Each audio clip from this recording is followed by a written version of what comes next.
we ready now.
Herman and Dorothy Schuster Nature Preserve is now open and available for Broward County residents and visitors to enjoy.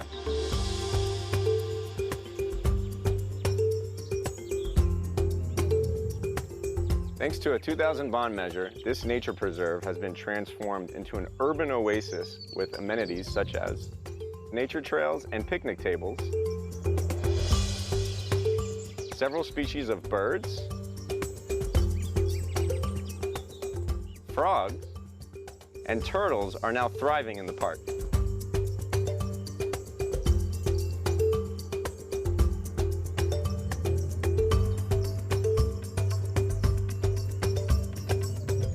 Please adhere to the CDC recommendations regarding social distancing and mask use when visiting the park.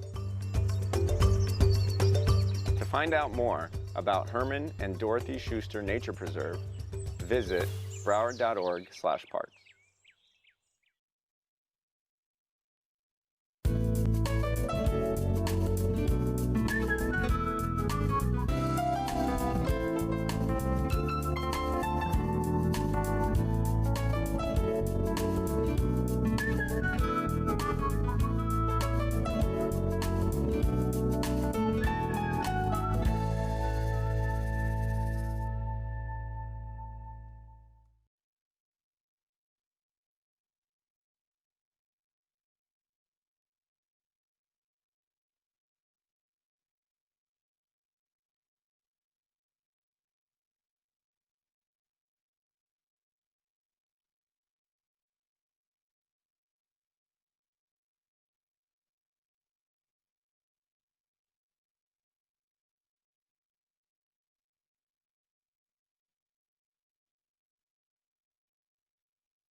6. We do have a quorum on the dais, but just letting people know, we'd like to start the meeting, so if you're in the back, please come out. Come out wherever you are. Yes, and that's Senator Rich is here? I am here. Yes. Good morning, Senator Rich. Good morning, Mayor Geller. I hope you're feeling better. Well, I am feeling better. I'm still bad, but better, which is better than not being better. All right, I think so with Senator Rich, we have 1, 2, 3, 4, 5, 6, 7. So why don't we start the meeting? Good morning, everyone. This is the Broward County Board of County Commissioners meeting of Tuesday, December 1. Please rise for the Pledge of Allegiance and remain standing. The pledge will be led by Vice Mayor Udine. Vice Mayor Udine. To the flag of the United States of America and to the republic for which it stands, one nation, under God, indivisible, with liberty and justice for all. I will ask everyone but me to remain standing, and I apologize. I assure everyone that my being seated is no sign of disrespect, but only that medically I cannot continue to remain standing. Ladies and gentlemen, it is customary that we observe a moment of silence in honor of notable persons from our community who have recently passed. Colleagues, does anyone have someone that you wish to remember during this moment of silence? Seeing no one, let us also honor the brave men and women who have served and continue to serve in our armed forces, both here and abroad, and thank them for their service. Please pause for a moment of silence.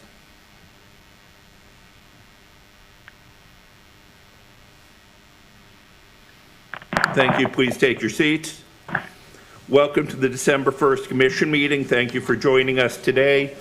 Let me add that this is my first meeting as mayor, so I am expecting a couple of hiccups. I apologize in advance. As most of you that have been mayor know, it will take a little time to get used to this, so I apologize in advance. To promote social distancing and avoid risk of additional community spread, this commission meeting is not open to physical attendance by members of the public, the media, or general county staff. Only county commissioners and those county employees required to attend the event at the express direction of the county administrator, county attorney, or county auditor may be physically present at this meeting. In order to reduce the risk created by gathering in person and to underscore the consistent guidance issued by governmental entities, including the CDC in this county, one of our commissioners has agreed to participate today by telephone as well, and we are appreciative of their decision. Senator Rich, I will tell you that were I not mayor, I would be joining you by calling in. Members of the public wishing to speak on an item on the agenda may do so by signing up on the county's website at registertospeak.broward.org. Let me repeat, registertospeak.broward.org. The link is being displayed on the screen now, or at least my script says it is. To utilize this public participation option, following the instructions on the website, you must have access to the internet to register, a working email address to receive your confirmation code, and a telephone to dial into the meeting using the special number you'll be given when you register. You can sign up to speak on an item until 9:30 this morning. Since the hour of 9:30 has come and gone, you must have registered by now. Today's music was selected by Commissioner Ryan. My Favorite Things Part 2 by John Coltrane and Blue Skies by Willie Nelson. And I was listening to Blue Skies earlier. It's a favorite of mine. Good pick. Recognitions, presentations, and proclamations. We have 2 proclamations today. First, presented by Commissioner Dale V.C. Holness, a proclamation for Anna Sedano and Lisa Lack's Appreciation Day, presented to Anna Sedano, President and CEO of Big Brothers Big Sisters of Broward County, and Lisa Lax, Chief Operating Officer, Big Brothers Big Sisters of Broward County. Commissioner Holness, you're recognized, sir.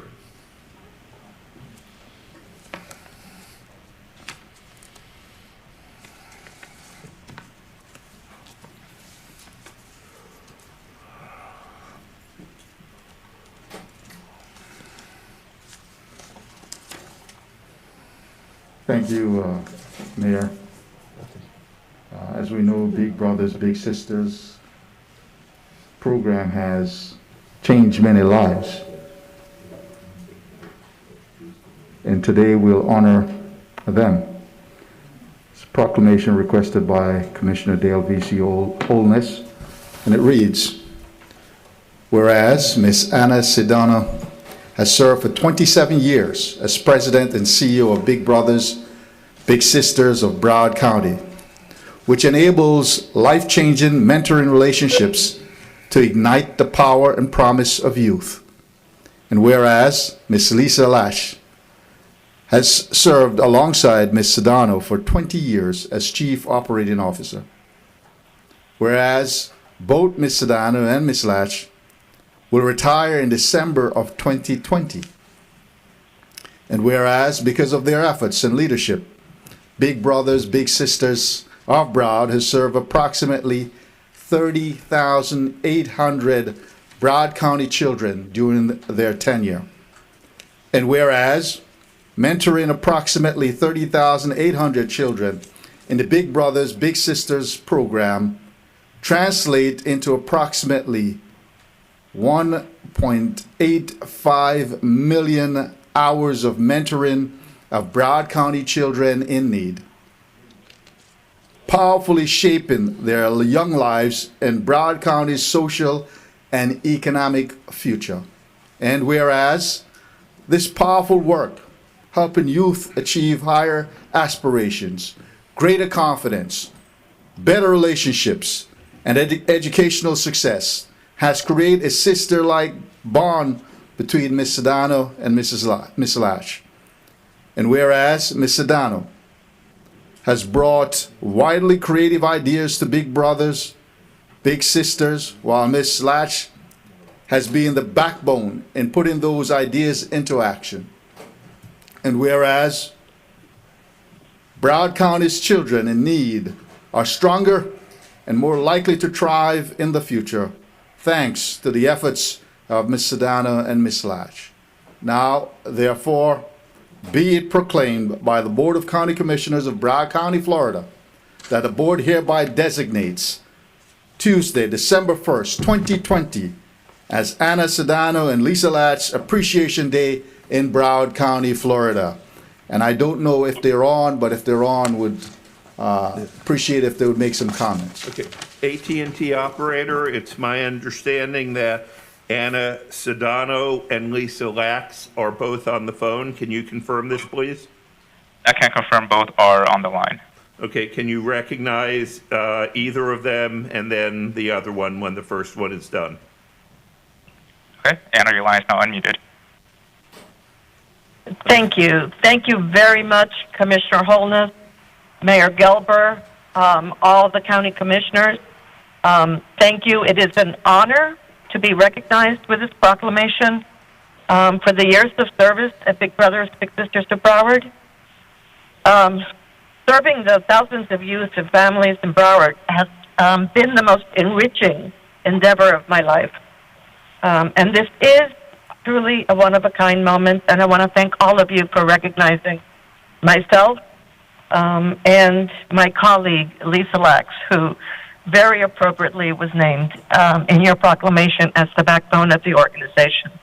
I would be remiss if I did not thank all the volunteers who have made all those life-changing moments happen, and I thank you for recognizing us and Big Brothers Big Sisters of Broward. Thank you very much. Thank you, Ms. Sedano. Ms. AT&T operator, please recognize Ms. Lax. Lisa, please go ahead. Your line is now unmuted. Thank you. Thank you all very much. Never in my life have I received this sort of honor before.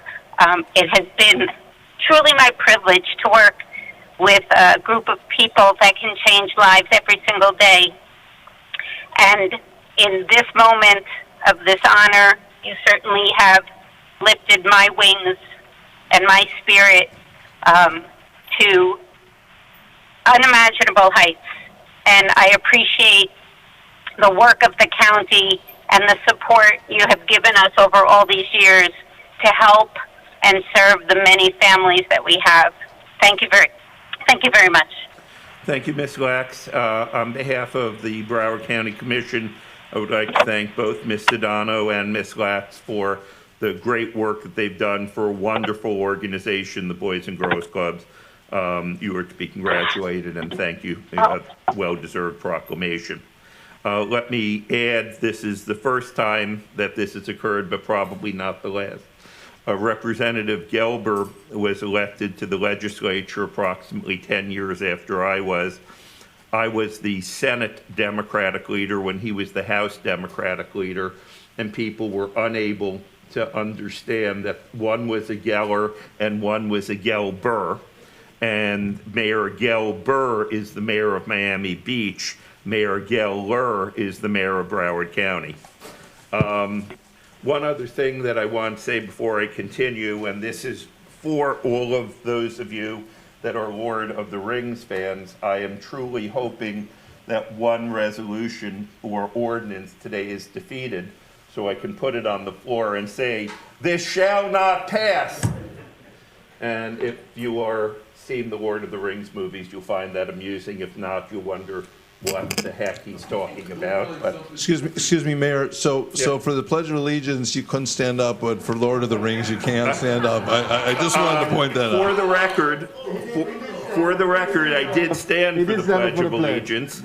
I can stand for short periods of time. You're not recognized. Right. Please shut Commissioner Bogan's microphone. Okay. Let's see. Our next proclamation is for AIDS Awareness Month, and that's December 2020, and this will be presented to Darrell Cunningham, Director of Community Partnerships Division, Broward County Human Services Department, and Lorenzo Robertson, Chair, Priority Setting and Resource Allocation Committee. This will be presented by Dr. Barbara Sharif. Dr. Sharif, you're recognized, ma'am.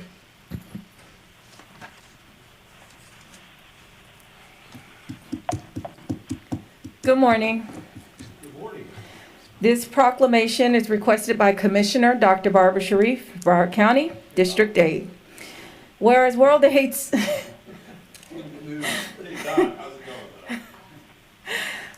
okay, World AIDS Day.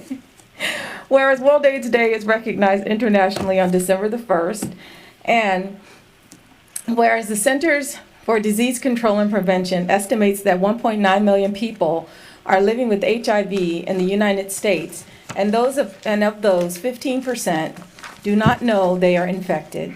And whereas the Florida Department of Health Surveillance report for 2019 indicates 116,689 Florida residents are living with HIV and AIDS, of which 20,507 are Broward County residents. And whereas for more than 20 years, Broward County has established and maintained a continuum of high-quality medical and support services, and whereas Broward County remains committed to implementing innovative and integrated prevention care and treatment services to reduce the impact of HIV epidemic. Whereas the Broward County Board of County Commissioners recognizes the Ryan White Part A program and its community partners that work together to provide critical, life-saving health and support services to more than 8,500 patients annually in the battle against HIV. Now, therefore be it proclaimed by the Board of County Commissioners of Broward County, Florida, that the board hereby designates December 2020 as AIDS Awareness Month in Broward County, Florida. And I just want to add that as a nurse for 28 years and coming through the HIV and AIDS epidemic and getting to this point, Ryan White Foundation has been critically important to helping those who have HIV and AIDS survive. The work that they do could not be understated, and it's highly underfunded. So I think that coming up, we should be advocating for more funding to go towards Ryan White and towards this very worthy cause in our community. And with that, Mayor, are the speakers on the line? It is my understanding that only, according to my script, only Lorenzo Robertson is on the line. AT&T operator, can you confirm that Mr. Robertson is on the line? Mr. Robinson, if you are on the line, please press pound 2. Hello, That's this is Daryl. Oh, okay. He is on the line. Mr. Robertson, you're recognized, sir. Thank you so much. I just want to thank the Commission for the proclamation for World AIDS Day. It's something that has been impacting our communities for many, many years. And as the chair of the Priority Setting and Resource Allocation Committee, we want to thank you for recognizing the tireless work that's happened from the council, but also the things that are happening in our community. And you're so right, Commissioner Sharif, that there is more funding needed. We really appreciate any type of situations where you are able to advocate for more funding for our areas. And we again thank you for the proclamation for the Broward County HIV Health Services Planning Council. We really appreciate it. And World AIDS Day is today, and a World AIDS Month here in Broward County. Want to thank you for the recognition. Thank you, sir. And just to be clear, it is my understanding that Mr. Cunningham is not on the phone, but AT&T operator, can you confirm that he is not on the line? Daryl Cunningham, are you on the line? Daryl is on the line. Yes, I'm on. Okay, I'm sorry, my script doesn't have you. Mr. Cunningham, you're recognized, sir. Good morning, Mayor, Commissioners, and County Administrator. Again, my name is Daryl Cunningham, and I have the honor of serving as your Director of Broward County Human Services Department's Community Partnership Division. I'm grateful to be speaking with you and very proud to receive this proclamation on December 1st, which, as they said, is World AIDS Day. Today is a day where we unite in the global response to HIV/AIDS. We support the individuals who are living with HIV, and we honor the lives of those who lost by this epidemic. Your Broward County Part A program enhances the local HIV continuum of care, and we ensure that clients are receiving high-quality care and treatment. We fund services and we provide support to effectively link residents who are living with HIV to help retain them in care while we promote adherence to antiretrovirals and achieve sustained viral suppression. Our innovation and our resolve are vital to overcoming the barriers of testing, treatment, and care, both during this COVID pandemic and beyond. People living with HIV can suppress the disease, and they can live long and healthy lives, and they can effectively live a life without sexually transmitting the disease to their partners. For people who do not have HIV, but who are at risk of getting it, HIV testing can be a bridge to help with effective prevention as well as access to care and access to effective prevention services. Throughout the day, please join me in recognizing the many healthcare workers who are on the front line, and they are helping our clients live and receive services within the pandemic, but also within their HIV services.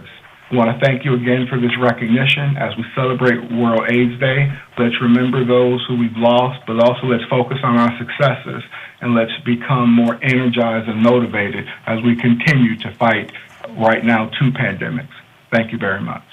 Thank you, Mr. Cunningham. Before you go, Dr. Sharif, it's my understanding Commissioner Ryan would like to make some comments. Commissioner Ryan, you're recognized, sir.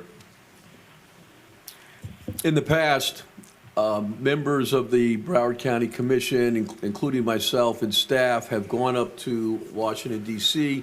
to advocate for a change in the funding formula for the Ryan White funding. As it is now, the funds are allocated per patient, but if that patient lives in another state, say New York, New Jersey, somewhere in the Northeast, and then travels during the winter months to Florida for maybe 4 or 5 months, the funding does not move with the patient. Right. And so Broward County and South Florida in general is subsidizing Yes. the provision for services for HIV positive persons. And Broward County does a great job. I mean, wraparound services with not only the medical care, but dental care and counseling and the rest of it. So we're going to continue to advocate for that. Members of the congressional delegation have expressed their support for changing that funding formula.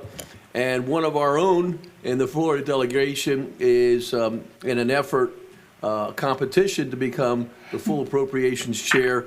And that certainly would be helpful in us in getting more equitable funding for Ryan White. And thank you, Dr. Sharif, for presenting this issue.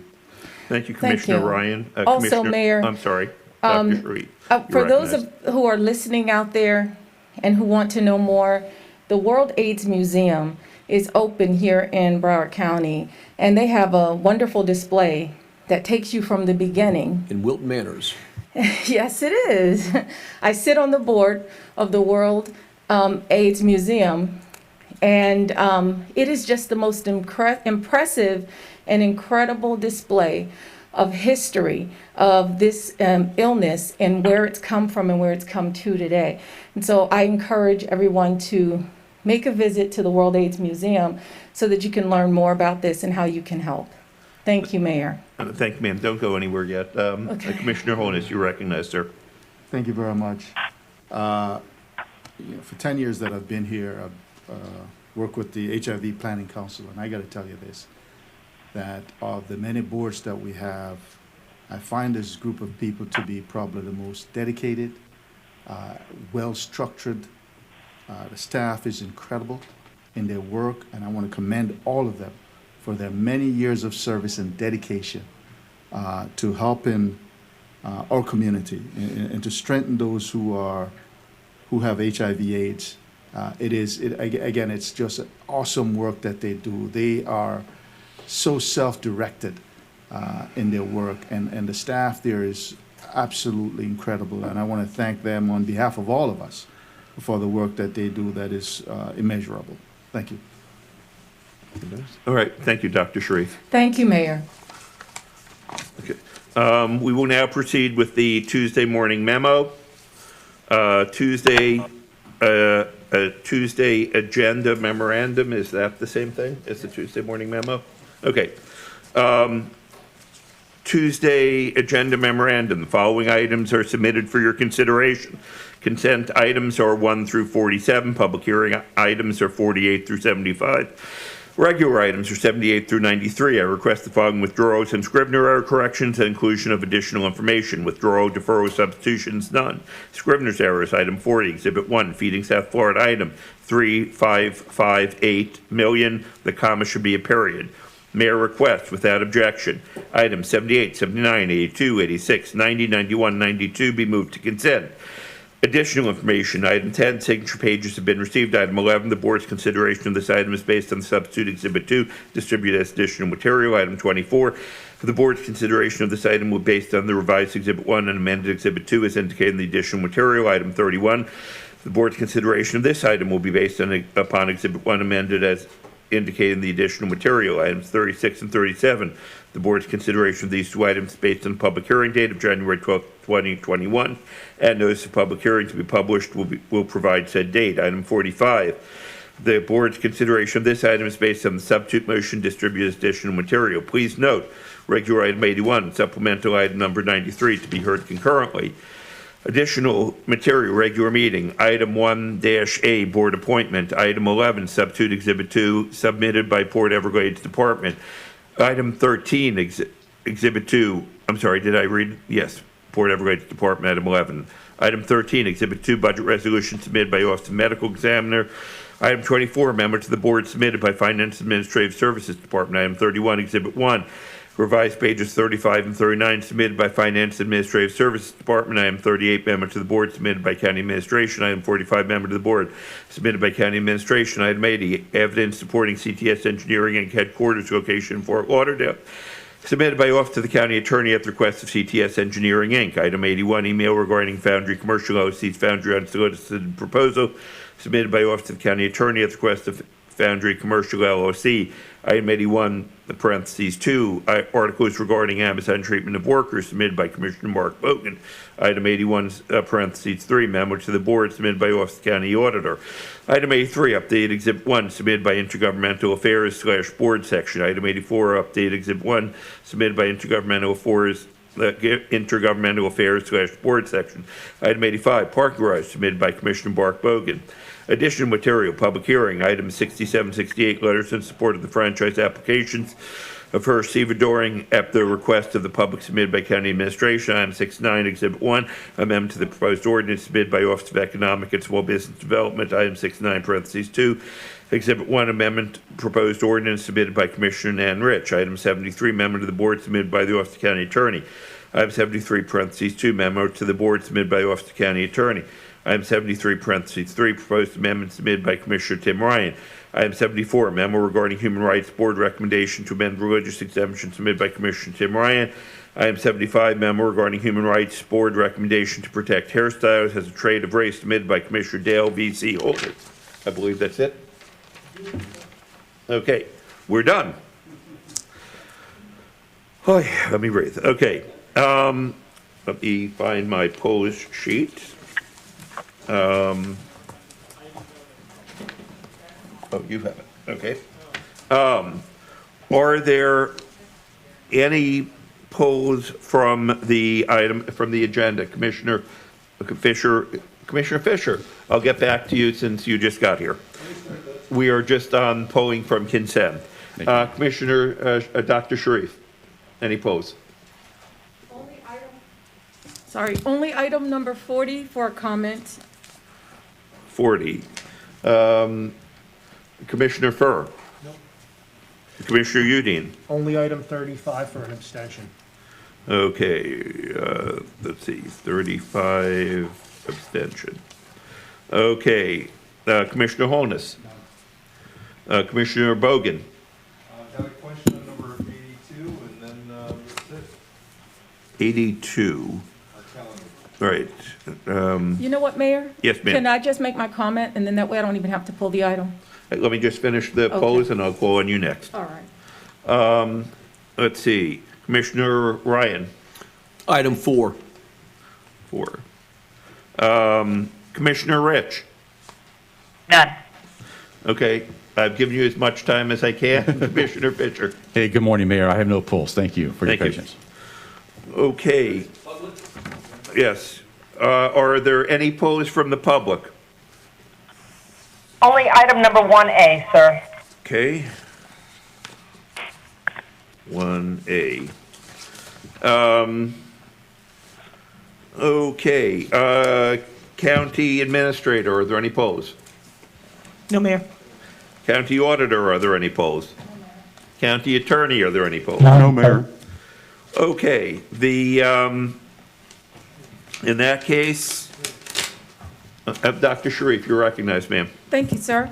I just wanted to say that Feeding South Florida has done an amazing job throughout this pandemic of keeping people who are food insecure from going hungry. And I think that I just wanted to take the time to really recognize them. I know it's on consent, and I'm one to want to move meetings fast, but I think they need recognition. So thank you very much for the opportunity. I will withdraw my poll of the item. Got you. Thank you, Dr. Sharif. Okay, so the 2, 4, yep, that's what I have. Okay, the consent agenda will consist of items 1, 2, 3, 4, 1 through 50, plus, I'm sorry, 1 through 47. What about 48, 49, 50? Okay, sorry. Okay, 1 through 47, plus items 78, 79, 86, 90, 91, 92, minus items 35, 82, 4, and 1. Is there a motion for I'll move the approval? consent agenda as amended. Moved by Vice Mayor Udine, seconded by Commissioner Honus. Well, those in favor of approving the consent agenda as amended, please signify by saying aye. Aye. Opposed, please show the consent agenda approved. Commissioner Udine, you're recognized, sir, on item 35A. Item 35 is a motion to adopt a plat. Craven Thompson's the agent. I serve on the board, known shares of Legacy. He serves on the board, known shares of Legacy. I'll leave the dais and recuse myself and file the form. Thank you. I will give you time to leave the room. Okay. There is a motion to approve item 35A. Is there a second? Second by Commissioner Furr. Is there any debate? All those in favor of item 35A, please signify by saying aye. Aye. Opposed? Please show that approved 8-0 with one abstention. Abstention being Vice Mayor Udine. Let's see, item 82. Commissioner Bogan, you pulled that from consent. You're recognized, sir. Sorry, I would have asked the administrator if I had a chance earlier. I forgot. What are we changing here? Are we adding the December 15th? That's correct. Okay, is that a remote meeting for everybody or in-person meeting? So the concept would be the same concept that we used the last time we had a joint DPA, so that the city commission would have the ability to zoom in so that you can interact with that board as they can interact with you. Okay, so we could do it by Zoom as well? Or are we in person? Well, it's a workshop. No, this is a formal meeting. I apologize. So we need to have a quorum. Okay, because this is new, so I was, I may have had other plans, so I want to just make sure I could, you're So as long as there's a physical quorum, You're looking then to I have think we're- in-person meeting on the 15th? Correct. Yes, sir, Okay. but you will be able to, providing that there are 5 of us present in person, you'll be able to participate remotely. I'll be here. Thank Okay. you. And by the way, there are some additional, this is what we're approving now. This may not end up being, the final agenda. During the course of the year, it's common for us to change the agenda, to change our calendar. I'll move the item. Okay, I'm sorry, in here, who moved that? Okay. Second. Commissioner, moved by Commissioner Fisher, seconded by Commissioner Bogan. Is there any debate? Seeing no debate, all those in favor of approving item 82, please signify by saying aye. Aye. Opposed? Show it adopted unanimously. Commissioner Ryan, you pulled item number 4. You're recognized, sir. Over the past, 25 years, Broward County's been working to site a headquarters hotel next to the convention center. And finally, it seems like, is this, County Administrator, is this our 4th try or 5th try? But this one is moving along so much better than all of the previous efforts. And it's due to a great deal of planning and ingenuity by the staff, and also the cooperation of the Fort Lauderdale City Commission. One of the requirements that the City Commission had insisted upon was that we, Broward County, find a route, a bypass road to get through the port from 17th Street Causeway, where the entrance is to the convention center, and then exiting where the intersection is of US 1 and State Road 84. And there were earlier plans that had a somewhat convoluted route that, through the efforts of some of the Fort Lauderdale City Commissioners and the staff meeting with interested residents and business owners, we were able to come up with the route that was preferred, and that is along Spangler Boulevard. Yes. Which is at the State Road 84, US 1 entrance going eastbound, and then turning to the north on Eisenhower and coming out on 17th Street Causeway. This is a grant for $1 million to be accepted by Broward County. The money comes from the Florida Department of Transportation, which will pay almost one half of the estimated $2.5 million cost for the design and planning for the roadway improvements. And then in the second phase, FDOT is expected to enter into a second agreement with Broward County to fund approximately $11.5 million for the construction.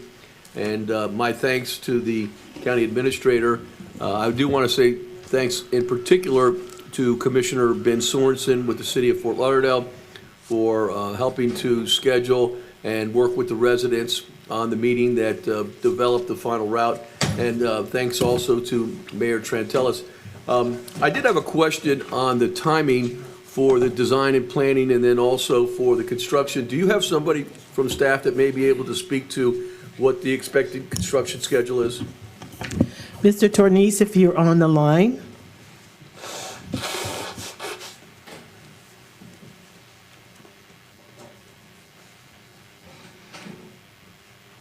If Mr. Tornice isn't on the line, I'll make sure that we get him and he can walk you through the schedule.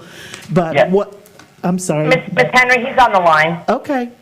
Mr. Tornice? Yes. Good morning, Mayor, Vice Mayor, Commissioners. This is Richard Tornice, our Construction and Engineering Division. So let me walk you through the schedule. First of all, let's just mention, too, that the Port Bypass Road project is being constructed into two phases. So the first phase of the project includes improvements along Eisenhower Boulevard from the Convention Center entranceway all the way to 17th Street. And that design is already underway and will be complete in early 2021. The construction should begin in early 2022 for that section, and that's to allow time for FP&L to relocate their facilities underground. The construction for that phase is anticipated to begin somewhere in early 2022 and be complete sometime in mid-2022. Now, for the second phase, or the main phase of the project, which Commissioner Ryan mentioned, from US 1 along Spangler Boulevard, then heads north along Eisenhower to 20th Street, which is the Convention Center entranceway. The negotiations for design are complete. We are basically entering into an agreement with the consultant, and that's being scheduled for board approval sometime in January or February of 2021. The design for this main phase of the Port Bypass Road will begin in early 2021, and the plan should be complete in the fall of 2022, well in advance of what the time they give us in the grant. Construction for this phase is anticipated to begin in the first quarter of 2023, with completion by the end of 2024. Thank you for the update. And it was interesting, when I first was elected to the county commission in 2012, one of the first votes that I had was to discontinue the construction of the Port Bypass Road. And at that time, I mean, it was estimated it was going to cost about $90 million, and it being redesigned in a much more economical way is really a testament to how well the staff has handled this issue. And it's just, I wanted the public to know the timeline and also to give recognition and acknowledgement of the staff, and in particular, Mr. Hammond and Mr. Tornice working on this project. Thank you, Mayor. Thank you, Commissioner Ray. Is there a Thank you, motion? Mayor, for that, because if I might, I appreciate that, and I don't want to sort of dismiss just how much work was done by Mr. Tornice and Mr. Huey with coming up with an alternate design, because you're right, that was an $80 to $90 million project they were able to keep plugging away at it, and they found an opportunity for us to do this project in concert with FDOT at a much more reasonable cost. So, Thank you, Ms. Henry. Thank you, Mr. Tornese. Commissioner Ryan has moved item 4. Is there a second? Commissioner Furr seconds. Is there any debate? If not, all those in favor of adopting item 4, please signify by saying aye. Aye. Opposed? Show it passing unanimously. I believe we have one pull from the public by a Miss Rita Lipoff on item number 1. Now, County Attorney, this is regular agenda. It is my understanding that regular agenda items have a 2-minute time limit. Is that correct, sir?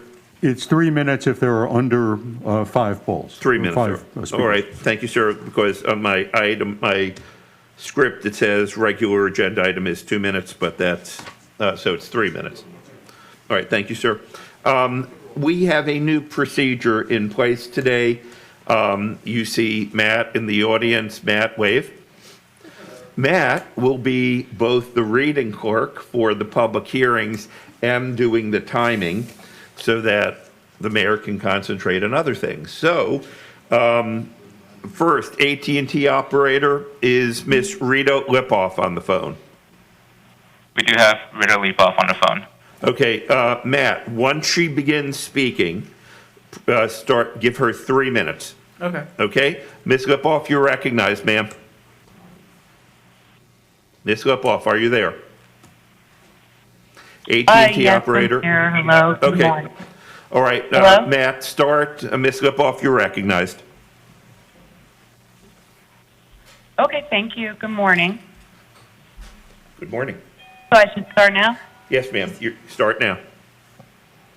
Okay, so I'm objecting to this appointment because this young woman is one of the people that was part of corruption that occurred in 2018 regarding harassment of women in the workplace that Commissioner Bogan and Commissioner Ryan participated in, and Drew Myers helped cover up. And then all the commissioners. Mayor, I don't have, Mayor, she has the right to speak, but I'm not going to tolerate her bullshit calling here. So if she's going to make accusations, please stay on Ms. Lipoff so you can hear a response. Okay. Ma'am, Excuse please me, is continue. this- I'm trying Please, to do my wait, 3 wait, minutes. wait. Shh. Please make sure that Ms. Lipoff's time is not reduced by Commissioner Bogan's remarks. Yes, sir. Okay, Ms. Lipoff, you're Well, recognized, and he ma'am. interrupted me. It's very distressing having this man yell at me in person and now on the phone when I am just trying to have a right to speak publicly, and that he went out of his way to see that Bertha Henry fired me when I never did anything wrong at work while I was dealing with breast cancer, and you're just allowing all of this bullying by Bogan and everyone complicit in it. Anyway, this young woman who Commissioner Rich wants to appoint, she was involved in this cover-up. She totally knows all of this stuff that was going on. It is offensive and ludicrous for this individual with this knowledge and lack of action to be appointed to such a committee because she was working for Commissioner Rich during some of this, and she's part of this little, I don't know what to call it.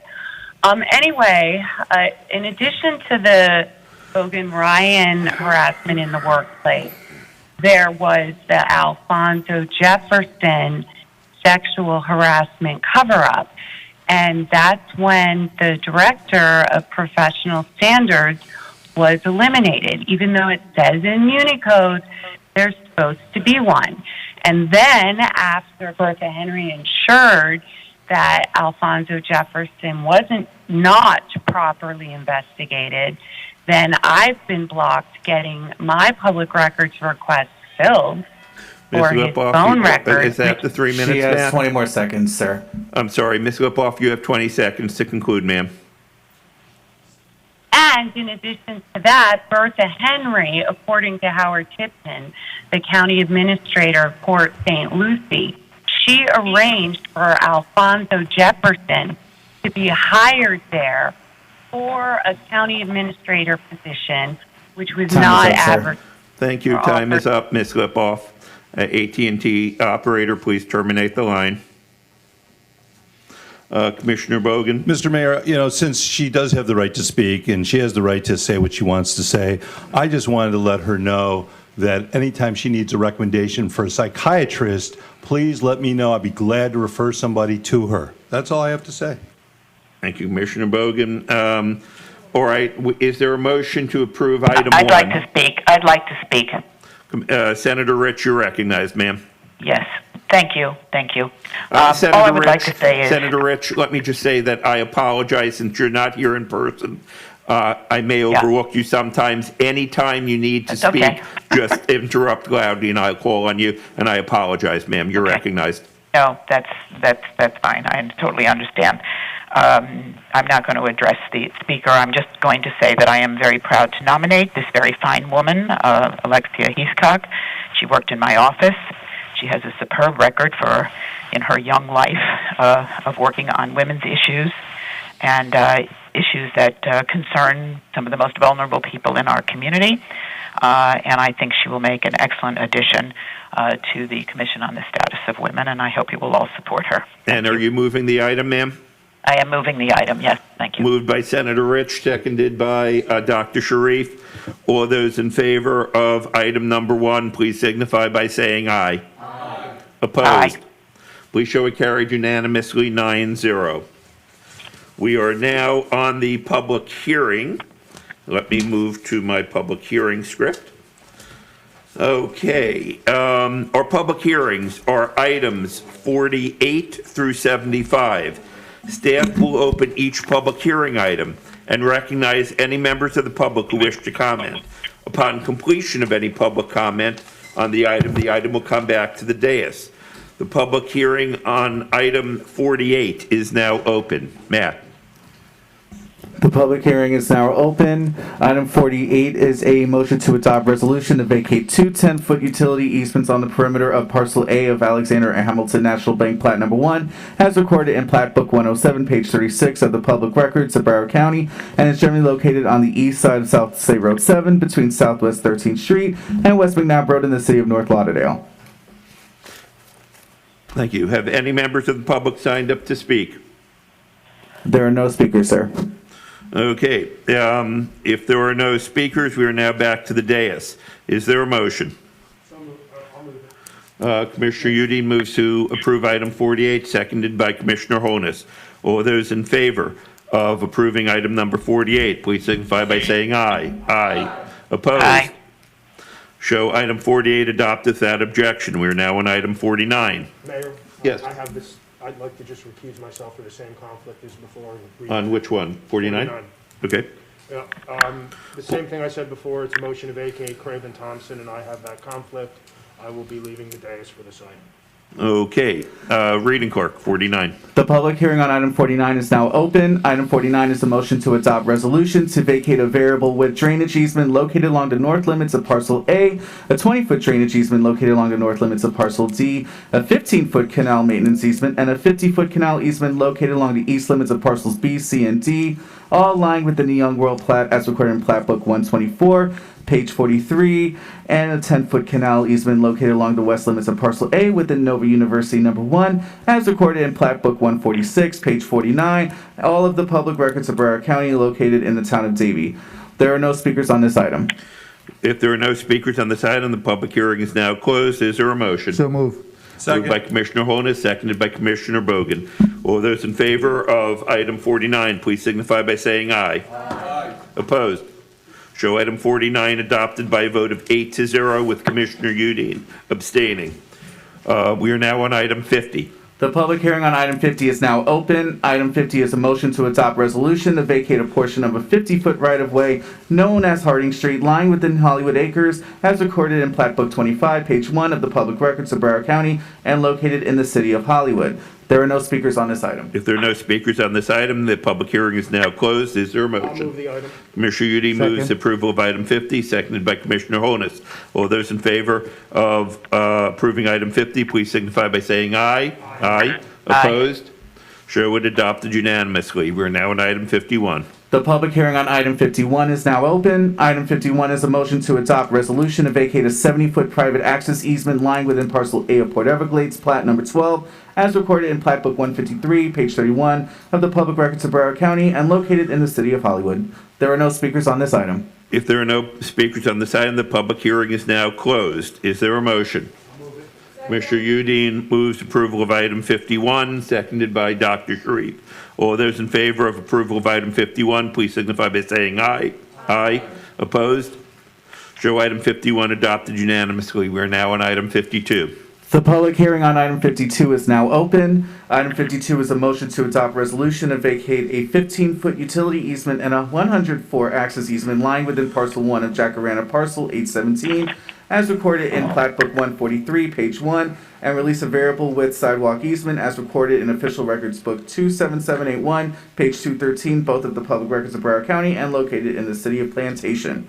There are no speakers on this item. If there are no public speakers on this item, the public hearing is now closed. Is there a motion? I'll move the item. Commissioner Udine moves approval of item 53. Was that 52 or 53? 52. Sorry, I checked it off too quickly.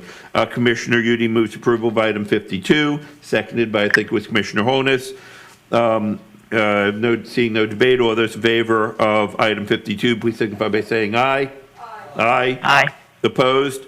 Show item 52 adopted by a vote of 9-0. We are now on item number 53. The public hearing on item 53 is now open. Item 53 is a motion to adopt resolution to vacate a 1-foot non-access easement lying within parcel A of Greater Coral Springs Research and Development Park Addition 3, as recorded in Plat Book 103, page 17 of the Public Records of Broward County and located in the city of Coral Springs. There are no speakers on this item. If there are no speakers on this item, the public hearing is now closed.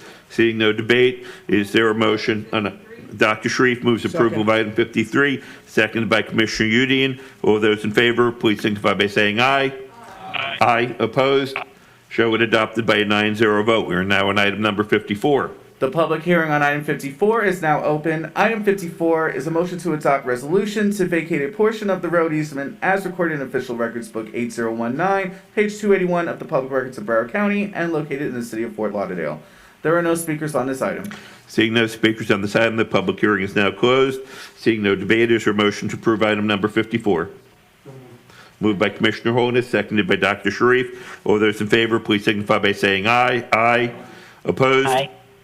Show it adopted by a vote of 9-0. Item number 55. The public hearing on item 55 is now open. Item 55 is a motion to enact an ordinance adopting land use plan text amendment PCT 20-5 as an amendment to the county comprehensive plan regarding policy 2.16.2 to revise the adopted data and methodology for local governments to estimate their supply of affordable housing, including evaluating affordable housing at each income category of very low, low, and moderate. There are no speakers at this item. There are no speakers on this item. Is there any debate? I move the item. I'd like to move the item. Okay, seeing no debate, moved by Senator Rich, seconded by Commissioner Holness. All those in favor, please signify by saying aye. Aye. Aye. No, actually, show me as a nay on that one. Opposed? I'm sorry, that was me. Okay, show that passing by an 8-1 vote with me in opposing that. Item number 56. The public hearing on item 56 is now open. Item 56 is a motion to adopt resolution amending Article 5 of the Administrative Rules document, Broward Next, consistent with Broward County Land Use Plan Policy 2.16.2 as addressed in public hearing item 55. There's currently one speaker on this item. Okay, do you have a name on that? I have currently Sandra Einhorn. Okay, Ms. Einhorn, are you AT&T operator? Is Sandra Einhorn on the line? She is. Yes, I am. On the line. Okay, Miss, you're 3 minutes. Okay, Ms. Einhorn, you're recognized for 3 minutes. Matt, begin the time when she starts speaking. Okay, good morning, everyone. Good morning, Mayor, Vice Mayor, and Commissioners. Thank you for letting me speak on this item. Sandra Vesti Einhorn. I serve as the Executive Director of the Coordinating Council and the Nonprofit Executive Alliance. But today I'm speaking on this item in my role as the chair of the Broward Days Housing Impact Team, as well as a board member of the Florida Housing Finance Corporation. I do want to emphasize the importance of changing the methodology. I think that we can all agree that we are all affordable housing advocates, and right now we are working with data that is incomplete. In order for us to best understand the true affordable housing needs of Broward County households, the change in methodology is what it is that we need to do to see a comprehensive picture. Right now, we only see part of the picture. It is very black and white. Either it's affordable or it's not affordable. But for the tens of thousands, if not hundreds of thousands of families that struggle with housing instability here in Broward County, it is imperative that we switch the methodology to better understand at what financial levels people are able to afford to live within their municipality in Broward County. It does not force anyone to do anything. It simply helps us with better data to be able to better guide the decision-making that we do. It is of benefit to developers because it helps developers better understand what the true need is, at what funding levels, at what income levels people can afford within their municipality. So with that, I will conclude, and I appreciate again the time to be able to speak on this item today. Thank you, Ms. Einhorn. That was the only speaker. Is that correct, Matt? That's correct. All right. Seeing no additional speakers, the public hearing is now closed. Is there a motion? Yes, I'll make a motion. Okay, moved by Dr. Sharif, seconded by Senator Rich. All those in favor, please signify by saying aye. Aye. Opposed? Nay. Please show that passing by an 8-1 vote with me in the opposition. Item number 57. The public hearing on item 57 is now open. Item 57 is a motion to adopt resolution transmitting to designated state review agencies a proposed amendment to the County Land Use Plan Natural Resource Map Series PCNRM 20-2, updating the priority planning areas for the sea level rise map. There are no speakers on this item. Seeing no speakers, public hearing on item number 57 is now closed. Mayor. Is there any... I'm sorry, Commissioner Furr, you're recognized, sir. Just real quick, I wanted to recognize the work staff has done on this, because it really is some landmark work throughout the country. Here, what's going to be happening is we're going to be updating the Unified Sea Level Rise, as well as the Future Conditions Map, which I don't know any other county that's actually done that. So this is some fantastic work by our staff, and I just wanted to acknowledge it and make a motion to approve. Okay, let me make a brief comment on that also. I chair the Broward County Water Advisory Board, and Dr. Gerardo has done just, absolutely incredible work there. And in addition to sea level rise map, we're also working on an overall flood map for Broward County. And considering the massive flooding we had in West Broward recently, that is a very important item that we're finalizing. Is there any additional debate? Seeing no additional debate, Commissioner Furr moves approval of item number 57. All those in favor, please signify by saying aye. Aye. Opposed? Show it passing by a vote of 9-0. Item number 58. The public hearing on item 58 is now open. Item 58 is a motion to adopt resolution transmitting to designated state review agencies a proposed amendment to the County Land Use Plan Text PCT 20-8 to review the climate change resilience strategy CCR-2. There are no speakers on this item. There are no speakers on the item. Please show the same comments on 57 as item 58. Motion to approve. For any additional debate, Dr. Sharif moves approval. Is there? I'm sorry, I didn't hear a seconded. Seconded by Commissioner Holness. All those in favor of item number 58, please signify by saying aye. Aye. Opposed? Show that pass unanimously by a 9-0 vote. Item number 59. The public hearing on item 59 is now open. Item 59 is a motion to adopt resolution transmitting to designated state review agencies a proposed amendment to the County Land Use Plan Text PCT 20-7 regarding the existing Pompano Beach John Knox Village Activity Center. There are no speakers on this item. If there are no speakers on this item, the public hearing is now closed. Is there any debate? Seeing no debate, I'll move it. Mayor, I'd like to move that. I'm sorry, there is debate. Okay. I'd like to move the item. Okay, Commissioner Fisher moves the Second. item in his district, seconded by Commissioner Udine. All those in favor of item number 59, please signify by saying aye. Aye. Opposed? Aye. Show that adopted by a 9-0 vote. We're now on agenda item 60. The public hearing on item 60 is now open. Item 60 is a motion to adopt resolution approving and adopting the county 2020-2023 Title VI program plan and authorizing certain related actions by the county administrator. There are no speakers on this item. There are no speakers on this item. The public hearing is now closed. Seeing no debate, is there a motion on item 60? Is there a motion on item 60? So moved. Commissioner, moved by Commissioner Furr, seconded by Commissioner Holness, I think it was. All those in favor of item 60, please signify by saying aye. Aye. Opposed? Show that approved by a 9-0 vote. We are now on item 61. The public hearing on item 61 is now open. Item 61 is a motion to adopt resolution granting renewal of a non-exclusive franchise to Ferrovi Shipping Corporation for a 5-year term to provide steamship agent services at Port Everglades. There are no speakers on this item. If there are no speakers on this item, the public hearing is now closed. Seeing no debate, is there a motion? So moved. Moved by Commissioner Udine, seconded by Commissioner Furr. All those in favor of item number 61, please signify by saying aye. Aye. Opposed? Show it approved by a 9-0 vote. We are now on item number 62. The public hearing on item 62 is now open. Item 62 is a motion to adopt resolution granting renewal of a non-exclusive franchise to Moran Shipping Agencies Incorporated for a 5-year term to provide steamship agent services at Port Everglades. There are no speakers on this item. Thank you. If there are no speakers on this item, the item public hearing is now closed. Seeing no debate, all those in favor, I'm sorry, is there a motion on item 62? Moved by Dr. Sharif, seconded by? Seconded by Vice Mayor Udine. All those in favor of item number 62, please signify by saying aye. Aye. Aye. Opposed? Show item number 62 adopted by a 9-0 vote. We are now on item number 63. The public hearing on item 63 is now open. Item 63 is a motion to adopt resolution granting renewal of a non-exclusive franchise to USA Maritime Enterprises Incorporated for a 5-year term to provide steamship agent services at Port Everglades. There are no speakers for this item. Okay, seeing no speakers on this item, the public hearing is now closed. Seeing no debate, is there a motion to approve item number 63? Motion to approve. Moved by Dr. Sharif, seconded by Commissioner Holness. Or maybe he was just scratching his head, I'm not sure. But okay, I'm sorry. Seconded by Commissioner Furr. Yes.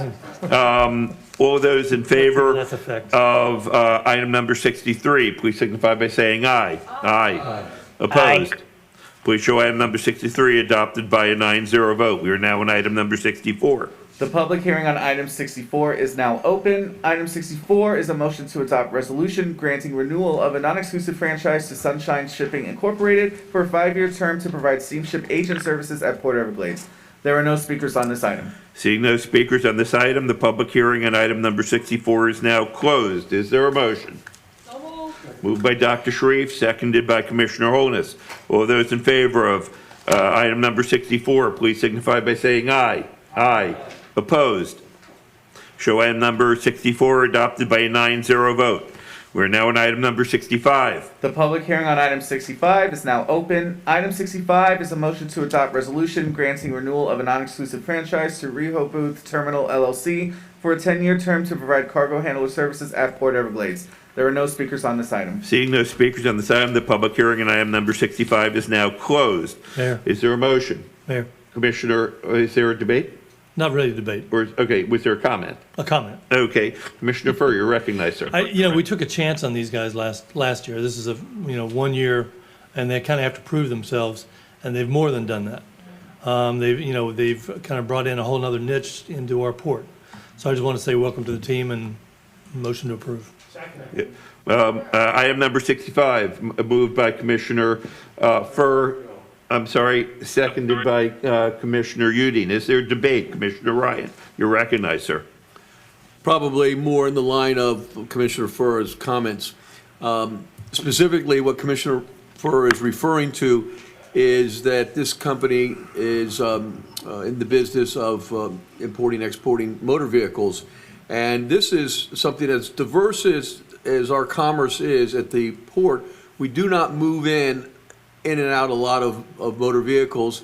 And this is something that our new port director is looking at. And this diversification gives us greater protection in the cycles that we have, whether it's COVID related or any kind of a recession, that we're able to have a very multiple lines of business. And this is why we've, I think, survived pretty strongly with the decimated cruise industry, because we've been able to pick it up with cargo and with other aspects of with the leasehold interest. So thank you for bringing this out, Commissioner Furr. Is there any additional debate or comment? Is there any additional debate or comment? If not, it's now in order to vote on item number 65. All those in favor of item number 65, please signify by saying aye. Aye. Opposed? Please show item number 65 adopted by a 9-0 vote. We're now on item number 66. The public hearing on item 66 is now open. Item 66 is a motion to adopt resolution granting renewal of a non-exclusive franchise to Rehoboth Terminal LLC for a 10-year term to provide stevedore services at Port Everglades. There are no speakers on this item. Thank you. If there are no speakers on this item, the public hearing on item number 66 is now closed. County Attorney, I just want to make sure that since the wording on 65 and 66 is identical for the public hearing, they are in fact two different items, right? Yes, sir. One is cargo handler and one is stevedore. Okay, just want to make sure we weren't approving the same thing twice. I'll move the item. Item number 66 is moved by Commissioner Udine, seconded by, I'm sorry, I heard someone on this side.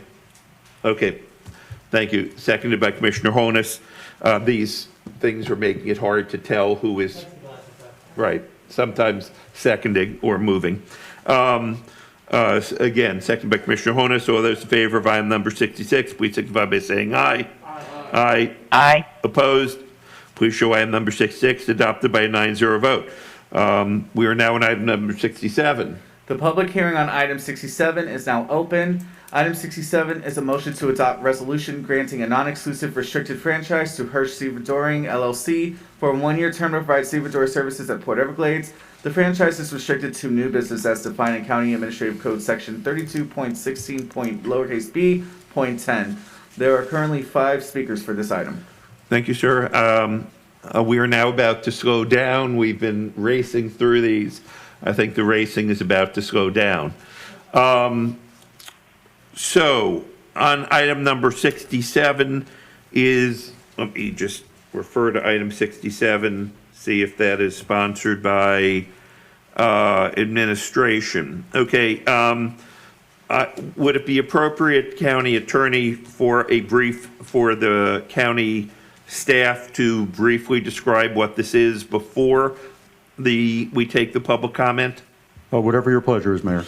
Okay, County Administrator, if you can briefly describe, or if you wish to have Mr. Daniels describe item number 67, whatever is your pleasure, ma'am. Okay, I'll have Mr. Daniels respond. Mr. Daniels, if you can present item number 67 at the conclusion of your remarks, we will take public comment. Mayor? Yes, sir. Just a thought you may be interested in. 68 is basically the same as 67. It's just, again, stevedore license versus cargo handler. Would you like that to be opened as well? There could be comment by the same individuals. I believe that a lot of the comment and debate may be the same. So with the approval of the commission, we will take both items number 67 and 68. We will, of course, take separate votes on them, but we will permit the debate and comment on both. Is there any objection to that? If not, show that done without objection. So, Matt, if there are any people who wish to speak on item 67 or 68, are there separate people on 67 or 68? Oh, let me make sure the mic's on. My apologies. We currently have 7 speakers on item 67 and 8 speakers for item 68. So the majority How many of looks them like are on the list. same? Yeah, the majority look like they are. Okay. AT&T operator, we will take speakers on, yes, I'm sorry, County Attorney. May I just ask Matt if he would just formally open 68, read the script on it? Okay, Matt, please read item number 68. Item 68 is a motion to adopt resolution granting a non-exclusive restricted franchise to Hirsch Stevedoring LLC for a one-year term to provide cargo handler services at Port Everglades. The franchise is restricted to new business as defined in County Administrative Code Section 32.16.B.10.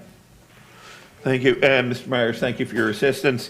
We are currently on items number 67 and 68. Again, we are taking public comment on both items. And AT&T operator, if you can start the list. Okay. Starting off first with. Excuse me, I'm sorry. Are we doing 2 minutes or 3 minutes per person? I believe it's 2 minutes. Mr. Myers? Mayor, since it's 2 items, we may want to give them 3 minutes, and if they go a little bit over, normally if they were individual, because there are more than 5, it would be only 2 minutes. Okay. If it's the same person on both items, perhaps give them 3 minutes. Okay, I'm looking on my, I may have, give me 1 moment, sir, I may have a list on, here it is, okay. Right now, Mr. Should I call the names that I have in order, or let AT&T operator deal with this? Okay, let's try and do this, and again, if you're going to speak on both items, we're giving you, 3 minutes to speak on both items combined. Normally it's 2 minutes when you have 5 or more speakers. So we're giving you 3 because there's 2 items. So I'm going to call the names, but if I call you once, please, if I accidentally call you again, you do not have an additional 3 minutes. So let's begin by Andre Dubois. Mr. Dubois, are you on the phone, sir? I am. Good morning, sir. Thank you, Mayor Geller. Start the time. Thank you, Mayor Geller and Commissioners, for allowing me to speak on items 67 and 68 before you today. My name is Andre Dubois. I'm a general manager with Redistricting, which provides stevedoring and cargo handling services at Port Everglades, and we have over 60 operations across the globe. I oversee all of Redistricting's Florida operation, including Port Everglades. I've been in the stevedoring business for over 35 years, working with many different seaports throughout the United States and Canada. You've already heard from my colleague Bill Coleman at your previous commission meetings where this subject has come up. As you know, Bill has worked at Port Everglades for over 28 years. I want to thank you all who took time to meet with him individually. And I also want to thank Port Director Daniel and his staff for their willingness to listen to our concerns. The simple truth of the matter is that the process for evaluating and awarding stevedoring franchises has been in place since 1992 and does not reflect today's current reality of the port. The port currently has a highly competitive landscape with 18 stevedoring franchises in operation or limited business and without enough land currently available for each of us to operate. As my colleague previously mentioned, not only has business suffered further under the pandemic, but land has become virtually non-existent during the port's current planning phase. If we have had to turn down business due to lack of available land, how will the port be able to accommodate yet another stevedore that is supposed to be bringing in yet even more business? The current application process is not only outdated, but it allows for anti-competitive practice to undermine and dilute the investment of current license holders. Other ports have a higher level of specificity relating to the new business that is required to be brought in. This helps prevent new applicants from poaching business from current operator to elaborate schemes. In summary, we believe the current practice of awarding anyone who applies with a non-restrictive franchise license, regardless of whether they are truly bringing in new business, regardless of the number of license holders, and regardless of amount of available land, harms the ability of the port to organically grow and devaluates the millions of dollars of investment current operators have made. we ask that the port and commission listen to us and other stakeholders and either commission a third-party study of the Sir, process. if you can wrap up in the next 20 or 30 seconds. Or convene a stakeholder workshop. We ask that the commission pause the issuance of a new license until we are able to study and truly understand the reality of the port. We appreciate the commission's time today. Port Everglades is an important asset not only to Logistec but to the county and the region. We hope to continue to be a partner, stakeholder of this process, move forward. Thank you very much for your attention. Thank you, sir. We appreciate your testimony. AT&T operator, it's my understanding you have the list and you can call the names in order. Is that correct? That is correct. All right. Thank you, AT&T operator. If you can call the next speaker, please. Okay, Stevedoring, Mortal, your line is now unmuted. Yes. Thank you, Mayor Geller and the commissioners, for allowing me time to comment on the items 67 and 68 before you today. My name is Kees van der Moortol. I'm the Chief Commercial Officer of T. Parker Host. We've been operating at Port Everglades since 2012, handling containers for King Ocean at Midport, doing all the bulk cargoes to CMAX and Titan, handling yachts and a variety of breakbulk and project cargoes. We've enjoyed great cooperation at the port, for which we're very thankful to Director Daniels and his great team. Great to work with you all. With regards to today's topic, look, we welcome competition. We compete in every port we operate in across the country. But we want all our competitors to all play by the same rules. And I want to be very clear, my comments are nothing personal against Terry. I know Terry, he's a good dude. But the current application process, kind of in line with what Andre just presented, the current application process should undergo a review, which we believe will benefit the port and its current operating partners. For example, all the operators need to have the financial wherewithal to underwrite the inherent risks associated with stevedoring operations and have the abilities to deal with any consequences related to their operations. As we like to say at Host, if we break it, we fix it. And relating that to the application that we are discussing today, there is no balance sheet. It is a credit card statement with an $80,000 limit, whilst projected monthly expenses for the operation are $70,000. That gives the operator the inability to provide coverage of its indemnities, the liabilities, and don't have the resources to underwrite the operating risks. And there are other examples within the Hearst stevedoring application that really speak not so much to the application, but also to the process, which is flawed, to Andre's point, as it exists today. The applicant represents that within the past 6 years, he brought in $2 million worth of new business, $2 million worth of new business to the port. He specifically represents that he brought in $1.4 million of new business while he was employed by Host. There is in fact no proof of this occurring. And trust me when I say $1.4 million per year, that's a big impact in our revenue. We would have noticed that. He further claims to have created 100 new jobs in the port, while Host has 55 full-time employees, which at Port Everglades, which is roughly the same number before Terry joined and after he left. So, and prior to that, Terry was with Portis, which is no longer operating at the port because they went bankrupt. Also, we feel that all operators, again, to the point of playing by the same rules, need to play by the same safety standards. And yeah, we all cut and copy and paste good programs from each other, but there's a document in the application that was not only copied from the Host safety protocols. We have a typo, a spelling error in that document, and it was copied with that same typo, same spelling error that we had actually since fixed, but it's been copied without even reviewing it. Again, we need to play by the same rules. Like others speaking here today, we're not opposed to competition. Okay, sir, if you can try and wrap up in the next 30 seconds, please. Yes. All the operators have different concerns with the elevation of this application. We therefore ask you that you consider delaying the approval of any new licenses until a thorough review of the application process as a whole, and this one in particular, with real due diligence can undertaken and current operators can be given an opportunity to provide input. We hope to be able to work with the port on this process. Thank you again for your time and consideration of my comments as well as that of my fellow operator. Thank you. Thank you for your testimony, sir. AT&T operator, please call the next speaker. We're going to our next caller in queue. Charles Gittins, your line is now unmuted. Good morning, everybody. This is Charles Gittins with Sequoia Island Lines. Thank you, Mayor Geller, Commissioners, and Mr. Daniels for your time. As I said, my name is Charles Giddens. I'm president of Seacor Island Lines, operating in NPV and Port Daniel. We operate and stevedore 8 vessels with 15 calls per week to the Bahamas and Turks and Caicos. I've been in the shipping industry for over 25 years.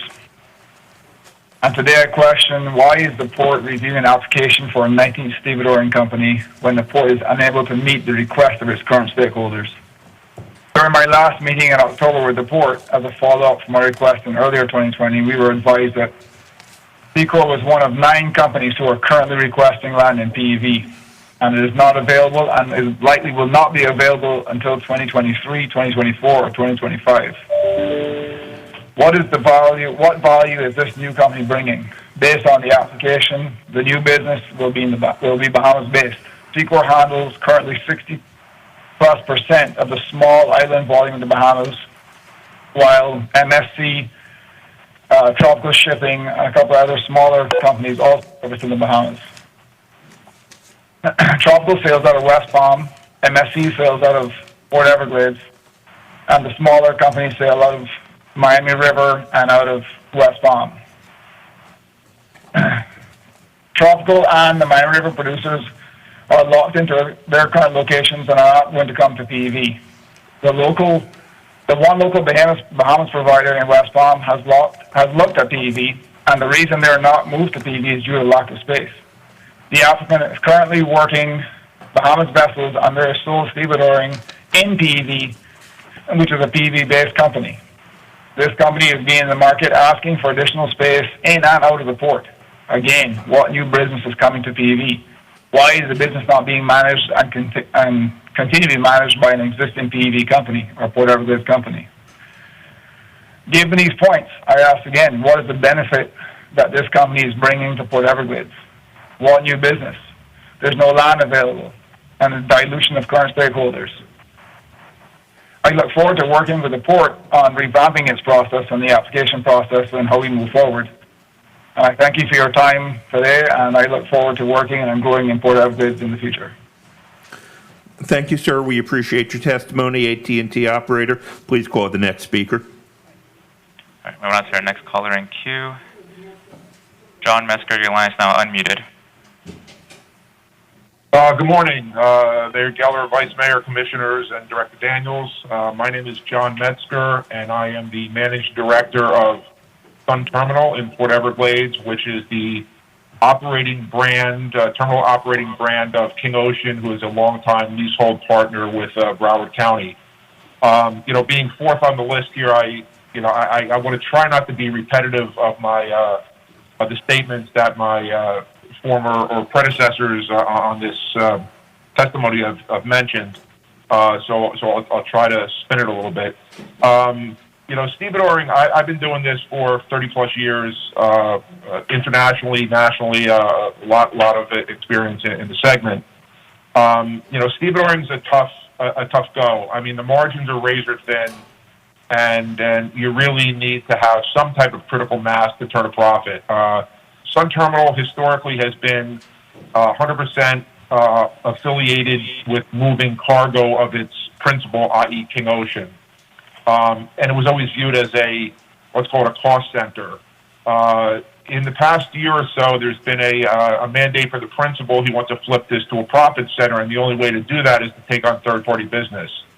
Now, in Mr. Hirsch's application, he attests that he'll bring in 8 new lines or services into the port. As I've been challenged by my principal to bring in this new third-party business, I mean, I've had my ear to the ground pretty aggressively looking for every piece of business that I can bring to this port. I've been, for the most part, not very successful. Further, the port does maintain a business development department whose primary job is to bring business to the port and promote it. I do have regular phone calls with the manager there, looking for these business opportunities that we could share and benefit from together, and it's not there. So I'm not saying that the statement of what business Mr. Hirsch will bring to the port is inaccurate. It's just that a couple people who are aggressively looking for it with a wealth of experience don't see it. So that being the case, then we already have, there's very little cargo that lines that are up for the taking for anyone. You know, most of the operators here are line affiliated. You know, Charles with Secor, he carries his own cargo. Crowley does their own. Sun Terminal does King Ocean. FIT has a shareholder of Hapag-Lloyd. PET is MSC. So that leaves a lot of very few of these third party that you can that makes the difference between profitability and loss. And that's where our concern is, that you introduce an 18th or 19th Sir, if you can try and wrap up in the next 30 seconds or so, please. I will, thank you. Yeah, so the pie is being cut by one more slice, and it challenges the incumbents to maintain profitability. And really, I think it only benefits the port and the county if its incumbent port user, leaseholder partners are profitable. And that's my concern. So with that, I'll conclude, and thank you very much for your time. Thank you for your testimony, sir. AT&T operator, can you please call the next speaker? All right, moving on to our next caller in queue. Anitra Lancy, your line is now unmuted. Yes, hello, can you hear me? Yes, ma'am, we can hear you. Please restart her time, Thank you. please. Hi, thank you. My name is Anitra Lancy with Anitra Lancy, PA, and I'm here representing for Stevedoring. Thank you for hearing us today, and congratulations, Mayor Geller and Vice Mayor Udine, on your election. I met Terry Hirsch through the Port Everglades Association, where he's been a member for quite some time and served some time on the board. He's well liked and respected, having worked in the cargo industry for over 30 years. And you can see the evidence of that in the letters of support that you have on your agenda item from Lori Bear of the Port Everglades Association, Anthony Verban of Horizon Terminals, from Lehigh Cement, and from Mike Hopkins, who formerly ran the Crowley Terminal at Port Everglades. Hirsch Stevedoring has been bringing in new business since it filed its franchise application in May, and has been very successful. That business is coming through relationships. It's these key customers know Terry, like him, respect him, and want to work with him. They're smaller ships that service the Bahamas and deliver critical building materials to the islands. I know that there's been some discussion about the 18 stevedores, and I want to address that. There are only 2 independent stevedores. You heard from home. Perhaps there are others who want to get into the business, as Mr. Metzger said. But it was Mr. Metzger who pointed out that, in fact, most of these franchises are held by large lines and service their own business. The financial, this is a new startup company. They had to spend over $40,000 in application fees. They will be posting bonds as required by the administrative code. The fact that this item has been moved forward for your consideration is evidence that the port reviewed the franchise application and found them qualified for the new business side and from the financial side. So I would hope that that sets your mind at ease. The business that was referenced with regard to Saul Shipping, because he's not permitted to work as a stevedore until he has a franchise approved by you, the arrangement was made that he would work under Saul Stevedore's license. They recognize that this is business brought in by Hirsch Stevedoring, and that business is new business. So thank you for your time. Thank you, ma'am. AT&T operator, please call the next speaker. I'm going to our next caller, Sherry McCartney. If you are on the line, please press #2. Sherry McCarthy, are you there? All right, Sherry McCarthy, your line is now unmuted. Good morning. Can you hear me? Yes, we can hear you. Your time is starting now, ma'am. Thank you. Thank you, Mayor Geller, Vice Mayor Udine, Commissioners, Administrator Henry, and staff. I'm Sherry McCartney on behalf of Logitech.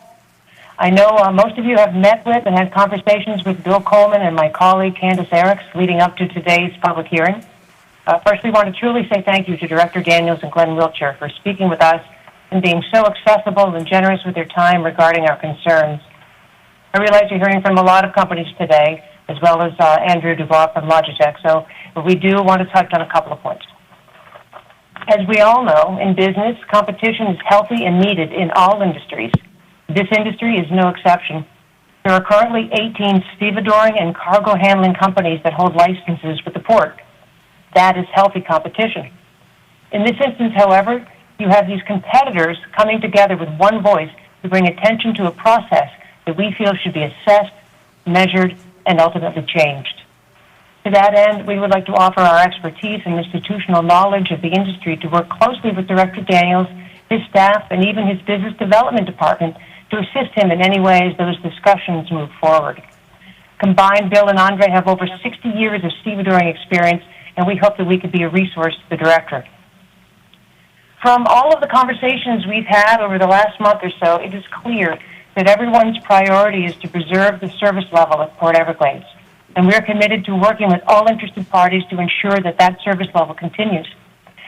We ask only that you take into consideration, as you make your decision today, the investment and dedication that the current 18 stevedoring and cargo handling companies have within the port, and consider not approving any additional licenses, including the one today, until after a holistic evaluation and discussion of the current application process takes place.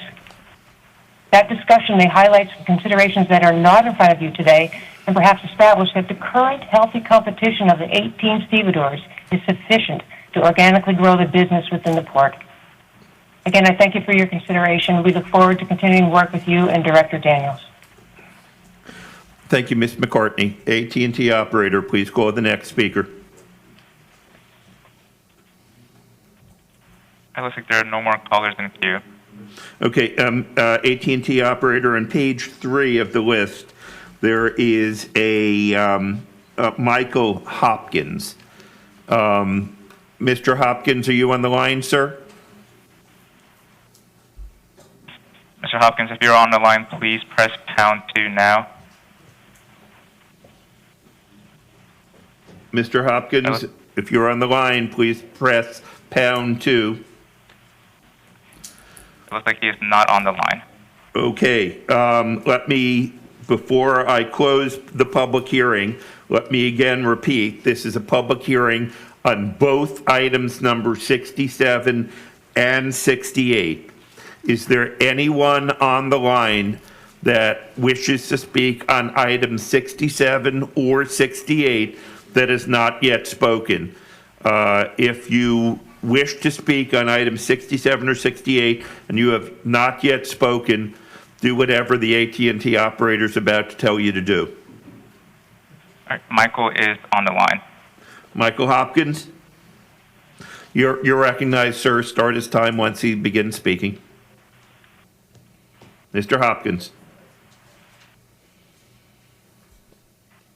Mr. Hopkins. Michael, please be sure your line is not muted. Mr. Hopkins, are you there, sir? AT&T operator, you said he was on the line? Yes, he is unmuted. Michael, please be sure your device isn't on mute. Hello, Mr. Mayor, can you hear me? Yes, sir, we can hear you. Begin his time now, sir. Thank you, Matt. Okay, thank you very much. First, congratulations on your first day behind the gavel. And hello, commissioners. My name is Michael Hopkins. I retired from Crowley Maritime after 35 years as their vice president and general manager of operations, and I started a little company called Sea Change Solutions. In that time, I have provided services to different companies in Port Everglades as well as companies all around the world. And I'm here today to speak on behalf of Mr. Hirsch, who I see as David and Goliath.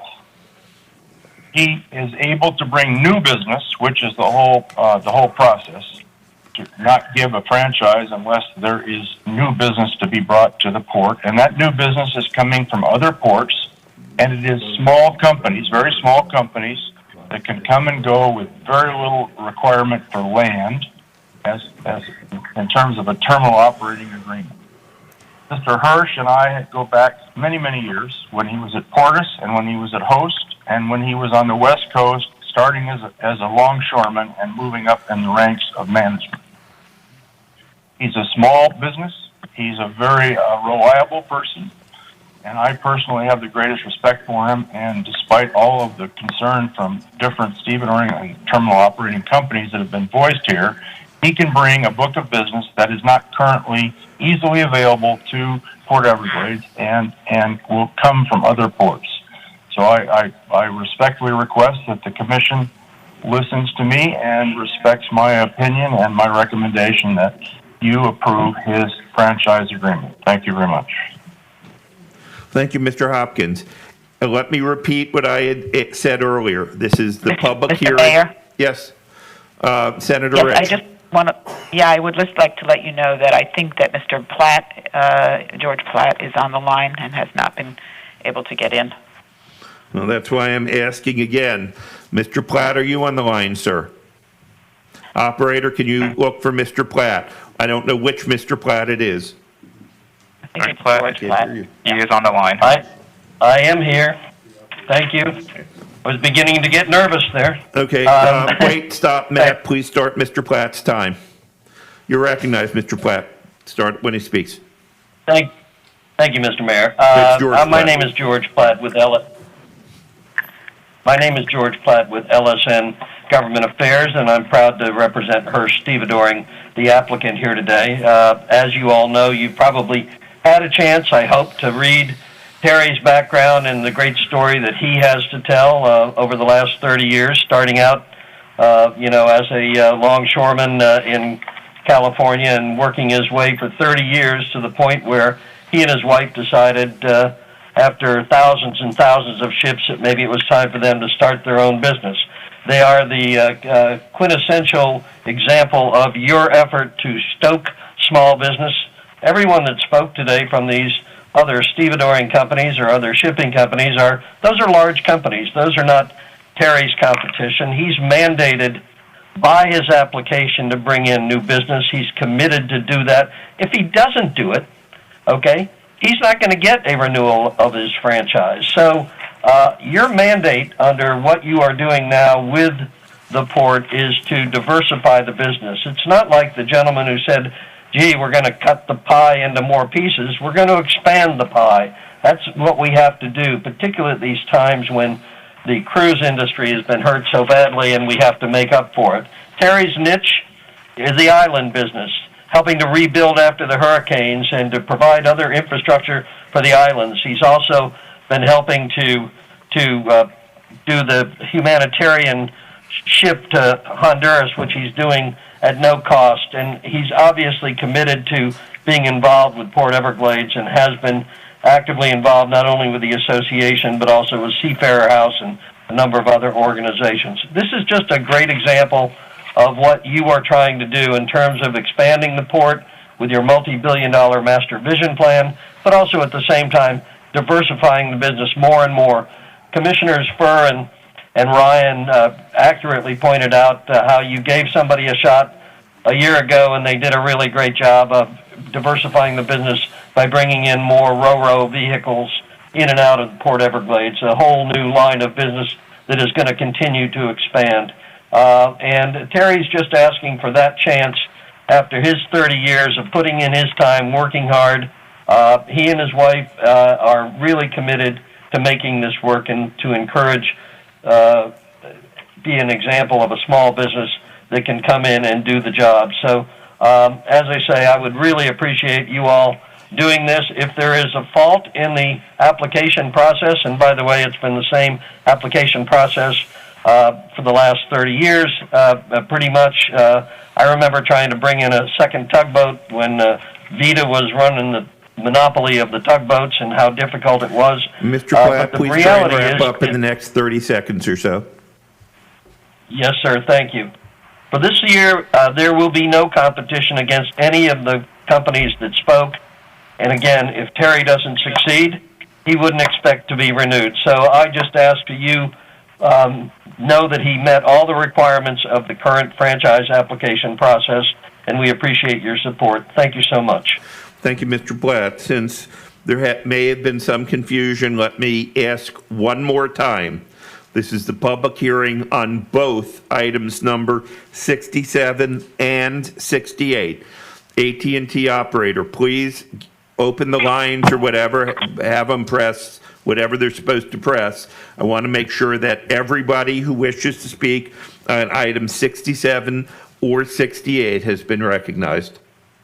Terrace Hirsch is on the line. Okay, Commissioner Furr? Did the applicant himself get a chance to speak? He's Yes, fine. Yes, I Okay, am. I think so. Now, okay, I'm sorry, AT&T operator, did you call someone? Terrace Hirsch is on the line and would like to speak.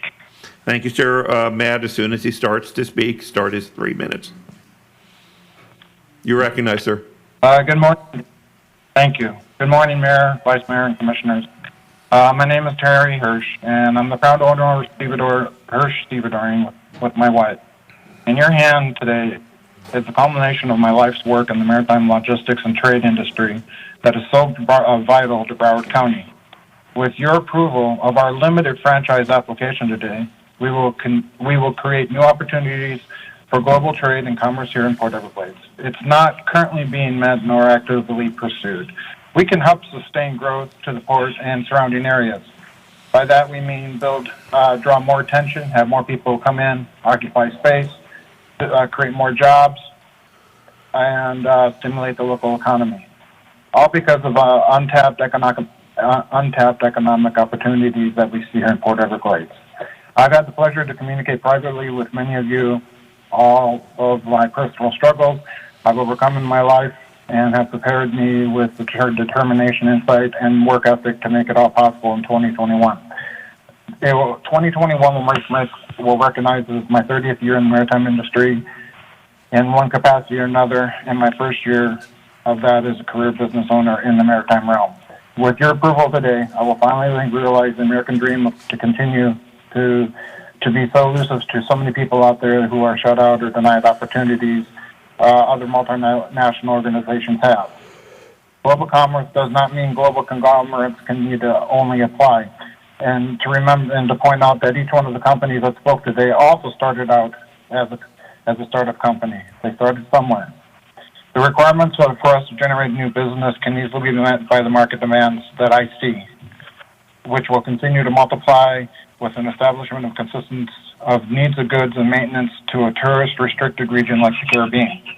I thank you for the trust you place in me today, and I give you my firm commitment that I will never stop supporting the growth and exploiting the enormous potential of Port Everglades. I will continue to encourage organic growth and support towards the port as an economic force for free trade and commerce in our region. I just want to say thank you. I want to ask that you give us the opportunity to show that what we've talked about is real, and I can make a difference, and my wife I can make a huge difference. And that's really pretty much all I need to say. Thank you. Thank you for your testimony, sir. AT&T operator, is there anyone else that wishes to testify on items number 67 or 68? If there are any callers on the line who wish to speak, please press pound 2 to raise your hand. Are there any, last chance that we're about to close the public hearing, is there anyone else? If not, AT&T operator, there's no one else, correct? There are no more callers in queue. Thank you, sir. Please show the public hearing closed on items number 67 and 68. I have a question for the county attorney. We've heard testimony on both sides. It is my understanding that our actions today are somewhat constricted as to what we can do. County attorney, could you please comment on that? Yes, Mayor. What's before you today really are two individual franchises. A specific franchise should be granted or denied based upon whether the applicant meets all of the criteria.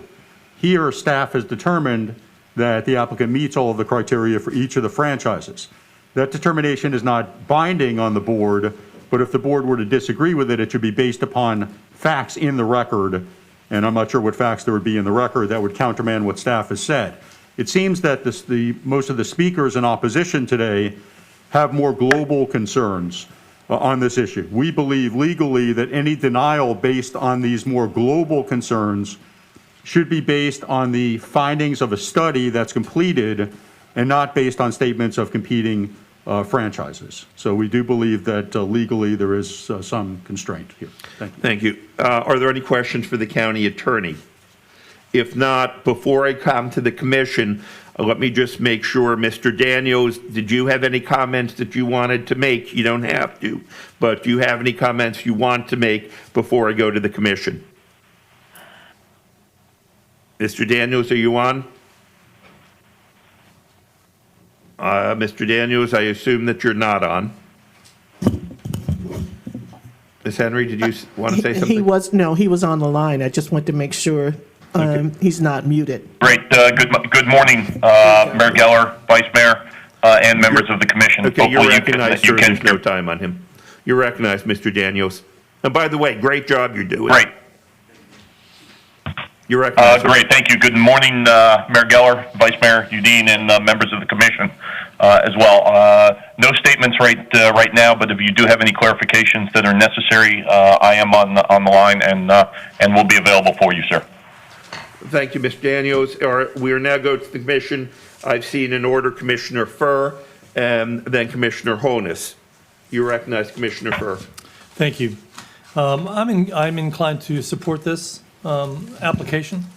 I think I don't think it's fair to change the rules, right before when someone's coming in, which is what is being asked. It's as if people have gotten in the door and they're kind of locking the door behind them. I think our approach shouldn't be trying to cap what is going on here.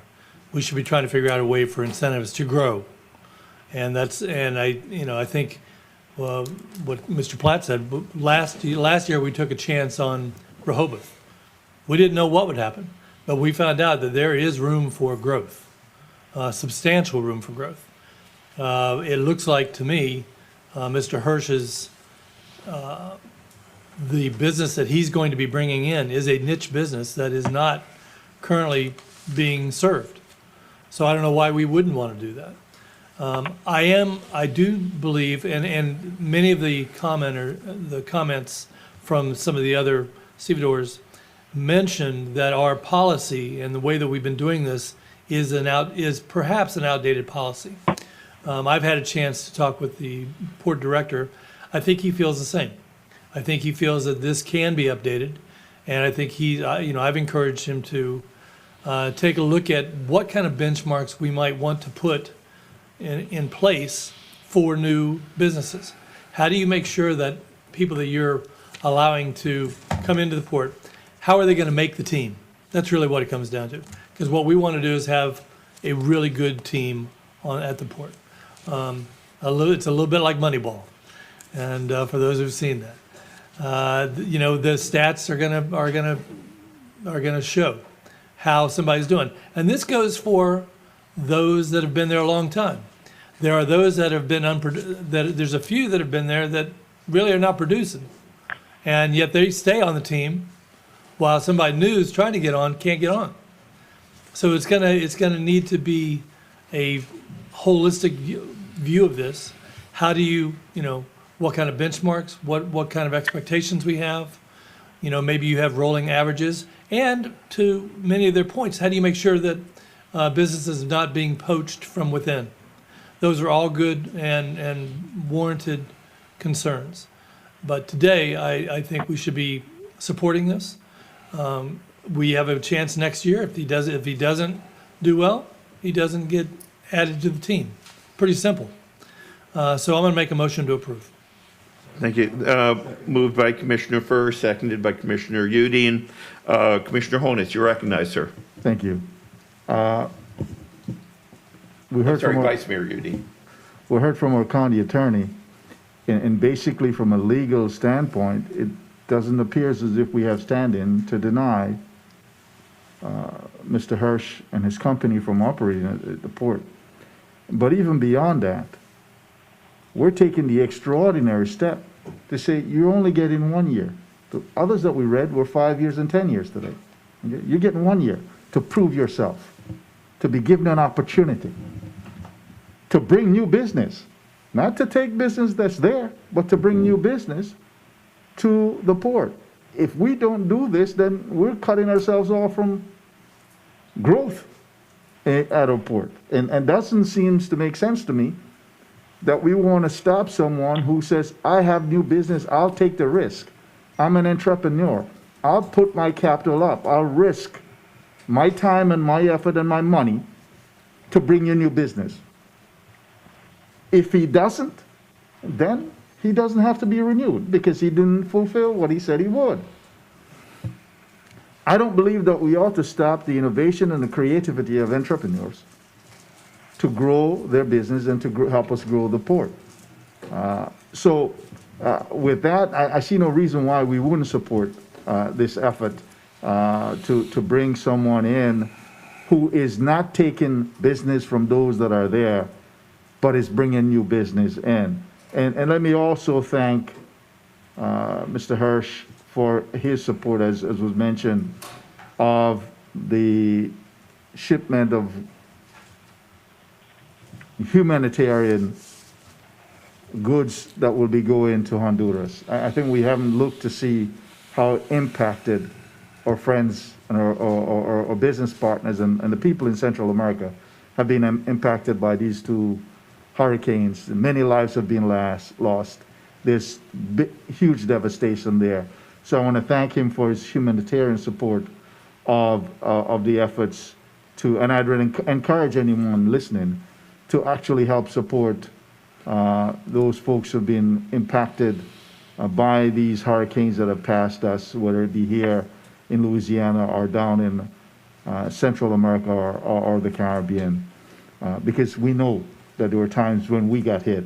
We're grateful to God that we didn't get hit this time in any impactful way that has cost us the kind of devastation that a serious hurricane could, as has been done in Louisiana and in the Central America.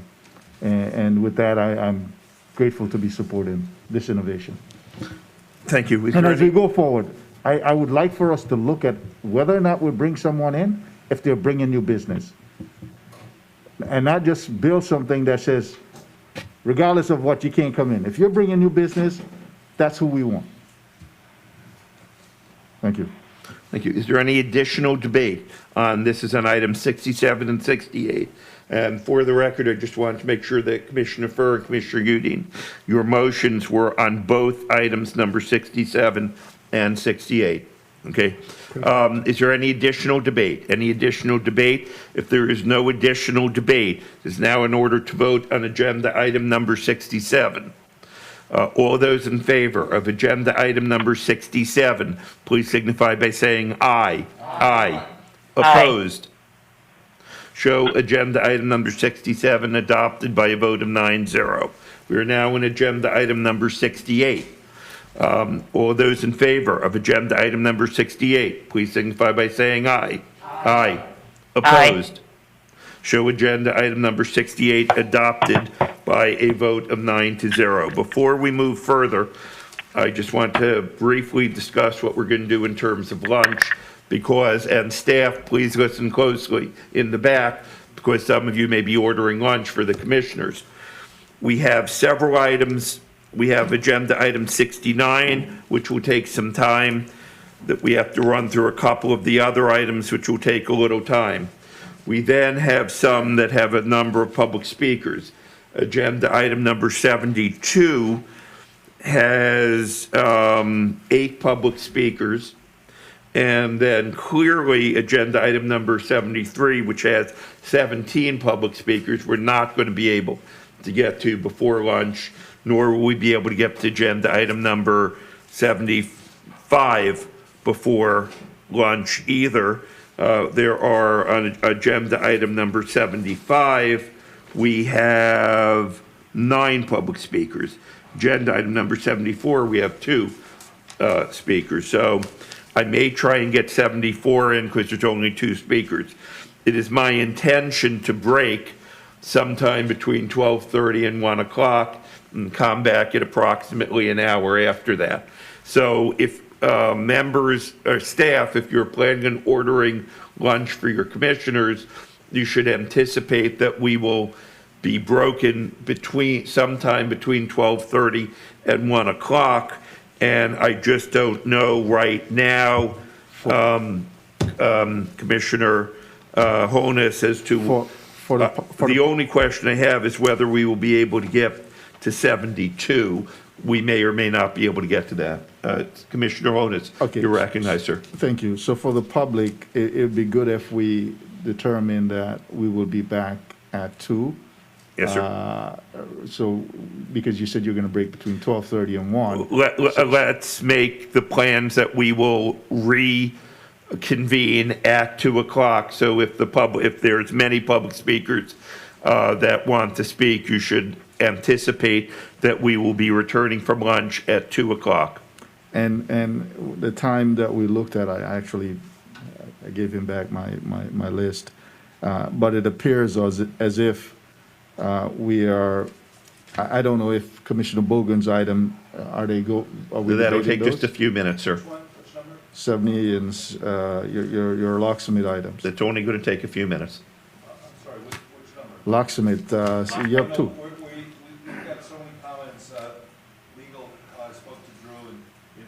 We're going to open it, and then we're going to postpone it. All right, good. That's why I said So it'll only take a that's few not gonna be minutes. any time. So if we looked at the numbers that we have, would take us to pretty much 12:30 on the other items before we get to. Right. We may, I'm not sure whether we'll get to 72 before lunch. It depends on how much time we spend on some of the other ones before then. So at this time, it's safe to say that 73 and 75 won't be heard before lunch. Yes, sir. That's why I brought this whole thing up, to let those people know that they didn't need to keep holding right now. Exactly. That's what I want to make sure is clarified to the folks who have taken the time to be on the line to speak to us today. So we won't get to those items until at least 2 o'clock.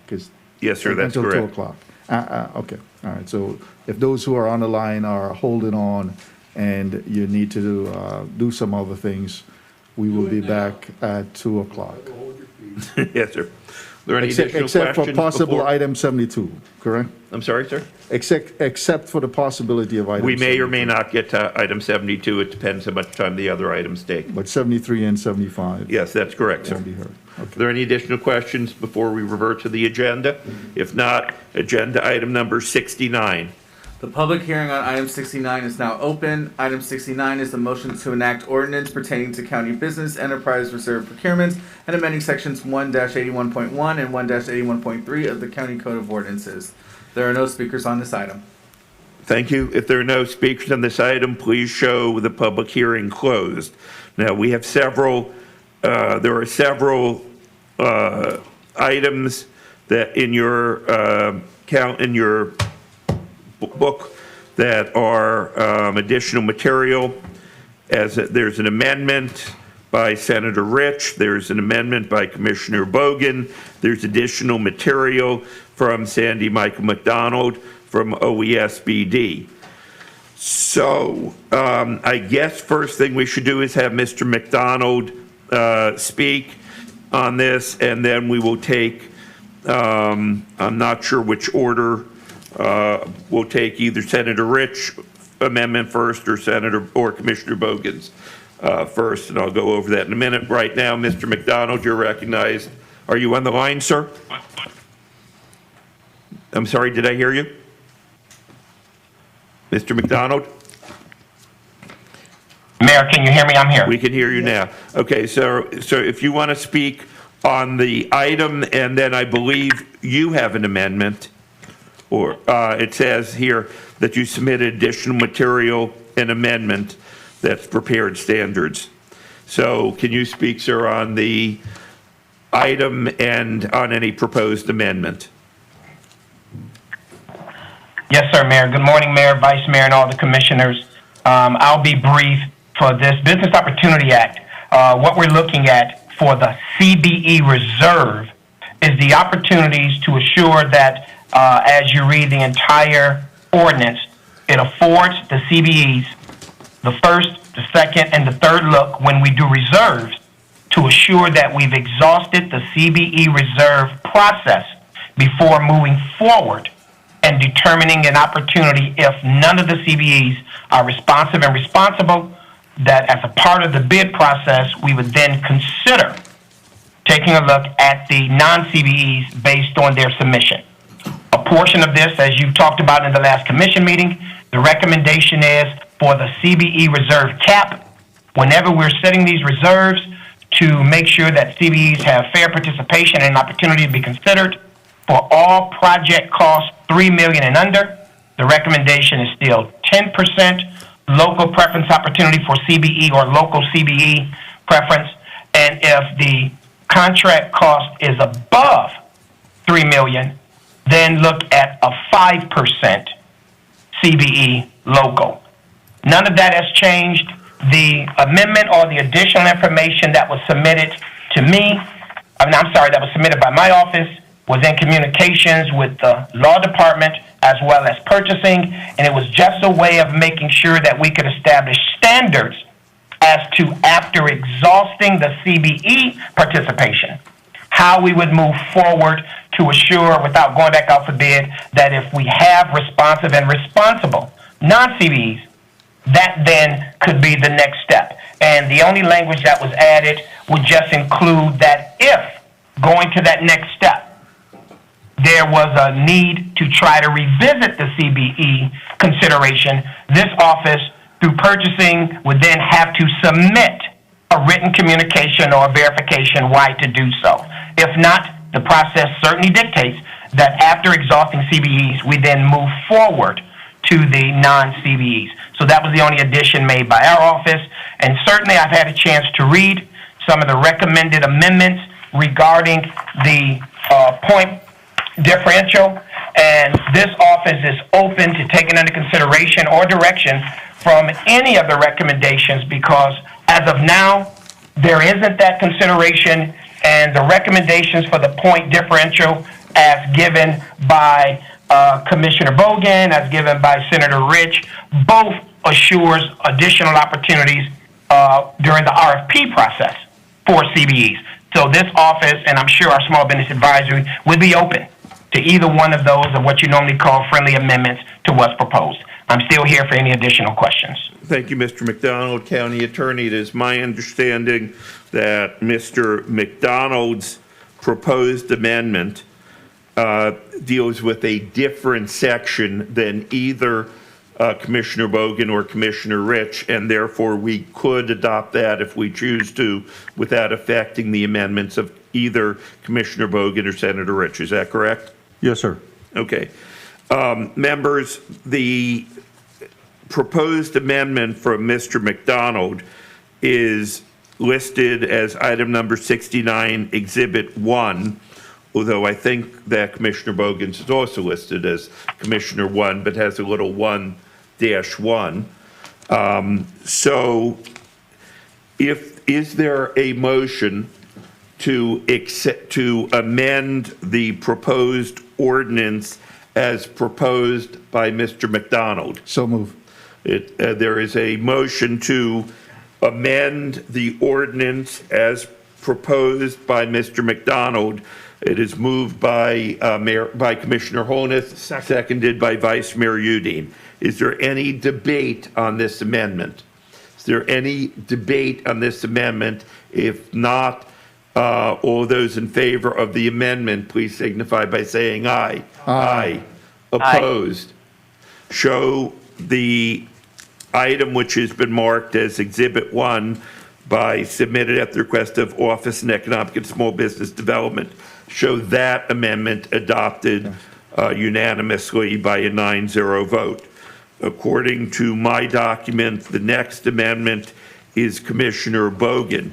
Commissioner Bogan, will you explain your amendment, sir?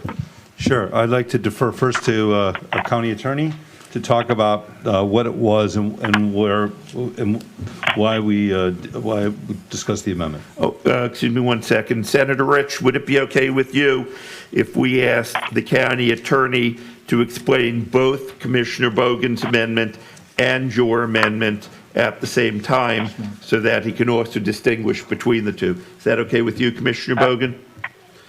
And is that okay with you, Senator Rich? Yes, it is. Okay. County Attorney, if you could explain both Commissioner Bogan's proposed amendment and Senator Rich's amendment and how they differ. Yes, sir, and thank you, Mayor, thank you, Commissioner Bogan, thank you, Senator Rich. This has to do with the points differential on the RFP side of the equation. So what Sandy referred to before as the 5% or 10% differential has to do with pricing and basically, pricing either under hard bids or under RFPs. This has to do with the points that are assigned by the selection committee. There are 3 different proposals before the board. The first one was presented in the initial draft of this, which was recommended by staff, which is that in order for the CBE to get the award, its total points needs to be no more than 20% less than the total points assigned to the highest ranked non-CBE. And as Sandy mentioned, they're open to the other amendments on this. Commissioner Bogan's proposal would change that from 20% to 5%. Can you explain what that means?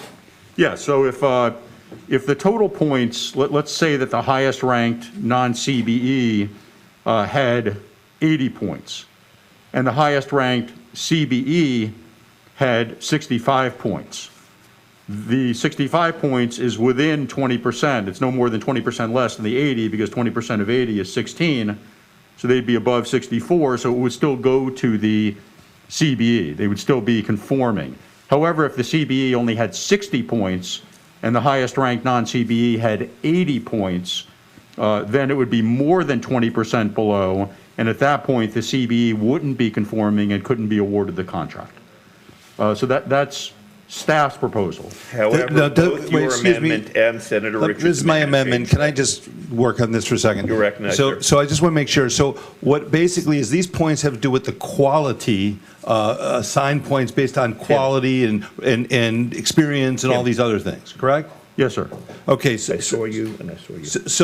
So if the mayor has a company, it's called Geller Construction, and he's Why would the mayor have and he's got enormous experience. He gets 100 points. Now I'm a CBE, and I get I'm not as good. I don't have the quality, and I'm assigned by staff. I'm assigned 80 points under the original thing. The 20%, I would still get it, even though my quality is 20% less than Geller's. Yes, at 80 points, you would still get it. So we're not talking about price, we're talking about quality. So what I'm suggesting is that the quality should at least be within 5% of the top person. So if Geller was at 100 points and I'm at 95 under my amendment, I would still get it as a CBE. Even though I'm not the top quality, I still have a 5% buffer. Yes. Okay. And I assume, okay, so my interest in making my amendment has to do with the quality of the job. We can help CBEs all we want, but if the quality is lacking, we're going to either get lawsuits as we've had in the past, we're going to have problems, we're going to have to redo it. So I think pricing we're dealing with as the recommended by Sandy. But with quality, I think if we sway so far from the top, I think we could be hurting our taxpayers. We could be hurting, by getting a company that doesn't meet the quality standards just because they're a CBE. To be clear, right now we're on questions because we will have debate on the specific amendments in order. And Commissioner Ryan, and then I saw Commissioner Honus. He was going to explain Senator Rich's thing from mine. Sorry, sir. So can you explain, County Attorney, the difference? I think you explained what the staff proposal is, and I believe you explained what Commissioner Bogan's amendment was. There's a slight difference between Commissioner Bogan and Senator Rich's amendment. Can you explain what that difference is, sir, please? Yes, sir. Just to make sure the context is very clear, right now there are no caps. So any of these changes that you put in are going to be more constraining and more careful in giving work to a CB. They're going to have to meet more standards regardless of these. But what Senator Rich's proposal does is it kind of takes the middle ground between staff's proposal at 20% and Commissioner Bogan's at 5%, And Senator Rich's proposal it parallels what's happening on the price side. On the price side, as Sandy mentioned, if it's over $3 million in terms of the amount, then the CBE must be within 5% in terms of pricing. If it's a $3 million or below, they must be within 10%. That's what Senator Rich does on, as Commissioner Bogan aptly stated, on the quality side. They need to be within 5 or 10%, depending on the price of the contract. And Senator Rich's proposal also excludes from that the pricing component. Usually for RFPs, pricing might be entitled to 20% of the points. So there's no double dipping there. Senator Rich's proposal excludes the pricing, the price points that are awarded for an RFP, and then looks at the point differential, and it has to be within 5% or 10%, depending on the total value of the contract. And Mayor, I'm going to withdraw my amendment. I like what Senator Rich is doing, and as the county attorney said, meet in the middle point, and I would support Senator Rich's amendment. Thank you. Please show the amendment offered by Commissioner Bogan withdrawn. Commissioner Ryan, you're recognized, sir, followed by Commissioner Honus. Commissioner Ryan. I'd like to speak about mine. I will add you next on the list, Senator Rich. The county attorney, I think, has explained what the nature of my inquiry was, because I was looking at the distinction between the Bogan amendment and the Rich amendment, whereas Commissioner Rich's amendment seems to be more comprehensive, because it's like a Texas two-step. You know, first you're dealing with... That's why you played the Willie Nelson music, because of the Texas two-step? We're working in that country music this morning. Okay. The monetary differential is kind of, to use another idiom, the first bite at the apple. And so for less than $3 million, there can be that 10% differential. So you've got, a $2 million contract. I keep hearkening back to the genesis of this whole thing, I think, arose from the contract that was being awarded for janitorial services over at the Rent-A-Car Center, and we were kind of on squishy ground on how we could do this as a CBE set-aside.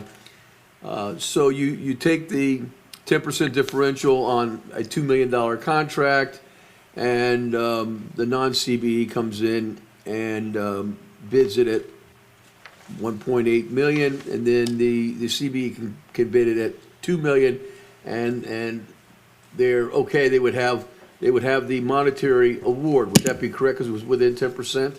Yes, well, 1,980. So if it's 1.8 million, it's 10% off of the 10% above the 1.8 million. Exactly. So it would be, geez, I shouldn't have done that calculation. 1.98 million. So having Show Commissioner Ryan got the passing first math. bite at the apple, or let's do it again, and crossed over the first hurdle, then you get to the second hurdle, and that's where all of the other points that are scored, everything from their capacity to do the job, their tools, their equipment, their past performance, their experience, everything else. That would be the separate 10% differential under the Rich Amendment for proposals that do not exceed $3 million. So again, we're looking at under $3 million, and then we're going to give a 10% on price, and then another 10% on quality of work or ability to perform the task. Is that the understanding? Is that correct in my understanding of the Rich Amendment? Yes, sir. They have to meet. You said less instead of more. The 10% is on the more than $3 million. Sorry. Yeah, no, I think Commissioner Ryan stated it correctly. Yeah, that was right. Yes, but, right, and less on over $3 million, the 5%, correct. But Commissioner Ryan, just to respond directly, and to make sure everyone's on the same page with it, these are two hurdles that the CBE has to get through. So they sequentially. So they have to get, if it's just a hard bid, you don't have an RFP, then there's only the first hurdle because it's only on pricing. Price. But if it's an RFP, they have to get through the 10% or 5%, depending on pricing, depending on contract value. And then after that, you look at their overall score under Senator Rich's proposal, it's pretty precise. she eliminates pricing so it doesn't have a double impact. So if pricing is 20% of the total points, you would knock off the points awarded for pricing to each vendor and then see if they're within the 5% or 10%. But you still have the dual analysis. You have the price, and then you have the balance, the performance, or the point scoring. Yes, sir. With Commissioner Riches. Yeah. Okay. Thank you.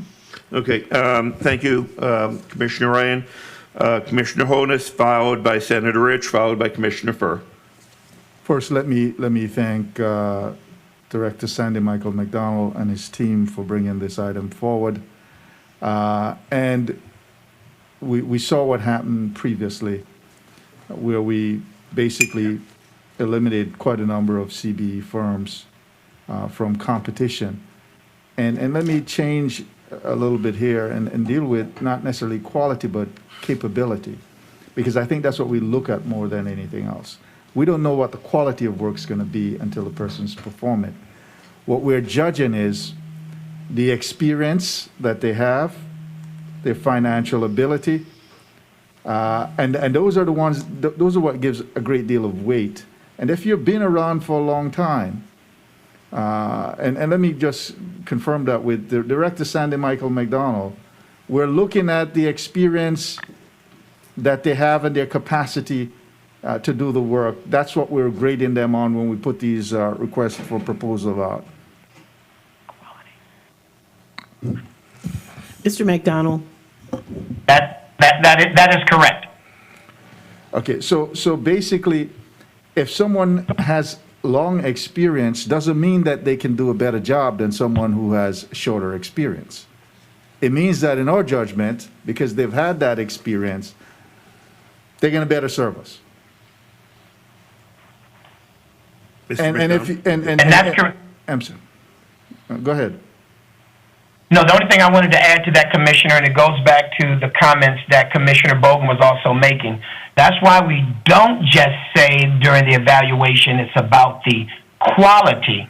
It's multiple considerations based on the evaluation that all needs to be considered to give the small business the opportunity. But yes, quality of previous activities and projects, capabilities, ability to deliver, to demonstrate that they've done similar work, not exact work, all the things that are considered for a total evaluation. This begins to aid and give an opportunity for the CBEs to present without having to be exact, but certainly we want them based on their quality and their capacity to deliver. But in the case of the airport, we require them to have actually exact performance at an airport, and that's what kind of eliminated so many of them. It's not that they couldn't do the work. They were working for us in other areas already, but they didn't have that exact experience. So this again help us to level the playing field so that someone who's been around forever doesn't overshadow, the large company doesn't overshadow the ability for some newer company that's innovative, creative, and has the capacity to complete the work is overlooked. So I'm very supportive of what the Small Business and Director Michael McDonald has done, and the compromise that has been struck by Senator Rich's amendment, I think fits well what we're trying to accomplish here. It doesn't give the CBE carte blanche to say, hey, you come in because you're CBE, you're going to get the work. There's still some competitive advantage they need to bring to the table. Thank you, Commissioner. Senator Rich, you're recognized, ma'am. Yes. So I'd like to speak to my amendment. Would you like me to place the amendment, actually make a motion? Yes, so that we have Senator Rich amendment moves her amendment. Senator Rich, you're recognized to explain your amendment. Show the amendment seconded by Commissioner Bogan. Senator Rich, you're recognized to explain your amendment. Okay. Yeah. Okay. So pretty much, what's been said from Commissioner Holness and Commissioner Bogan is focused in the direction that why I proffered this amendment, because I think that we do need we all agree we need to level the playing field, and I think this gives what we're doing on both counts, both the pricing and the points, here is giving more opportunity, much more opportunity to CBEs. But I also believe that there has to be, and I believe there has to be a reasonable difference, respecting our desire, and I put all those words that Sandy McDonald just said. Quality is one of them. Experience, is certainly important, based on past performance and so forth. So I think that this, is a reasonable compromise where we now have, I think, a good differential with both the monetary and the points. So that's why I, support, obviously, this amendment. Okay, thank you, Senator Rich. Commissioner Furr, you're recognized, sir. Thank you. I am in support of this in general. I do have two questions. One is, how do the points for local preference fall into place with this 10%? Who is your question directed to, Commissioner? I don't know. Do you want it, do you want it county administration, county attorney? For a minute. Mr. McDonald? I've talked to Sandy about this a little bit, and, we are giving most CBEs, I think 85% of the CBEs, from my understanding, are local. So they're going to be getting a local preference as it is. Is this going to be on top of that, or is it incorporated into it? Commissioner Furr, is it okay if I have county attorney answer your question? Sure. Okay, had you completed your question, sir? I have not. Please go ahead, sir. Well, it's not so much a question. That's the only question I have. I have a comment after that. First, to answer your We'll do a question question, first. county attorney, can you respond, please? If local business, Commissioner Furr, is part of the calculus, part of the scoring on the RFP, then the CBE would get the local business points. Others may as well, and so that would be part of the total points that they would have on the RFP to see if they were within that differential. Did that answer your question, sir? It's not excluded. They get the benefit of local preference. So it would be a local preference plus the 10%? If they're eligible for 5 local or preference, 10%. yes. Okay, and I guess I just want us all to be thinking in terms of the equation here, because that actually bumps it up to 15. But the non-CBE could get that same preference. The other one could get it too. Wait, why does it bump it up to 15? No. If they were local preference, plus they're getting the 10% on the differential. Non-CBEs can also can get the the local preference as well. Okay. Non-CBE gets Wait, it as well. excuse me. Let's try not to have 5 commissioners speaking at the same time. Right. So, Get used to it, Steve. okay. I I got a staff and I'm not afraid to use it. Commissioner Furr. Okay. Have you had your question answered by the county attorney? I have. I just wanted to kind of make that point that, just so that we recognized, and I'm not even sure how it all plays into it, but it's something we should be considering. The second part is we are somewhat grasping at numbers randomly here. We're choosing 5, 10, 15, 20 without a rational nexus of it. And I really do think we should be looking at, much like what the Bureau of Labor Statistics does, when they determine the multipliers for different industries, we should be looking at that. And this is depending on what kind of contract this is. If it's an architectural contract, something like that, BLS says there's a 4% multiplier. If it's a janitorial, it's less than 2% multiplier. Those are real numbers that should be going into our equation on this. It is not. We are grasping at numbers. That's my concern, is that there's not a nexus here. I would like to ask the county administrator if there's a way to ask Director McDonald if he could explore that. If there's a way to explore this so that we are dealing with numbers that make sense here. Not just something that, it's obvious by all of us saying a 5, 10, 15, 20 that we don't have we don't have a handle on what the number really should be. And I think when we're making a decision like this, which is at some point giving a preference to certain, we need to know why we are giving that number, why we are giving 5 or why we're giving 10, and what that benefit, how that benefit actually ends up benefiting the county by the multiplier to the citizens of this county. So I would like to ask that I'm going to support this today. But that's my comments. Thank you. Thank you, Commissioner Furr. Commissioner Udine moves to extend the meeting for not to Second. exceed 20 minutes, seconded by, was that Commissioner Honus? Any objection? Show that passed unanimously. Okay. We are still on the debate on the Senator Rich amendment. Is there any additional discussion or debate on the Senator Rich amendment? If not, Commissioner Bogan moves Senator Rich moves the Senator Rich amendment, seconded by Commissioner Bogan. All those in favor of the Senator Rich amendment, please signify by saying aye. Aye. Opposed? Show that amendment adopted unanimously. We are now on item number 69 with two amendments, the Senator Rich amendment and the staff Sandy Michael McDonald amendment. Is there any debate on this? Was that okay? Moved by Commissioner Honus, seconded by Vice Mayor Udine. All those in favor of item number 69 as amended, please signify by saying aye. Aye. Opposed? Please show item number 69 adopted unanimously by a 9-0 vote. We are now on agenda item number 70.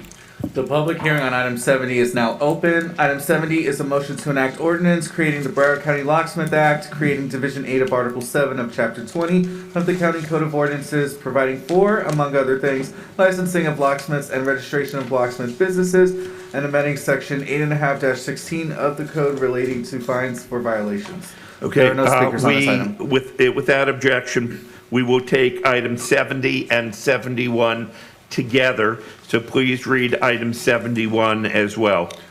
Item 71 is a motion to adopt resolution amending section 40.50 of the County Administrative Code to establish fees for locksmith licenses, apprentice locksmith licenses, and locksmith business registration certificates.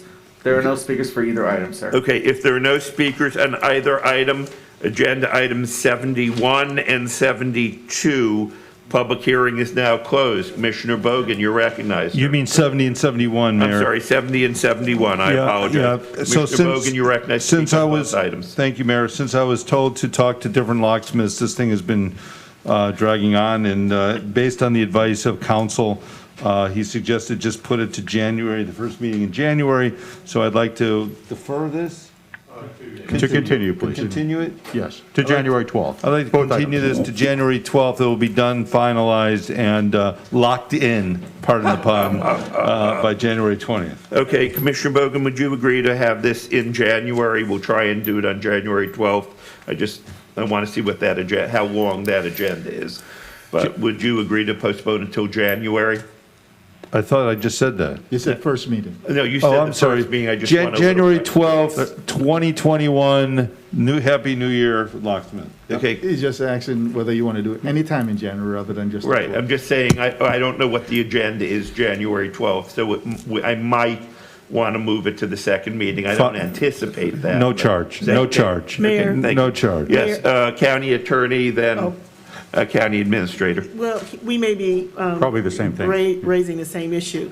The reason we continue it to a day specific so that we don't have to really pay to re-advertise, because now you're going to. Okay, then let's do it to January 12th. And you could always, at that point, if you need to. move it again if we you need can to. move it. I understood. Thank you. Okay, all right, you've heard Commissioner Bogan's motion to move to a time certain, seconded by Commissioner Honus. All those in favor, please signify by saying aye. Aye. Opposed? Show agenda items 70 and 71 continued till January 12th. We will skip agenda item 72 momentarily because there's too many speakers to take this up before lunch. Same thing with 73. 74, we have 2 speakers only. So I think we can try and take agenda item 74 as the last item before lunch. Mayor, Yes. might I ask that item 76 and 77, unless there's some issues, if we could dispense with those? Normally, we would have moved those to consent, but because of the new legislation, these are I'm sorry we can't do that. You're deviating from my script. So, okay. Yes, I have no problem with doing Okay, that. thank you. So, They should be easy. please show, we're now on public hearing, agenda item number 74. I'm sorry, we're on item 74? 74, please. All right, the public hearing on item 74 is now open. Item 74 is a motion to enact ordinance pertaining to the County Human Rights Act, amending various sections of Chapter 16 and a half of the County Code of Ordinances, and providing for the removal of certain religious exemptions. There's one member of the public that is present to speak on this item, sir. Okay, when you say present, you mean by phone? What I mean by that is there's somebody that signed up a speaker card and they want to speak in person. Physically in the room? No, they're available by phone. No, Okay. No, I think they're probably, no, they're in probably No, 4:30. the speaker that is Michael here. Reyna? Yes. Okay, so he's in room 4. So he's in room 430. Yes, Okay, but he can be brought in by video. were Yes. there, I thought there were also 2 speakers by phone on this item. There are additionally 2 speakers too. Gotcha. Okay, so first, let's hear from Mr. Rayner, and that is being done remotely? That is. By phone, Okay. yes. However this is done, make it so. Video So shall it be conference from done. room 430. You know, what was Captain Picard? You're Done, right. You're just going back century by century. I know. Okay. Somehow, through the magic of telecommunications, can somebody have Mr. Rayner Just speak? bring him in. No. He's on the phone. Okay. Okay. Bring him on. Hi, good afternoon, Mayor and Commissioners. Can you hear me? Yes, sir. Yep. Start his time. Michael Rayner, Chair of the Matt. Michael Rayner, Chair of the Broward County Human Rights Board. I'm actually in the hallway. And what I just wanted to thank Commissioner Ryan for bringing this item forward. It deals with a matter which really should have been removed from the county's Human Rights Act for quite some time. In 2014, the Human Rights Board requested that this item be considered to be removed from the language. And Joe Saunders from Equality Florida can speak to it a little bit more succinctly. And I just also want to add, you know, the Human Rights Board continues to monitor issues in court cases and other matters. So when the Human Rights Board deems it necessary to send a recommendation to the board, it does, which it has, admittedly, on several occasions. We've been sending recommendations for when the commission decides to act upon them. And I do want to thank the commission as a whole for taking that time to act on those items as they have. Thank you. Thank you, Mr. Rayner. AT&T operator, are there any additional speakers? We do have Joe Saunders on the line. Please call him. Joey line is now unmuted. Well, good afternoon, Mayor and Commissioners. Can you all hear me? Yes, sir, we can hear you. Start his time, 3 minutes. Okay. Well, thank you so much. My name is Joe Saunders, and I'm the Senior Political Director for Equality Florida, Florida's largest civil rights organization that works to advance the gay, lesbian, bisexual, and transgender community. On behalf of our thousands of members in Broward County, I want to thank you for taking this item up today. I think many of you know that for decades, Equality Florida has been working with local governments to create law that protects LGBTQ Floridians from discrimination. And this is an area where Broward County has consistently led the state. And so I want to thank you for leading here again today. I also want to thank Michael and the Broward Human Rights Board for their leadership on this issue. As you know, the Human Rights Board has been advocating for this change and this proposal today since 2013, and we've been proud to partner with them as they've worked alongside county staff to review the really careful and necessary balance between the constitutional protections that are provided in the state and federal constitution and the urgent need to protect people from discrimination. The change you're reviewing today is an important one, and the most important thing I think for folks to know is that it brings sections of the Broward Human Rights Ordinance in alignment with model policy that has been passed across the state and country, including in jurisdictions here in Florida like Pinellas County, Alachua County, Palm Beach County, and the city of Orlando. So I'm happy to take any questions y'all may have about it, but a special thank you to Commissioner Ryan. Thank you for sponsoring this measure, and thank you to the whole board for considering it today. Thank you, sir. I have one question, Mr. Saunders. Are you the same Joe Saunders that was State Representative Joe Saunders?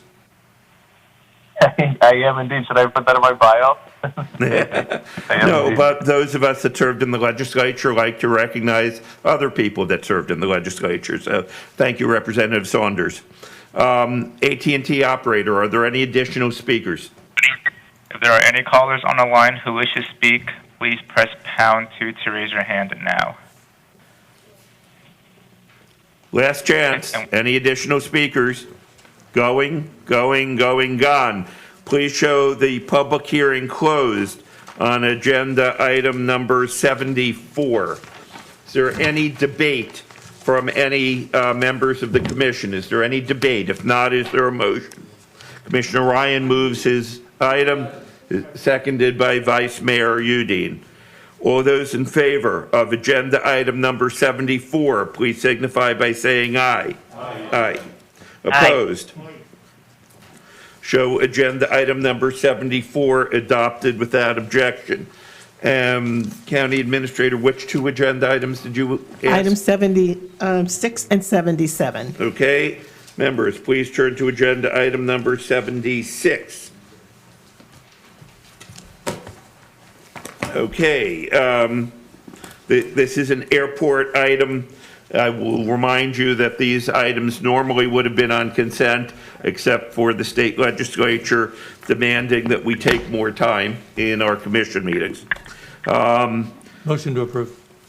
Okay, so Commissioner Furr, in an act of defiance to the legislature, moves approval of agenda item number 76, seconded by Dr. Sharif. Is there any debate? Well, No debate. I'm sorry? Mayor, I think, as Mr. Gale, I don't think he likes smart card, but I guess he's not going to be, I'm just joking, forget it. Good. Seeing no debate, it's now in order to vote on agenda item number 76. All those in favor of agenda item 76, please signify by saying aye. Aye. Opposed? Show agenda item number 76 adopted by unanimous vote. We are now on agenda item number 77. And Commissioner Furr again moves to, in an act of defiance, to do it. And I think that was seconded by Commissioner Honus. Is there any debate on agenda item number 77? Seeing no debate, all those in favor of agenda item number 77, please signify by saying aye. Aye. Opposed? Show agenda item number 77 adopted by unanimous vote. The next item would take too long to finish by 1 o'clock. So first, before we break, I want to say that if you didn't laugh at my earlier statement, this shall not pass, you missed it because it was really funny. In addition to that, we will come back at 2 o'clock and take up the items on the public hearing that we did not get to, and then resume the agenda. Is there any announcements before we break for lunch?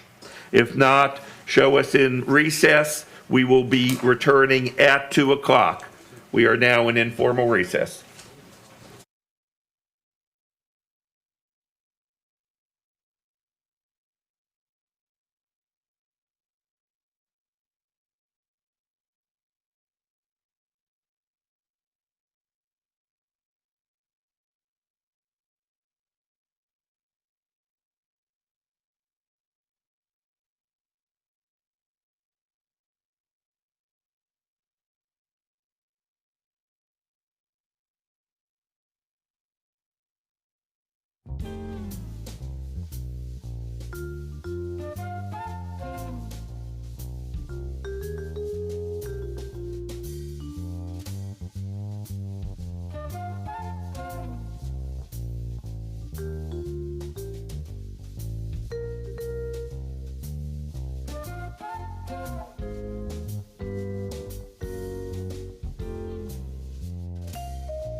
Herman and Dorothy Schuster Nature Preserve is now open and available for Broward County residents and visitors to enjoy.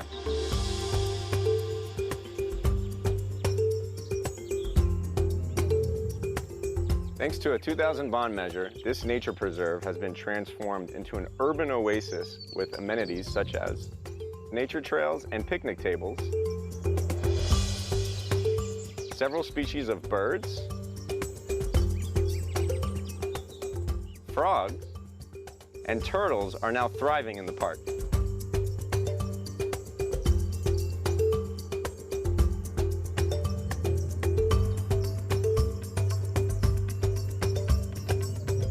Please adhere to the CDC recommendations regarding social distancing and mask use when visiting the park. To find out more about Herman and Dorothy Schuster Nature Preserve, visit broward.org/parks.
Commissioners, if you are in the back, please join us on the dais.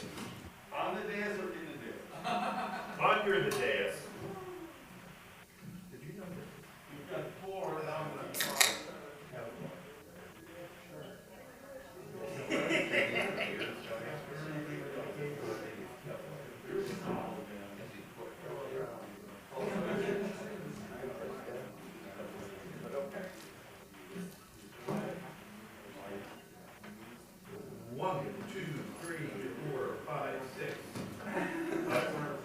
Senator Rich, are you on the phone? Senator Rich, are you on the phone? I'll take that as a no. Dr. Sharif and Commissioner Ryan, we're about to start. Dr. Sharif, Commissioner Ryan, we're about to start. Okay, let me see which ones we took up. I think we've done enough public hearings for the day. Is there a motion to adjourn?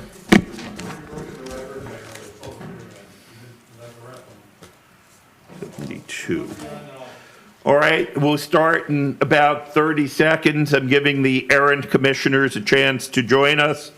We'll be beginning on item number 72.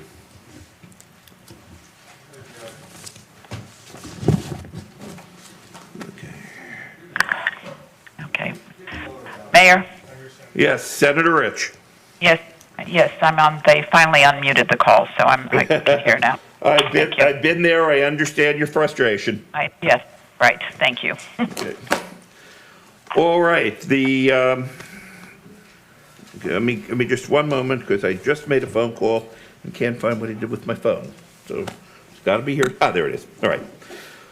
Okay. The Broward County Commission meeting of December 1st is now reconvened at approximately 6 minutes after 2. We will take up item number 72. Matt, will you please read? The public hearing on item 72 is now open. Item 72 is a motion to enact ordinance pertaining to motor carriers, amending various sections of chapter 22.5 of the County Code of Ordinances, and amending section 8.5-16 of the County Code of Ordinances to set fines for violations. There are currently 8 speakers on the phone, sir. Thank you, sir. Before we take up item 72, I believe that item 72 is essentially non-controversial.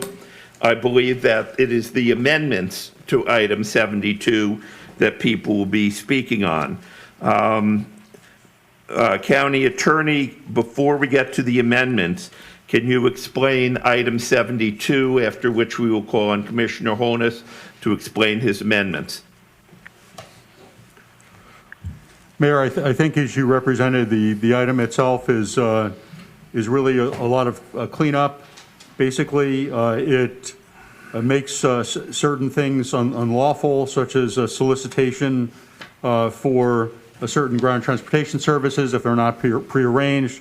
It provides for certain penalties. It's really a lot of cleanup that's been in the pipeline for a while, and there are 2 amendments that are pending on it.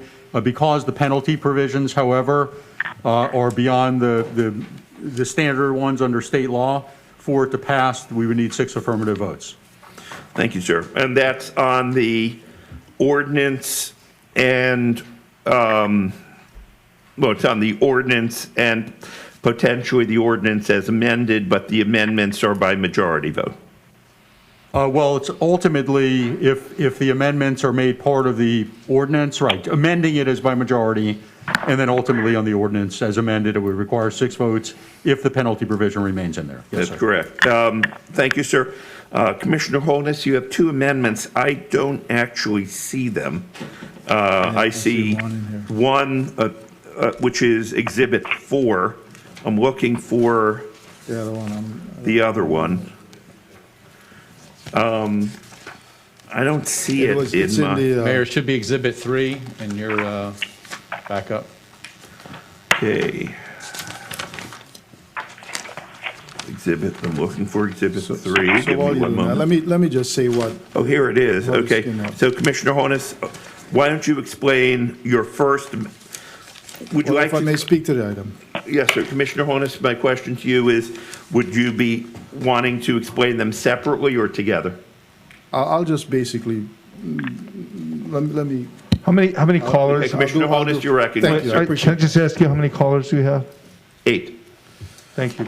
There are 8 people that signed up. So, as the county attorney said, this is an item that's been long in the making. I've been working with staff on this for probably well over a year, actually well beyond a year, with input from the industry. So many of the things that are here were brought forward by them. There are 2 things that had a lot of conversation, and that is allowing for those who had received those,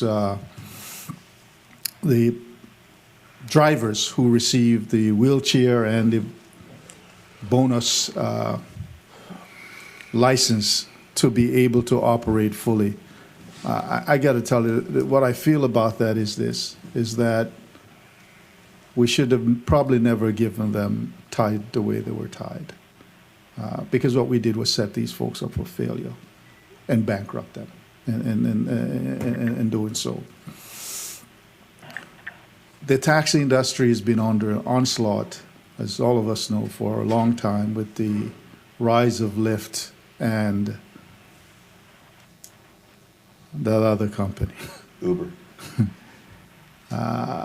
And we were here nights going through this. So what we've done is we've created a system where we have one group of people that we regulate and tell them what they can charge or can't charge. And my staff takes my mask off or put my mask on. They say I'm muffled. They say I'm to wear a different one. Or so they want to make sure that I'm wearing my mask. It gets a little muffled at times, however, when I'm speaking. So if I'm not speaking, I didn't want to interrupt you briefly. Commissioner Bogan, mask, please. Yeah. So what we have is a system that now, in my opinion, ought to be just deregulated. Let everybody operate without the constraint of all the stuff that we have, but that's not going to happen. So the taxi drivers who got these bonus licenses have been begging us, pleading with us, and I guess I probably get more of the phone calls than any of you. So that's one of the amendments, is to allow them to be able to operate these cars. And yes, the number of rides and all of that is down tremendously because of COVID, in addition to the deregulation that was done by putting in Uber and Lyft to be able to operate as they pretty much see fit, with very, very few restrictions and licensing and insurance and other things.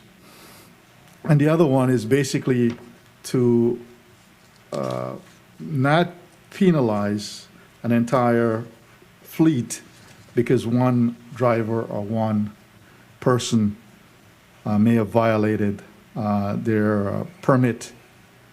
That's basically the two items that we have to amend, in addition to the overall that we're doing with this item. Commissioner Holness, with your permission, I don't fully understand what each of the amendments does, so I'd like to ask the county attorney if the county attorney can explain specifically what each amendment does. Once you've done that, we will then begin public testimony. Yes, sir, happy to do so. Amendment 4 is the one that Commissioner Holness was, excuse me, Exhibit 4. Okay. So Exhibit 4 is the second of, I apologize, of Commissioner Holness's amendments. And what it does, I think it's really, was intended, but his language, I think, makes it clearer that if there are penalties and repeat violations over a certain number of months, that it links it to the specific certificate, permit, registration, or license, as opposed to you violated something for this license or registration, now your entire fleet, if you're operating other vehicles, are impacted. So it seems to be clarifying in a good way. 3. Would you regard that as a technical amendment, or is it clarifying? Because technical amendment, well, we'll just try and adopt without opposition. I mean, it could have been interpreted either way without it, so I think it's a clarifying amendment. But as Commissioner Holness mentioned, he's been working most directly with lawyers and staff on this, so it's in essence his item and a technical amendment. But I think it's certainly not harmful, because I believe when we drafted this was the intent. I think it just makes the language clear. Okay, we'll take that amendment up first. All right, and now what is the other amendment? And then the second one is Exhibit 3, which is, it's easy to to look at it and see what it does. It just strikes through, as you remember, maybe 18 months ago or 2 years ago, you granted 50 wheelchair accessible vehicle licenses and 50 bonus licenses, basically to I guess, try to help financially, since you were restricting the 50 wheelchair accessible licenses, or I should say not even restricting, prohibiting them from picking up passengers at the airport or the port. And this is just it's 4 lines, it's a strike through of that prohibition that you put in a year and a half or 2 years ago. So just to clarify, would that strike through apply to the wheelchair part component or the bonus component or both? I don't believe the restriction applied to the bonus component. It was just to the wheelchairs. Just to the wheelchair one, so. So were they able, if they got the wheelchair, were they able to operate the 50 bonus ones at the airport? I thought we had prohibited that. No.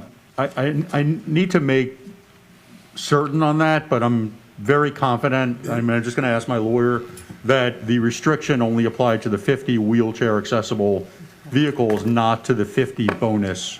And what strike, if you look at the strike, it says wheelchair accessible vehicles, taxi cabs operated under these certificates shall not station in the holding lots, lines, waiting to pick up passengers at the Fort Lauderdale Hollywood International Airport or Port Everglades. So that's a strike through. So it's a wheelchair. It specifically says wheelchair accessible. And Anika just confirmed that is accurate. Yes. Okay, so it's only on the wheelchair part. Mr. Pero, Deputy County Administrator.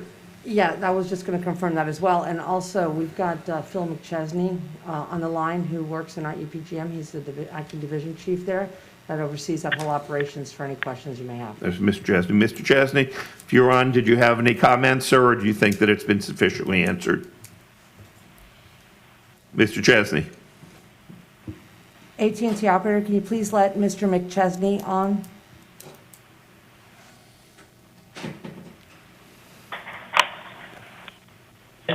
Yes, can Mr. Chesney please press #2? Yes, good afternoon. Can you hear me? Yes, sir, we can hear you. Did you have any comments, sir, or do you think it's sufficiently answered? No, sir, I did not have any additional comments. It's sufficiently answered. Okay, thank you, sir. If everyone understands, we can start public testimony now. Are there any additional questions? If not, AT&T operator, can you begin the public testimony on this item?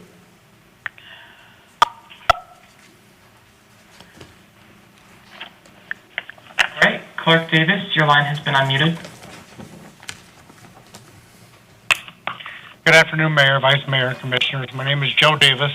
Okay. And I represent Yellow and United Cab. And I apologize, I disconnected myself. I wasn't sure the outcome of the 50 bonus permits and whether or not they were prohibited. Stop the time. The 50 bonus permits, that's the amendment that we're discussing right now. And that applies only to the wheelchair vans. And please start the time again. Okay, well, I felt certain that was for all 100 permits, not just the wheelchair permits. So I know we're looking at this amendment with the exhibits 1 and 4. 1 and 3, 1 and 4. 1 I'm not in favor of. I am in favor of the amendment number 4, which does bring it down to an individual certificate level. And I also want to point out that there's no shortage of taxi cabs or wheelchair accessible taxis at the airport. And the current trip volume has gone from approximately 2,500 trips a day down to 300 trips a day. The holding lot capacity is approximately 100 vehicles. And when the passenger volume is that low, the drivers are forced to park along Taylor Road, causing issues there with BSO to enforce tickets and send the drivers off. Of those 100 permits that were given away 2 weeks ago when I did a public records request, none of those have been operating since the July inspection or before. So they're not being dispatched throughout the county as they were required to do so. And they're not serving any benefit to our residents because there's none of them on the road or have been since that time. And that's my comment. I appreciate it. I'm here if you have any questions. Thank you, sir. AT&T operator, please call the next, I'm sorry. Commissioner Fisher, did you have a question of that speaker? I did. Mr. Davis? Okay, hold on. AT&T operator, can you bring Mr. Davis back on the line? There's not, no, Matt, there's no time on this. Yes. Mr. Davis, are you back? I'm back. Yes, sir. Okay, Commissioner Fisher, you're recognized, sir. Thank you, Mayor. Mr. Davis, I didn't understand your comments. I understand that you were okay with Exhibit 4, but now with the clarification that was made today on Exhibit 3, are you still not in favor of that? Are you able to now to be in favor of it since it's only the 50? I'm not in favor of anything that's going to dilute what business is at the airport. The drivers that are working there are getting less, usually on average about 2 trips a day. Prior to COVID, they were getting 4 trips a day. It's not sustainable, you know, if you stick another 100 cars in that holding yard. Okay, thank you. Thank you, Mayor. It's not 150. Thank you, sir. Are there any additional questions, Mr. Davis? Nah. AT&T operator, please call the next speaker. All right, Marie Sarah, your line is unmuted.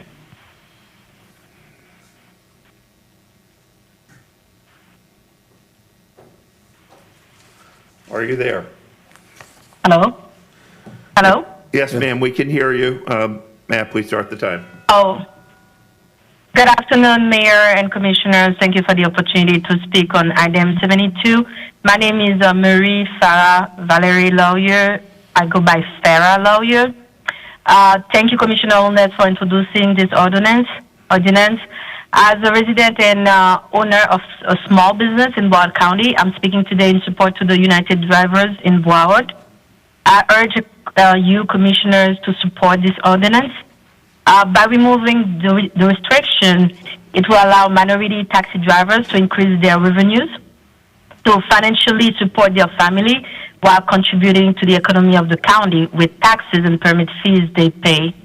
As you know, the pandemic has tremendously affected our local economy, and minority communities are the first to be affected. The taxi drivers have many of their family members who are minimum wage employees, and many of them have been laid off from their job, or they have reducing their hours. So as you may know also, as of today, many Floridians have not been able to receive their unemployment benefits. Our minority communities are in great need. Mayor and Commissioners, by supporting item 72, you are supporting Broward County small business owners, helping minority families to sustain themselves and to recoup from the financial hardship caused by the pandemic. And you are improving also our local economy. Thank you for your time and consideration. Please vote on item 72. Thank you, ma'am. Are there any questions? If not, AT&T operator, please call the next speaker. All right, Remy Marcial, your line is unmuted. Yeah. Good afternoon, Commissioner, Mayor. Thank you. This is Remy Marcial, the president of Association of Taxi Drivers on Broward County. We do support the amendment, the Exhibit 3 on the item 72. First of all, this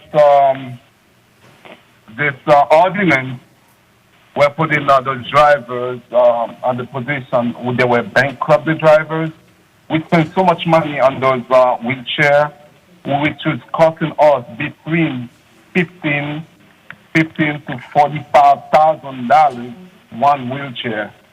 Most of us, we have to buy a wheelchair, the van by itself, probably for like $6,000 to $8,000, and then paying $9,000 on Miami to cut off or to put the wrap on it. And myself, I lose more than $150,000 trying to just be part of this business. My business is completely destroyed. And I will understand yellow card at the same token because that you guys did allow them to have the same opportunity to have those wheelchair permits with no restriction.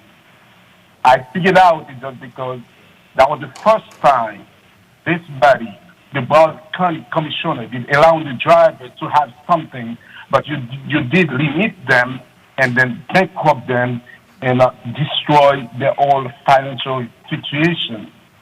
Today, I believe it is the right time for you, the commissioner, today, recognize the drivers, the financial hardship, the families on Broward County going through to allow those permits to be able to work everywhere the same as the other ones. And that was not the only the permits you guys gave us who have the bonus. That's the structure of the wheelchair permit. So the time has ended. Even the one Okay, that sir, you give please try and wrap up in the next 20 or so seconds. Yes. So I'm supporting item 74, exhibit 3. Please vote on it so the driver could get the opportunity to feed the family. Thank you. Thank you, sir. Any questions? Remove the quick structure. Thank you, sir. If not, AT&T operator, please call the next speaker. All right, Arsenio Jean, if you are on the line, please press pound 2.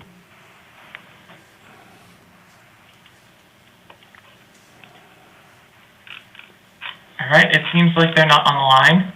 Okay, I'm sorry, what was that name? I'm sorry? What was the name of that speaker? Arsenio Jean. Okay, all right, I'm looking for that speaker. Sir or ma'am, last chance. If you're on, this is your last chance to be recognized. One more opportunity. Okay, if they're not there, AT&T operator, please call the next speaker. All right, Camila Duarte, are you on the line? Please press pound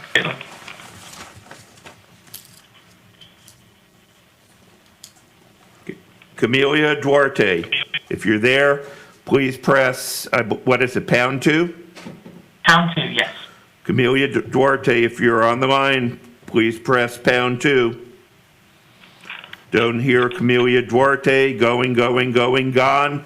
AT&T operator, please call the next speaker. There are no other callers on the line wishing to speak. Please let him or her speak. I Oh, said no one there are else no to speak? Oh, I'm sorry, we have 2 hands raised. I'm sorry? We have 2 callers. You have 2 additional callers? Yes. Yes. Okay, and they are registered and on the list? Yes, they are. Please call them. All right, Hans M., your line is unmuted.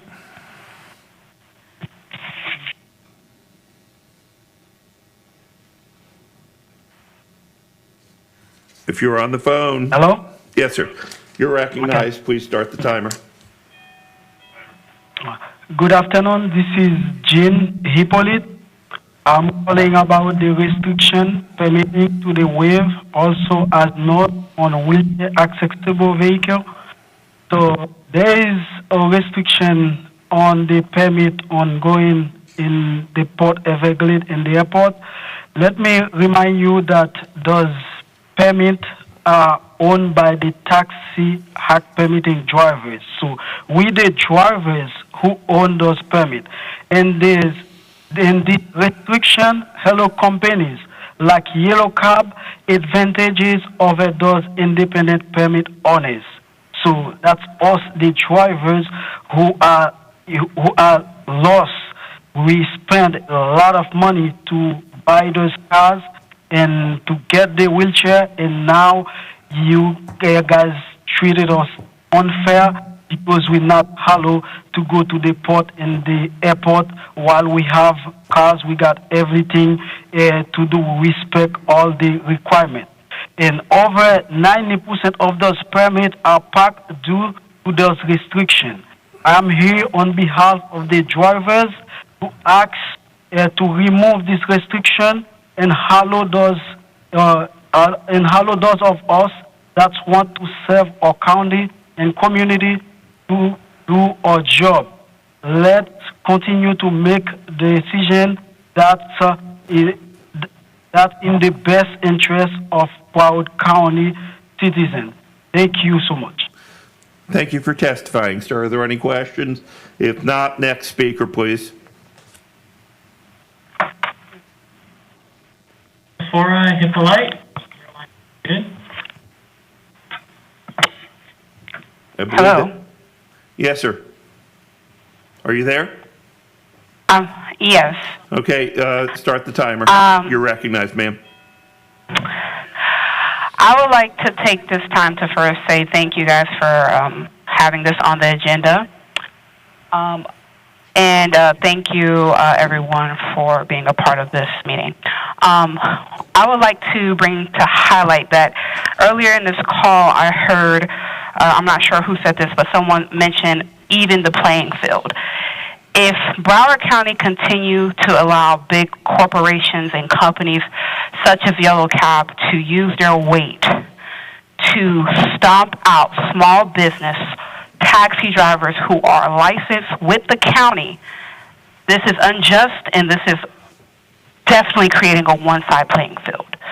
There is no reason to have a restriction on the wave drivers and in the cabs that have met all the criteria to work for the county to now no longer work for the county because of restrictions that are in favor of one company here in Broward County. Let us remind you that taxi drivers in Broward County generated millions of dollars to SB Plus which those funds were used to improve the airport and went to taxes, and obviously we contribute to the tourism community, and we're simply asking you to remove a restriction that handicaps a large portion of drivers in Broward County. This should be a no-brainer. Do we work for big corporations or do we work for the citizens here of Broward County? There should be no reason at this time, given our circumstances of what's going on, that anyone should be left out when there's no reason to. We're not asking to spend money collected from tourism to go back to taxi drivers, which in my mind it should. However, we're simply asking to remove a limitation that is put for absolutely no reason that's in benefit to one company here in Broward County. Is this Yellow Cab County or Broward County? Please remove the restriction of the wave. Thank you. Thank you. Are there any questions? AT&T operator, are there any additional speakers? If there are any callers on the line who wish to speak, please raise your hand. AT&T operator, is that it? There are no callers on the line wishing to speak. Thank you. If there are no additional speakers, the public hearing on agenda item 72 is now closed. It seems to the chair that the only controversy here may be on the item pertaining to eliminating the restriction on the wheelchairs operating, that the other one is not controversial. If the other one is not controversial, I would suggest we adopt that one first and then discuss the additional amendment. Motion to approve Amendment 4. Okay. Exhibit 4, the amendment. Okay. There's been a motion by Commissioner Holness, second by Vice Mayor Udine, to adopt the amendment, which is Exhibit 4. That is the one that deals with the individual permits. Where the penalties would go to. Amendment 2? Is there any debate? Seeing no debate, all those in favor of adopting the second amendment, which is Exhibit 4, please signify by saying aye. Aye. Opposed? Aye. Show that adopted. I think there are all 9 of us here. Yes. Show that adopted by a vote of 9-0. It is now in order for debate on the other amendment. Anyone who wishes to speak, please raise your hand. I see Commissioner Furr. I will be speaking. Commissioner Udine. Anyone else? Let me start with Commissioner Furr. Okay, You're thank you. recognized, sir. I actually just need a clarification, a memory clarification. When we first did this, we had decided to expand the number of certificates, correct? And we did that because we had a certain number. And we said, we will expand it if the certificate holders were willing to take a wheelchair addendum with it. Commissioner Furr? And would yeah. I'm sorry. I thought you were done, sir. Because we'd had a cap. We'd had a cap, and we said, okay. And there was an overall request to expand that. If I'm not, I'm asking, I'm trying to remember this correctly. I'll try and answer that, then I'll ask the county attorney. And so to expand it, we said, we're willing to expand it on the basis of that whoever's going to get that certificate will also serve those that need handicap. Am I correct on this remembering? Commissioner Furr, it's my recollection that there was testimony that in the western regions that I represent, right, and other western regions or not areas away from the airport, that there was concern that there was not sufficient wheelchair access. So the issue wasn't that we were expanding the number of permits because we wanted to expand the number of permits, but that we wanted, my recollection was that we wanted to have greater availability to non-airport areas, and the only way to make that financially feasible was to give also a bonus one that could operate at the airport. That is my recollection. Okay. Let me ask county administration if that is the correct recollection. So I have Mr. Villalpando on the line. He can provide the full history on that. He's prepared and ready to speak on that. Before that, let me ask the final part I was getting to. Absolutely, Is that Commissioner Furr. Because I'm trying to remember this. We were asking, they could buy one certificate, but they got a bonus. They got the wheelchair one as a bonus? Well, the wheelchair was more expensive, so it was... It was more expensive. Right, so if they got the wheelchair, in order to make it financially feasible, Then they had the other bonus that they could operate. And the wheelchair was more expensive? Yes. Yes, sir, far more expensive. Way more. All right, so I'll... So let's ask Mr. Valpia. Okay. Villalpando, he's on the line. Right, Lenny.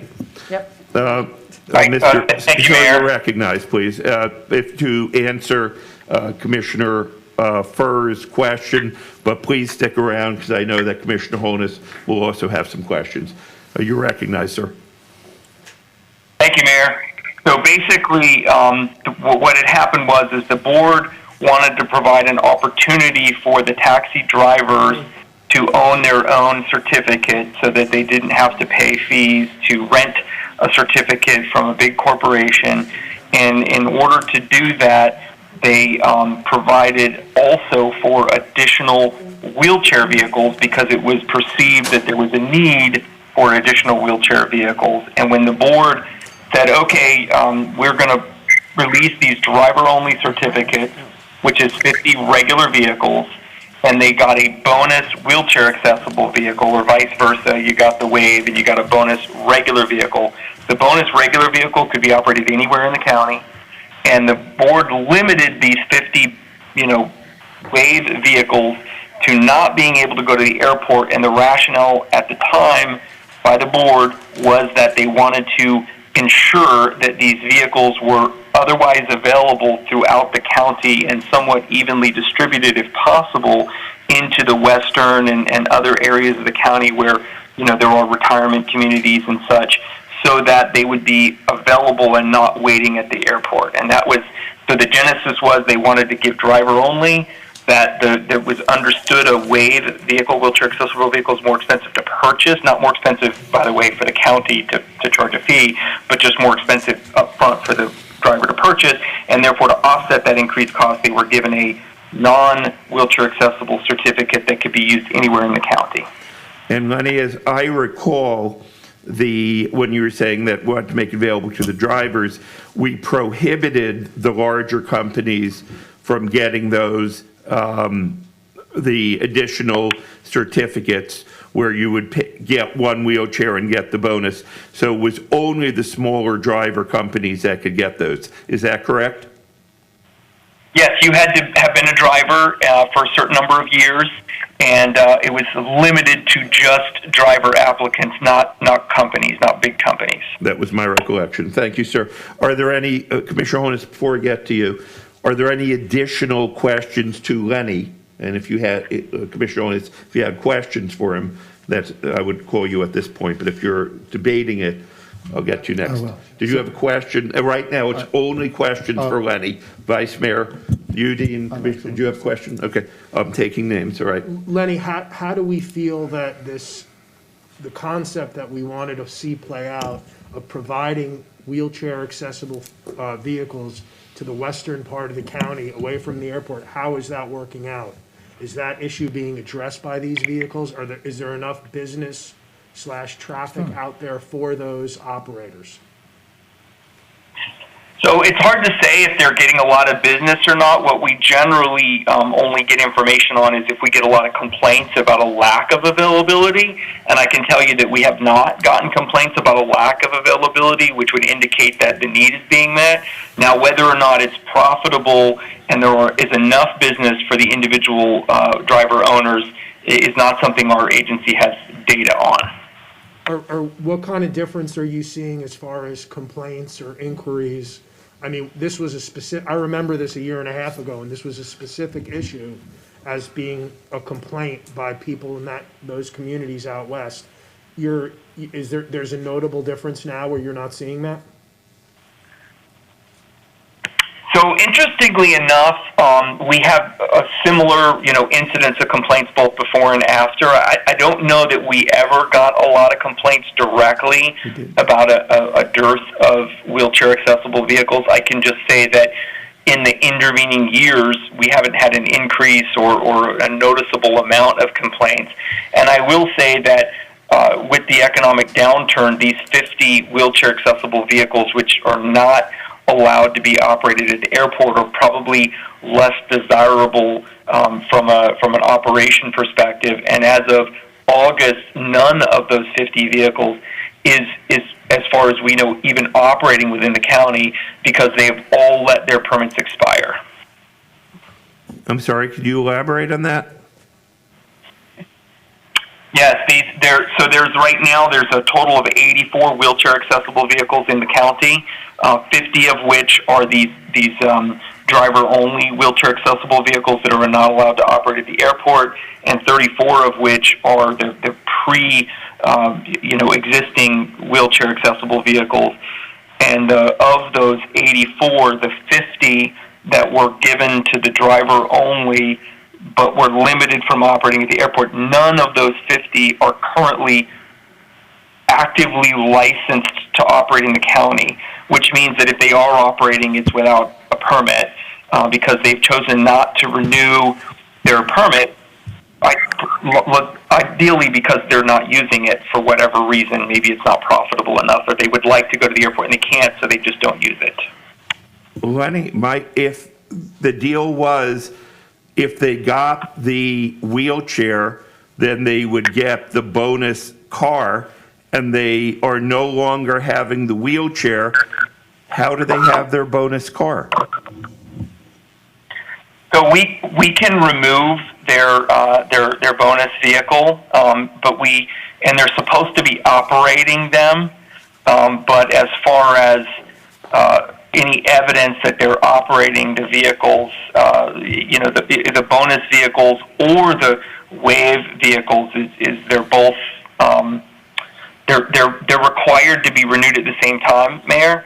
And so if one isn't renewed, then neither is. So to our knowledge, they're not operating the bonus vehicles either. And if they're not licensed at all, the wheelchairs, how are they asking to have them operate at the airport if they're not licensed at all? Presumably, if they were granted permission today to operate at the airport, they would come in.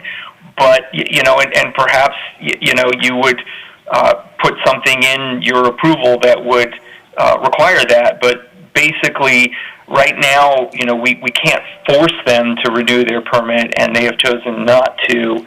And like I said, the wave is off the road, or should be off the road because it's not licensed, as well as the bonus vehicle should be off the road because its license is attached to the wave vehicle license. So neither of those are licensed at this point, and they would have to come in and renew those permits in order to operate either vehicle.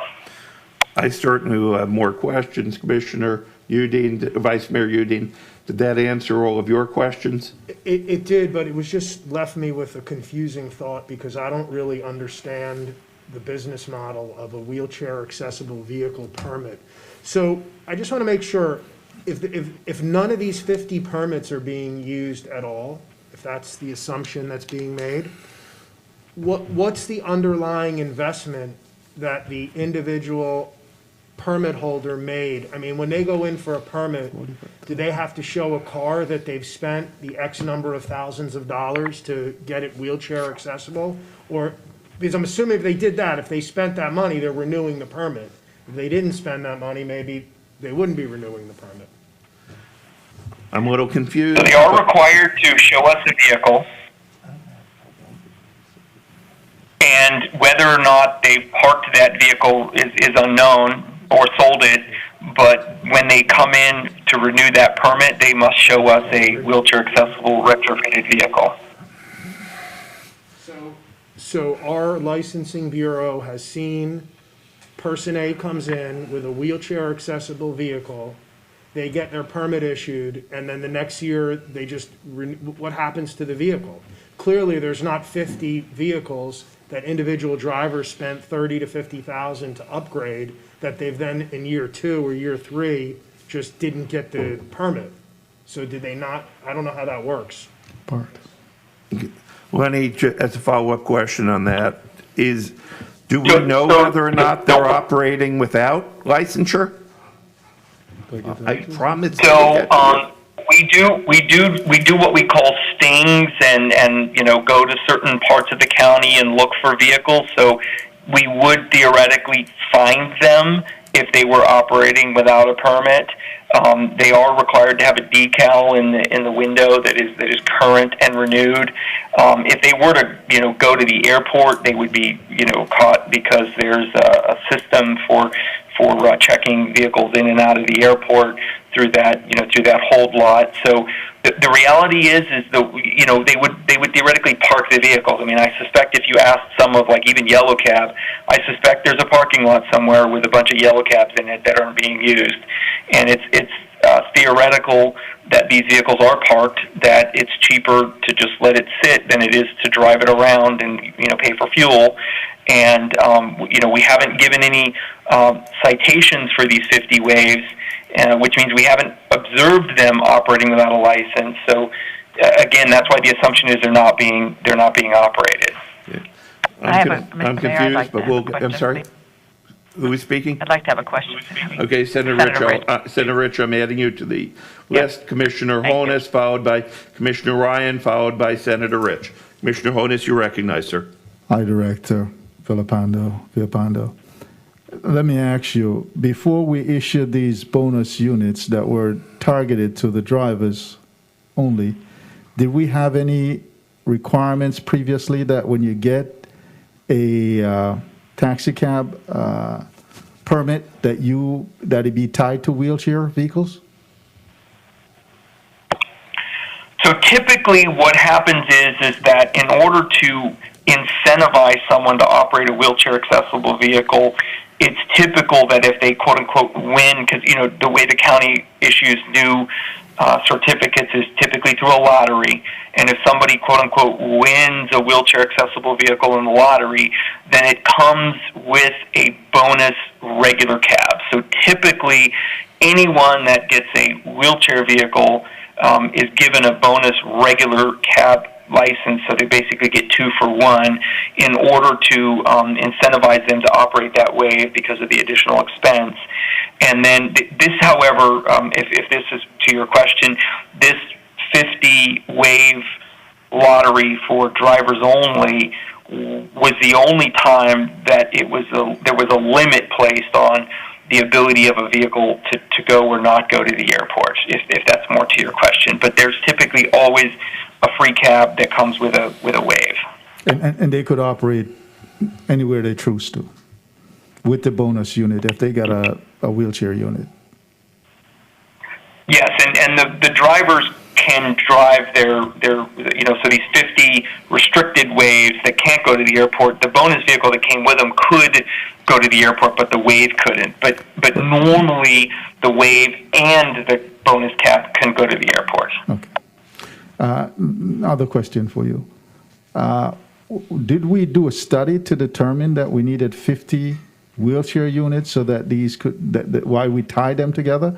Previous to that, you said we only had 34. What made us go for all 50 of those being tied together? Is there a study or something that we did that determined that we needed to do that?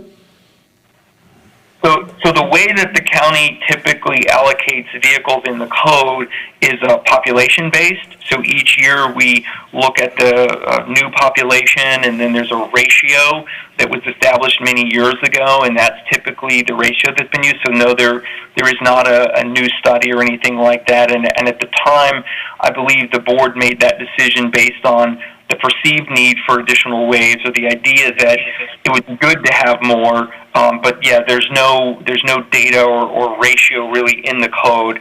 I can tell you at the time, I think it was the opinion of some of the cab companies themselves that there were enough waves, but there was also anecdotal complaints about hey, it would be great to have more, or it would be better to have more. And so I think that was the board was having a good intention of trying to increase the supply at that point. So before we gave these 50 cab drivers, these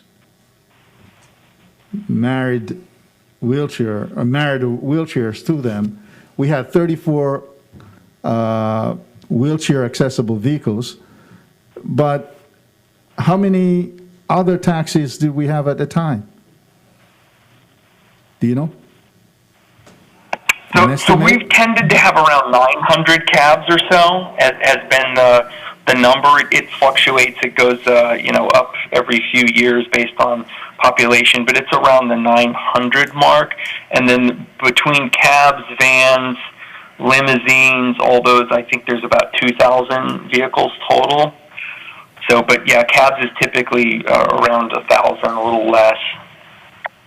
So we had 1,900 to 1,000 to 34 units before, but then we decided to give these drivers an opportunity, and we require them to have a wheelchair accessible vehicle along with it. Correct? You are correct, sir. All right, Commissioner Honus, are you finished with your questions? I'll come back. Okay, I will get to you in the debate. Right now, we're just questions for Lenny. Commissioner Ryan, you have questions, correct? I do. You're recognized, sir. Mr. Valpondo, when we offered the 50 additional bonus cabs and then tethered that to the 50 wheelchair accessible cabs, I remember the testimony was from some persons that they would call the cab company and they couldn't get a wheelchair accessible vehicle. Am I correct in that my recollection of what that testimony was a couple of years ago? Yes, Commissioner. There were people that reported that it was difficult to get a wheelchair accessible vehicle, that they would use wheelchair accessible vehicles more regularly were they made more available and were more prevalent. And I believe that, remember the genesis of this actually is the reverse. It was the board intended to create 50 additional wheelchair vehicles, and then acknowledging that in order to incentivize those drivers to want the wheelchair accessible vehicles, that they needed to provide the incentive that had traditionally been provided, which is the bonus cab. So it was basically, hey, we want more wheelchair vehicles, we're going to give you one as a lottery certificate here, and then in addition, you're going to get the bonus vehicle as a financial incentive to hopefully offset the additional cost of the wheelchair. With that in mind, We just kind of, I suppose, rather than through some survey or any kind of, I don't know, detailed analysis, just took a leap from 34 wheelchair vehicles to 84 wheelchair vehicles countywide. The result, I think, is market forces show us, is that there just was not a sufficient demand for 84 vehicles, wheelchair vehicles around the county. Otherwise, the independent operators would have renewed their licenses or permits annually for these 50 wheelchair vehicles. You said all 50 of these wheelchair vehicles that were authorized 2 years ago, all of them are off the road? None of them have any current licenses? That's correct, Commissioner. Now, you said apparently the 50 bonus certificates or those cabs are not operating, but you didn't sound like you had a level of certainty there. Are you certain that the other 50 that are connected with the wheelchair vehicles are not operating? So I'm certain that they're not allowed to operate because they're unpermitted, because they can't get that permit for the bonus vehicle unless they renew the permit for the wave. But the reason why I would not be equivocal is just that it's possible that somebody would be operating illegally, and we do try to catch them doing that, and we have not caught anyone doing that, but it's possible that one of them may operate, but ideally they're not. Your licensing system will not allow for one of these bonus cabs to get a, the annual renewal of their license if the corresponding wheelchair cab doesn't have its license renewed. This is something that, like, within your software system would not allow that license to be renewed? Correct, they're linked. So if somebody were to come in and try to renew the bonus vehicle, it would prompt the license technician to check the wave, and if the wave were not renewed, then it would not allow the renewal of the bonus vehicle. All right, ladies, so what's the advantage of us allowing these 50 wheelchair vehicles that are not operating? What would the advantage be to put them, to give them access to the airport, which, the market tells me that this is the most profitable way to operate a cab. Although every time I go through the airport and the cabbie picks me up and I tell him I want him to take me, 2 miles to my law office over in Dania, I get a big sigh because he said he's been waiting 3 hours for his last pickup. So to me, it doesn't sound like that profitable of an endeavor to begin with. But how tough is this market? Now that we have Uber and everything else in it, how tough is this market? Did we really just overshoot the target here by allowing these additional 50 cabs on the road? Because it sounds to me like they're starving. I mean, they're not even renewing their licenses, whether they operate or not. I mean, it just what's your feel? Do you understand or have an idea about whether or not they can operate outside of the airport with any level of profitability? So unfortunately, Commissioner, there's no data on that, so I can't really give you any sort of data-driven, opinion on that, other than to say, it's anecdotal in what the drivers say. There's no data that points to a need at the airport. There's just really no data. We don't collect data on the relative profitability or the fares or anything, the volume or anything like that associated with a certificate. Is a typical wheelchair accessible vehicle, is it one that has, it's just a larger vehicle, could be a van or something like that could pick up, instead of, 2 passengers, it could pick up 8 or 10 passengers? I mean, is there some advantage of having a wheelchair accessible vehicle queuing up to the, to the line to pick up the customers because it's got a preference because it's larger? Is that what the advantage might be? So Commissioner, it's hard to say there, and you start getting into arguments people make about the vans. So the vans can charge like per passenger, and so they tend to be more profitable the more people you put in the vehicle, whereas a cab doesn't do that, and so whether you put more people in the vehicle or not, the fare doesn't really change, and so it would probably not be perceived economically as an advantage, by a cab driver. Can you give me any idea of why it would be an advantage to the public to have 50 more wheelchair accessible vehicles that had not been intended to operate at the airport now be intended to be authorized to do so? Can you find any advantage for the public?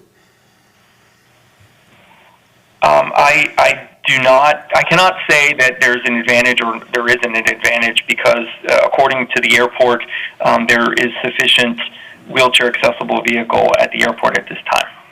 So then, what is the disadvantage, if any, to the existing, holders of taxi certificates that either have, in their own right, through their own efforts, through the sweat of their own brow, have earned their certificate? Wouldn't they be their value be diluted if this commission were to allow another 50 wheelchair accessible vehicles to operate at the airport?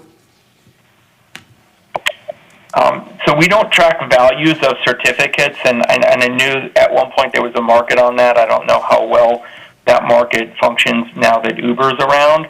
So it's hard for me to say, other than just, logic would dictate the greater supply would indicate, a decrease in price.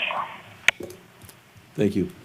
Okay, Senator Rich, these are questions only at this point in time for Lenny. Did you have a question? Thank you. I have questions and a couple of comments. We'll get back to you on comments, because I know that... Well, it goes along with the question. So Senator Rich, please try and limit it to the questions, because I promised the sponsor of the amendment that he'll be the first to speak on the actual substance of the amendment. Right. Okay. Okay, go ahead, Senator Rich. Lenny, Senator Rich, go ahead and make your comments and your questions at the same time, please. Yeah. Good. Go ahead, Senator Rich. This is something that has been going through my mind with regard to this whole issue, having nothing to do with whether I think or not that we should go to having additional ones at the airport. But when we're talking about the original intent of this, which was to incentivize, more wheelchair accessible vehicles because we didn't have them in places all around the county. And now you're saying you don't know because we don't really track. My thought would be, and I'd like to know what you feel about this.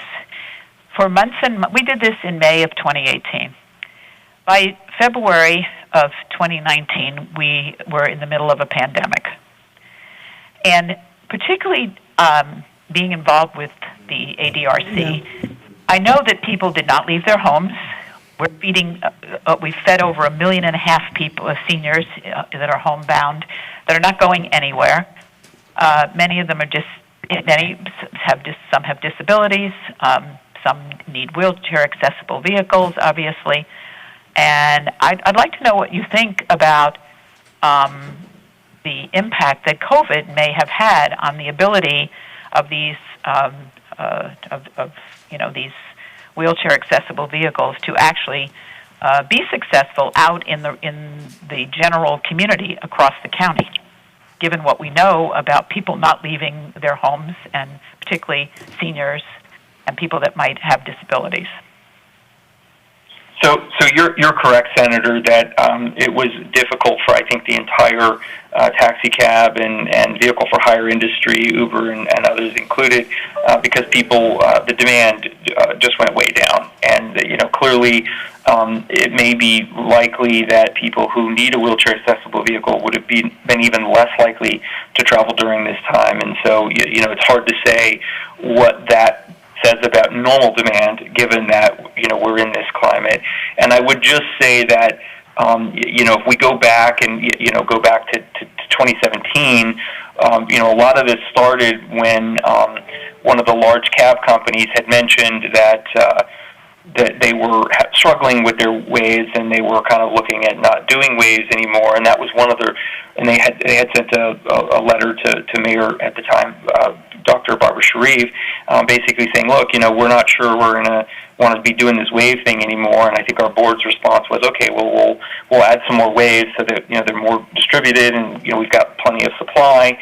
And so I think it's good for the county to have additional vehicles and to try to maintain as many wheelchair accessible vehicles as options for the riding public as possible, and perhaps things will go more normal once the pandemic is behind us. Yeah, that's kind of what I was thinking. And when the question was asked about vans, because it's very difficult to use vans today as well, I mean, people, and most of our adult daycare centers, senior centers are closed. A couple of them are open, but most of them are closed.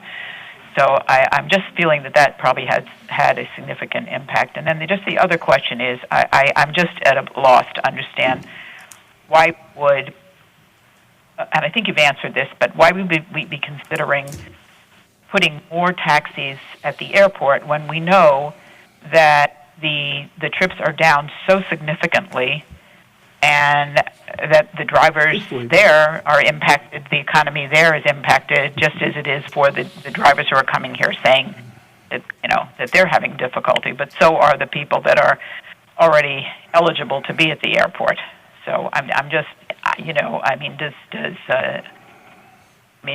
mean, your comment was, I don't know what your comment was. I'm not sure whether you said you supported it or not, but I mean, I'm asking you if you think that makes sense to further diminish the economic situation for people that are already at the airport, that are only having maybe 300 trips a day, all of them, instead of 2,500. Right. So I try to, Senator, give you data upon which a policy decision can be made, and I'll just share these couple of data points with you. And that is that, according to the airport, there is no shortage of vehicles. So I think they're basically saying they don't necessarily have a need for additional vehicles to operate at the airport. And then my understanding is the airport holdout only holds 100 vehicles. So only 100 vehicles can fit and wait at a time, and there's about 1,000 in the county, and let's say 950 of those can go to the airport, but only 100 fit at a time. Is adding another 50 going to push 50 other vehicles out? I mean, there's no increased capacity to hold vehicles at the airport that would be associated with any change that was made today. So those are the two data points I can give you. And then a third, I guess I could share, is that, to your point about the pandemic, and, my understanding is TOPS trips are down to about 50% of what they normally are, based on the pandemic. So, that also might indicate a less demand. Right. Okay, thank you. Okay, Senator Rich, did that answer all of your questions? Yes. Okay, Dr. Sharif, you're recognized, ma'am, for questions. So I don't really necessarily have a question more than just a comment on this. When we first started this, what's happening? Go ahead.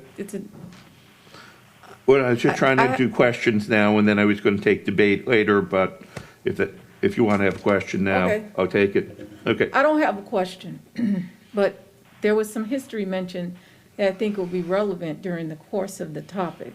I agree with you, ma'am. Okay. Would you mind if you're not, right now, I'm just asking Okay, questions of no Lenny. problem. But you will be the second speaker. I will get to you as soon as Commissioner Honus is done. Okay? No problem. No, I'm running the meeting. Commissioner Honus. Are there any additional questions of Mr. Valpondo? Sorry. Are there any additional questions of Lenny?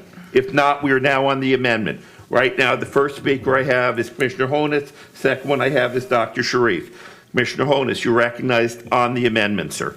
Thank you. So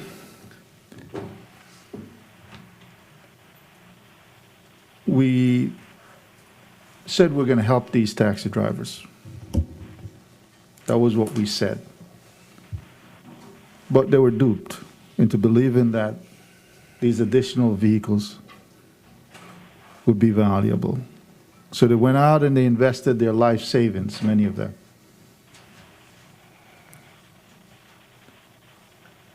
And they're not bankrupt. They can't renew them.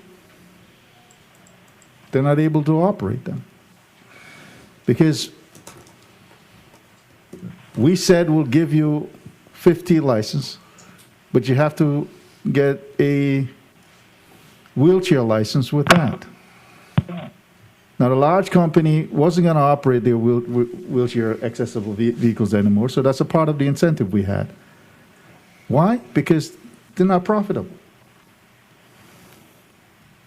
They're not, because it's still a taxi, and you're still limited to charging one passenger, unlike the TNCs that you can have two drop off in the same vehicle and charge more. And they can do surge pricing. They can operate with less insurance. I actually told these guys this was going to work for them. But guess what? They wanted to try and chart their own destiny. They've been working for so many years in this industry. And they figure, hey, here's a chance, here's an opportunity. But it wasn't an opportunity at all. It wasn't. We set them up for failure. So we did. Yes, we did. They were enthusiastic. They wanted to grab at an opportunity. We never before require, when you get a wheelchair license, that you're not allowed to operate at the airport. Every time we gave wheelchair accessible vehicles out before, they were allowed to go any place within this county. But for these people, we decided, no, the rule's going to be changed. It's going to be different. You can't go to the airport. We're doing you a favor. Be happy that we're giving you a chance. What chance was that? Chance to be bankrupt? Now, I know the business is down. It's been down since we allowed TNC to run over the business. Yeah, I fought like crazy while I was here. But they came in with, well organized, with lots of money and with threats and everything else. We allowed them to do what they wanted to do pretty much. And I tell you this, that I believe in the future we'll see where the taxi industry will probably be wiped out. And once that's done, TNCs are going to charge whatever they want to charge. And we saw that with surge pricing. When there was a tremendous need for vehicles for hire, they jumped the price so high. I remember a county attorney telling me he took one to go to a game in California, and when he got out, the price was crazy. That's what we'll see in the future, I believe. Now, Yeah, they went to California. I don't know where he went, but he went someplace, and he went someplace, and when he got out of the game, I think he was over there for something else. When he But said he was going to Oakland Park, he thought that was California. I'm sorry? It was Dallas. It wasn't as far as California. It was Dallas. So yes, I understand the business is down. It's down for the whole economy. Even worse so with this pandemic. The challenge we have now is this. These folks have put all their money out and invested it in this dream, this American dream of owning your own business. And they've been devastated. Not merely because they have these licenses, but because the pandemic sets on top of, and those people who are most vulnerable. And at the bottom is more affected by anyone else. These 50 additional vehicles won't probably do a whole lot to change the whole dynamics of things. for all those who are out there already. There's 900 to 1,000 cabs out there.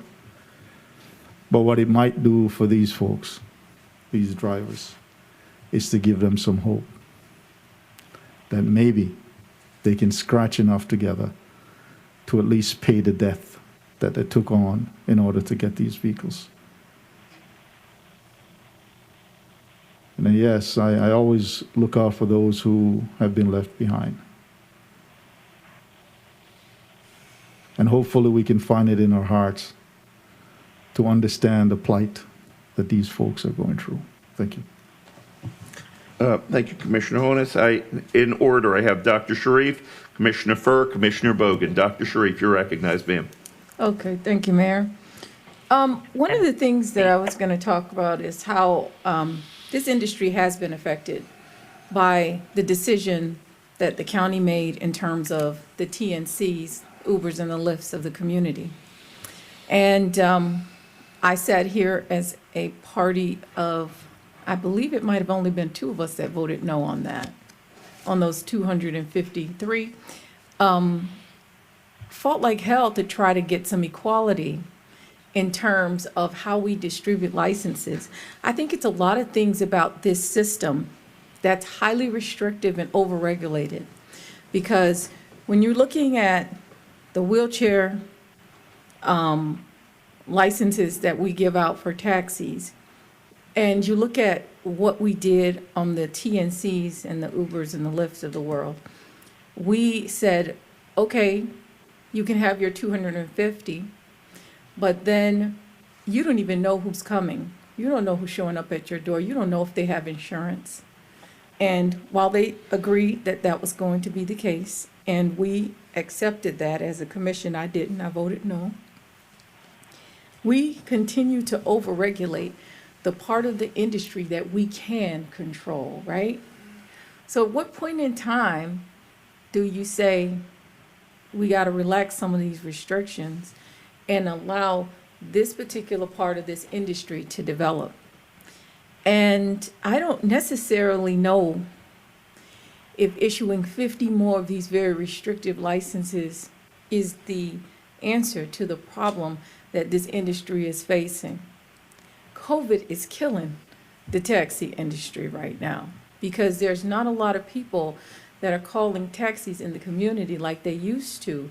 We see people from the airport to home to hotels, but in terms of transportation services for people who can afford the taxi cabs that are for handicapped transportation and taxi cab industry, we've seen a tremendous drop off in that. And so,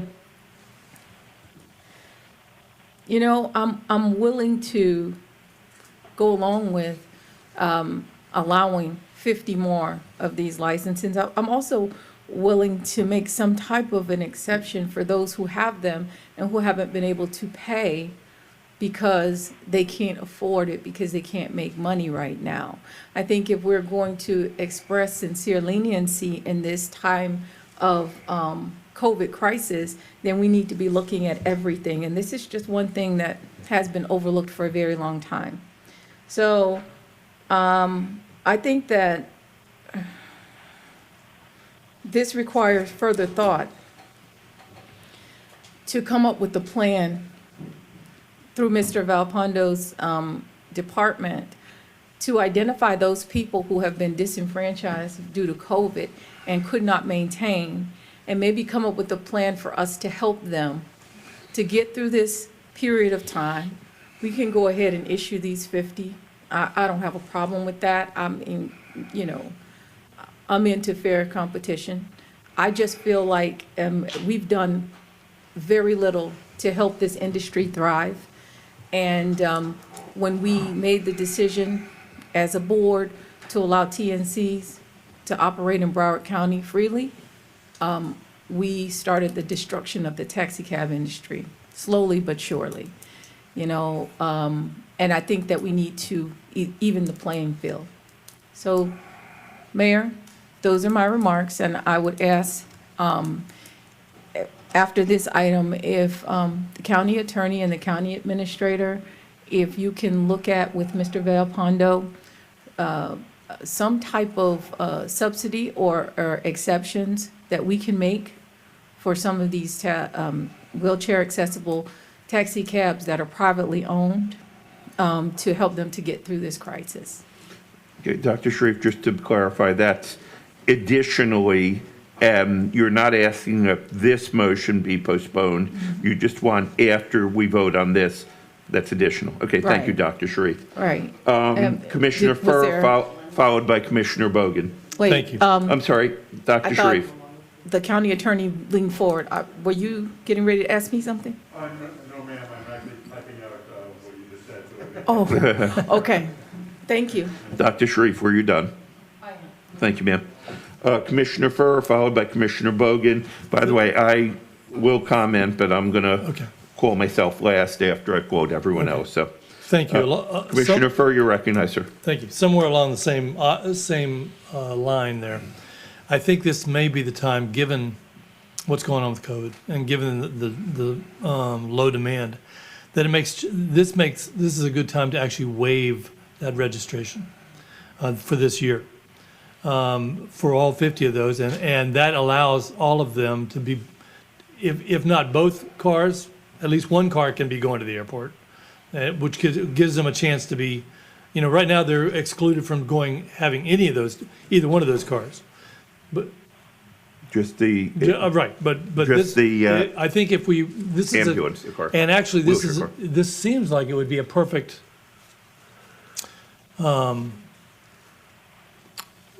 opportunity, even for the CARES Act, for small business to help. If this is a perfect way to help small business stay going, use that money to help pay a registration fee and get both cars back up. At least one of them's going to the airport. And I know we only have another day for that, but that is a perfect. I know. But or we do it administratively. We can do that. According to county attorney, I think you said that there may be a way to do that. In the meantime, I would say let's try to do that. In the meantime, while this is going on, I think we need to explore a couple of options. Some of those options are starting to have the cabs. If you're waiting all day long for the airport for one fare or two fares, that's not going to work. That is not a business plan that's going to work, especially if you're taking Ryan to 1 mile. Why doesn't he walk? Yeah, exactly. Well, he doesn't even tip anyway, so that's the problem. Okay. Let's talk about him if he's not here. Yeah, that'll teach him. They see him and they say, "No thanks, no thanks." Okay. Right. But we should be trying to find help in terms of business plans, like where people get off at Tri-Rail and they need a ride. We've got another contract of people trying to get out of a contract, I think, like Keolis, because they're not making the money. They were making money, but now not everybody's even riding the Tri-Rail. In addition, we should be trying to look at first and last mile, much like what's been going on throughout the country, of trying to subsidize, maybe with surtax money, of getting people to the bus stops, getting people to the Tri-Rail, using different ways and using cab companies, things like that. That's what we should be exploring over this next year. But right now, we need to get them back on the road. So my suggestion is to try to, if there's a will here, to waive the registration for this year. Get them back on the road. Get their certificates back. No, and if there's a reason not, I guess I want to hear that. But right now they can't even afford for the registration fee because they're not making any money. Okay. Okay. Commissioner. And if the insurance money is part of it, then the CARES Act money is a perfect use for that. Is a perfect use, and we have not had we have money left still on that as of today. We should be asking them, come in, let's help on this. And that's if there's any reason not to do that, I guess I'd like to hear that. But that would be my suggestion, using this next year to explore how to help them on the overall transportation plan that we have in this county, especially on first mile and last mile. Thank you. Okay. I'd like to be added to the queue, Mr. Mayor. That concludes Hold my- on, wait, I'm That sorry, somebody should talk to me. Commissioner Furr? That concludes my remarks. Okay, so Commissioner Furr, I had a question for you. You were asking about this year, and we're talking about changing an ordinance. So I'm a little, if we change the ordinance, it's not just this year. Were you trying to amend it to make it just this year, or? Given what we have heard in testimony throughout, we're hearing now that almost all 50 of those that we put back on the road are gone. It sounds like none of them are back on the road. They want to be on the road, they want to be able to go to the airport, but for various reasons, almost all of them monetary, but all having to do with COVID, et cetera, they are not re-upping the price for their certificate. I'm saying that we should probably, that is a place where we can step in and help them out on that, whether it is a waiver or it's a CARES Act, but that is a perfect use of that money to try to help them get back on the road. And then during this time, over this year, try to figure out, obviously, we thought that there was a need for wheelchair on the western end. I don't think we should abandon that, because I think but there's, as everybody said, most people are not going out now. Whether you're wheelchair accessible or not, they're not going out. So I don't think this is a good time to try to make that fix happen. It is a good time to try to keep them in business so that we can kind of explore later those other options I mentioned, whether it's trying to help the overall plan of our transportation plan throughout the county. I understand. I'm just trying to figure out whether you were for or against this particular permanent ordinance. But I'm listening. I'm still listening. Okay, thank you. Commissioner Bogan, followed by Mayor, Commissioner Rich. Senator Rich. Commissioner Bogan, then Senator Rich. You know, I'm going to go back many years. Commissioner Furr, we were sitting here, and the Panthers were here. The issue was the Panthers. And you said, you know, you made a deal, and you just stick to the deal. I'll never forget you saying that. And these permit people for the taxi cabs, they made a deal. The deal was, you know, and you may not, you know, the deal was that this is what they agreed to. Now, the economy's changed, and they're all hurting. And I agree with what the commissioner is saying here about, you know, look out for those left behind. That's what Dale's saying. And look into your heart. I agree. I want to help people. But you're going to help people and then compile a problem. They're dead at the airport. So we're going to help these people make a situation even worse because everybody's hurting. Everybody's hurting. So what's the deal? I really don't like saying that we set these people up for failure. I don't think that's fair because we didn't set them up for failure. You know, we can offer anybody a contract for anything in this county. If somebody bids on it and wants it and accepts it, I mean, where's their responsibility? Or are we here to bail everybody out? Why don't we help out restaurants? And why aren't we helping out hotels? And why aren't we doing things? I mean, everybody's hurting. So why are we picking on a couple? That was the deal with these guys. That's your words on something else. You know, and Barbara, I wanted to point that out to you. We had a deal with these people, and I feel horrible that everyone's losing money, but I don't see how you could say, you know, times are so horrible, let's let them go to the airport, and they're dead at the airport. What about those people at the airport who are dying and can't feed their families? Well, who's looking after them? You know, who cares about them? So are we going to just make it a free-for-all and open? Then let's just open it up for everybody, unlimited. Let the market economy take over, and just, I mean, at what point do we keep our rules? So I'm not going to support. I'm not against it. I like actually what Beam firstly said is maybe we bring it back a meeting like my locksmith thing for further thought so we can help these people that Dale wants to help, but not hurt and show we're not going to be hurting others. There's got to be maybe a win-win here. And that's what I think it's great that we're going to help people, but then are we going to be hurting a lot of others? So I hope that we would come to a decision of before we help somebody, let's figure out, are we helping 50, but hurting another 50? So, and maybe we can come back and talk and do some analysis with Lenny on what could be a win-win for everybody. That's my comment. Thank you, Commissioner Bogan. Senator Rich, followed by Commissioner Udine, at which point every commissioner will have spoken. Senator Rich, you're recognized, ma'am. Okay, thank you, You Mr. want to Mayor. talk again? I think a number of my points were just made by Commissioner Bogan.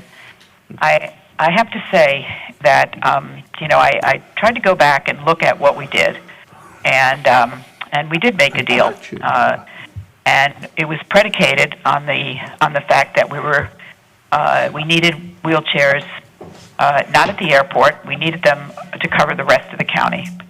For whatever reasons, COVID, others, it hasn't worked out well. And I agree that I really don't believe that we set anybody up for failure. Things happen in the economy, and things happen when you have a pandemic that were certainly not anticipated. But I have to say that I believe these permits were distributed to incentivize wheelchairs outside of the airport, not because we needed more at the airport. And we've heard from Lenny today, and we've heard from Yellow Cab the decline in the numbers of wheelchair taxis needed at the airport. And I feel I want to help these people, and I think it should be separate from this.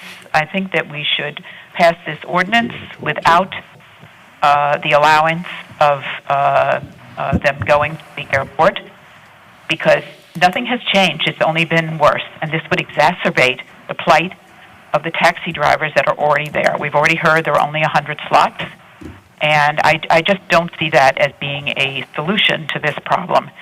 So I'd like to see us, just as I said, go ahead and do this without that amendment that allows them to go to the airport, and come back with some solutions to help. And I agree. I mean, there's so many people that need help, but I'm fine with trying to find a solution to help the people and get them back on their feet. And hopefully, when we get vaccines coming and so forth, people will be back out again, and we'll see that this will pick up the way we had anticipated. And if not, we'll get then at that point be able to go back and look at it. But I just don't see exacerbating the plight of these people that are already working at the airport and are struggling to make their ends meet with their families. It doesn't make sense to me. Thank you. Thank you, Senator Rich. Commissioner Udine, followed by Commissioner Furr, followed by Dr. Sharif. Did you want to speak, or were you just pointing at my staff? No, I wanted to speak. Okay, you're recognized, ma'am. Okay, no, you're on the list. Commissioner Udine, you're recognized, sir. So, this issue continues, and it started before COVID, because ever since I've first been elected 4 years ago, we've been dealing with the taxi cab industry. Unfortunately, it's not a question of wanting to help someone or wanting to help somebody else. The ride-sharing industry in general is a smaller and smaller piece of the pie, and the taxi industry is getting squeezed out. Anything that we spend, anything that we encourage a taxi cab driver to spend, is really, in a way, it's more inhumane than humane. We're actually, in my opinion, looking at this backwards. I kind of like what you guys were saying, except I would add one other component to it. I think we should incentivize these taxi cab drivers, and I say this with no disrespect at all, to move into the delivery business through Amazon, who are looking to take these kind of drivers and put them in, and there's a huge market for that.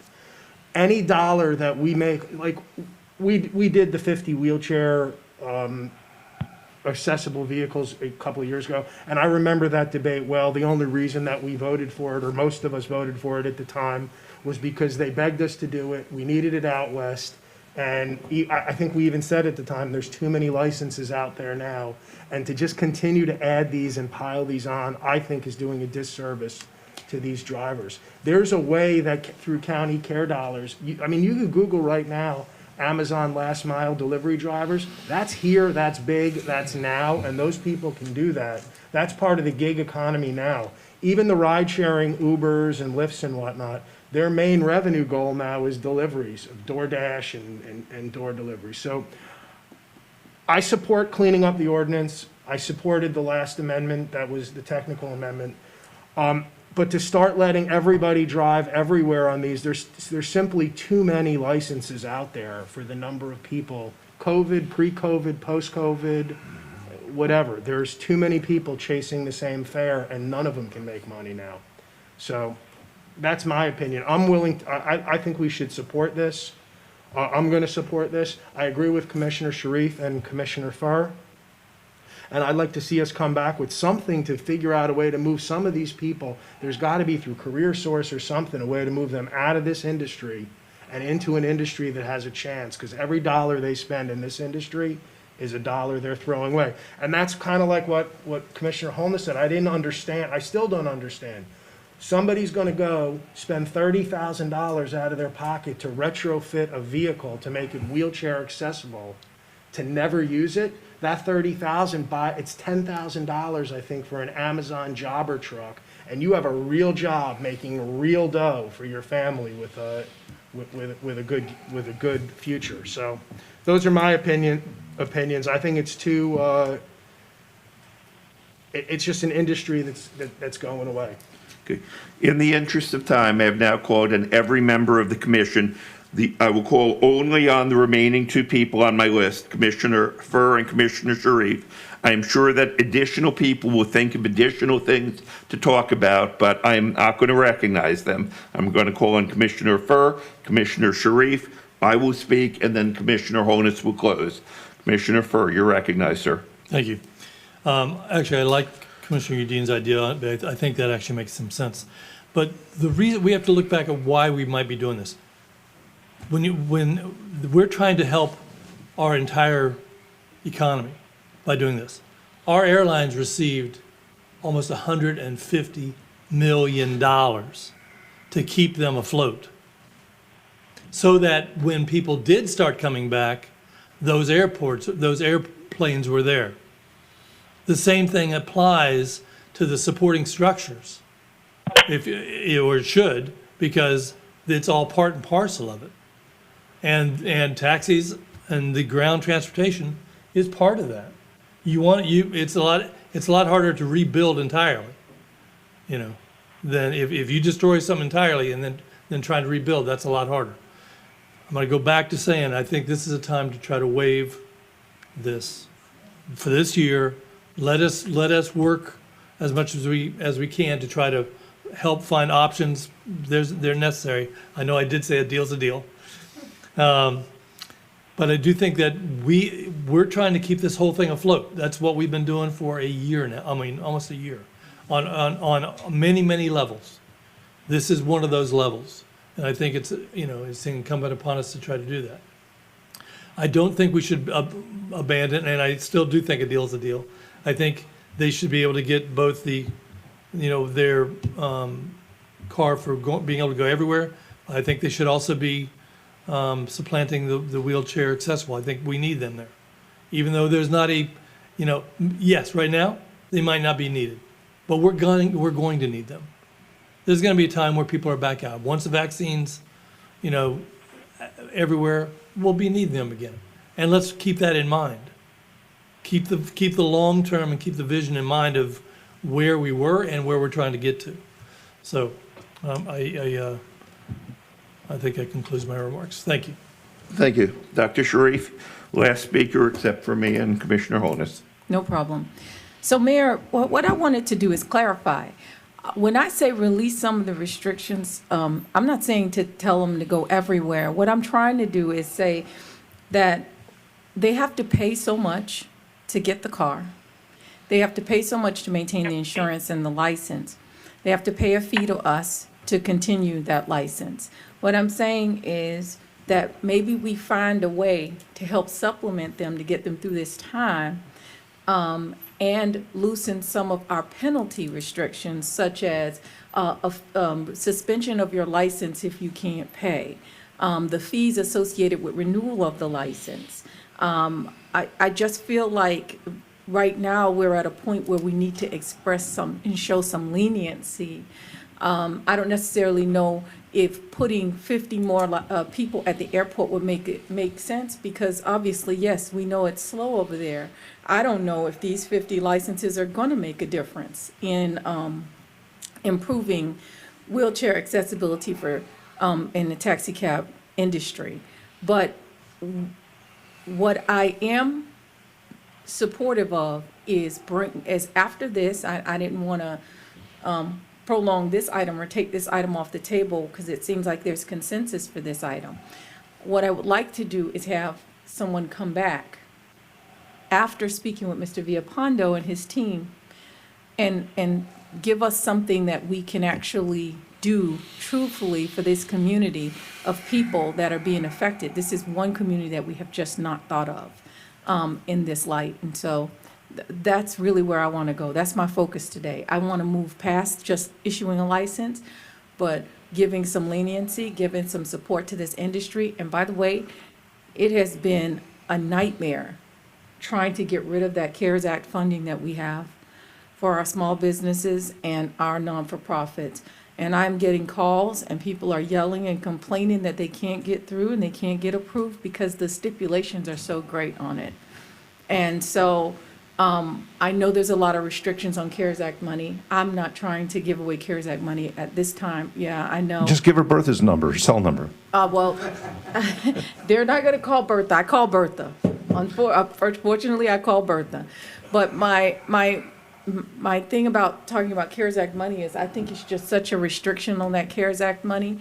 We just need to do something different. And that's what I'm asking of my colleagues today, is that maybe we come back and do something different than what we're doing right now.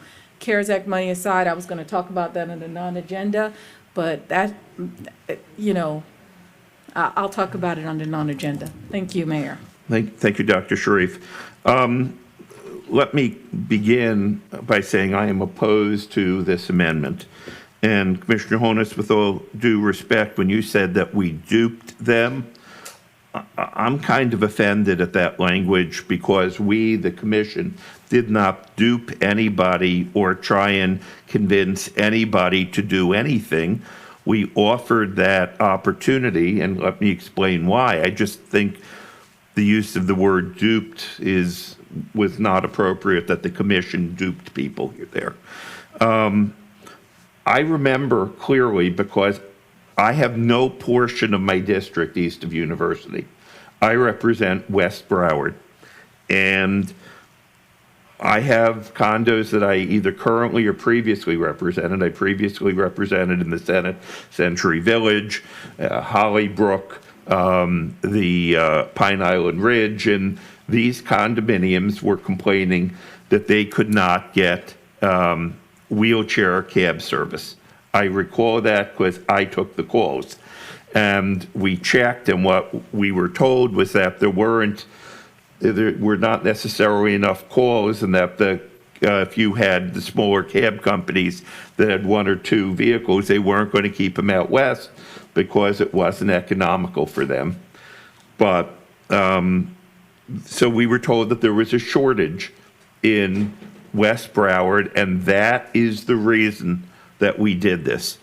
Now, Dr. Sharif, I agree with you completely on what you said on the TNCs, and had I been on the commission, I would have voted no also, although it was useless because about a year after that, the legislature stepped in and passed statewide legislation. But I agree with you that the TNCs have unfairly devastated the cab industry.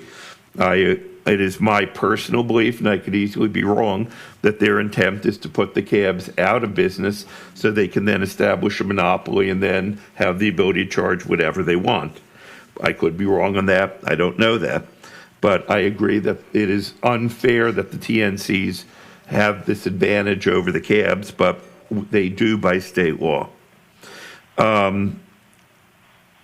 I would have to point out to what Commissioner Furr has said, that what we're talking about here is an ordinance, which is a permanent change. And if there is a problem for a year, you don't want to change the ordinance to deal with a temporary change. Now, I happen to agree with what, as is generally the case, with what both Dr. Sharif and Commissioner Furr said in reference to CARES Act money, if possible. Then I anticipate that Commissioner Holness will also bring this up. I agree with you, and I thought you had a perfect analogy, Commissioner Furr, on the airlines. The cab drivers are among the hardest working people I know. They work ridiculously long hours, and if they're lucky, they end up averaging minimum wage because, again, there aren't enough trips down here. But while I think that we should, and follow up on what Dr. Sharif had said, I think that we should try and do what we can to assist them in this temporary issue that they're finding themselves. And County Administrator, I don't know whether there's anything we can do with CARES Act fund at this late date. But if there is, I would strongly encourage that the cabs receive relief if that is possible, the cab drivers. Having said that, I think, and I let me now agree with Commissioner Bogan, that adding additional cabs to the cab line at the airport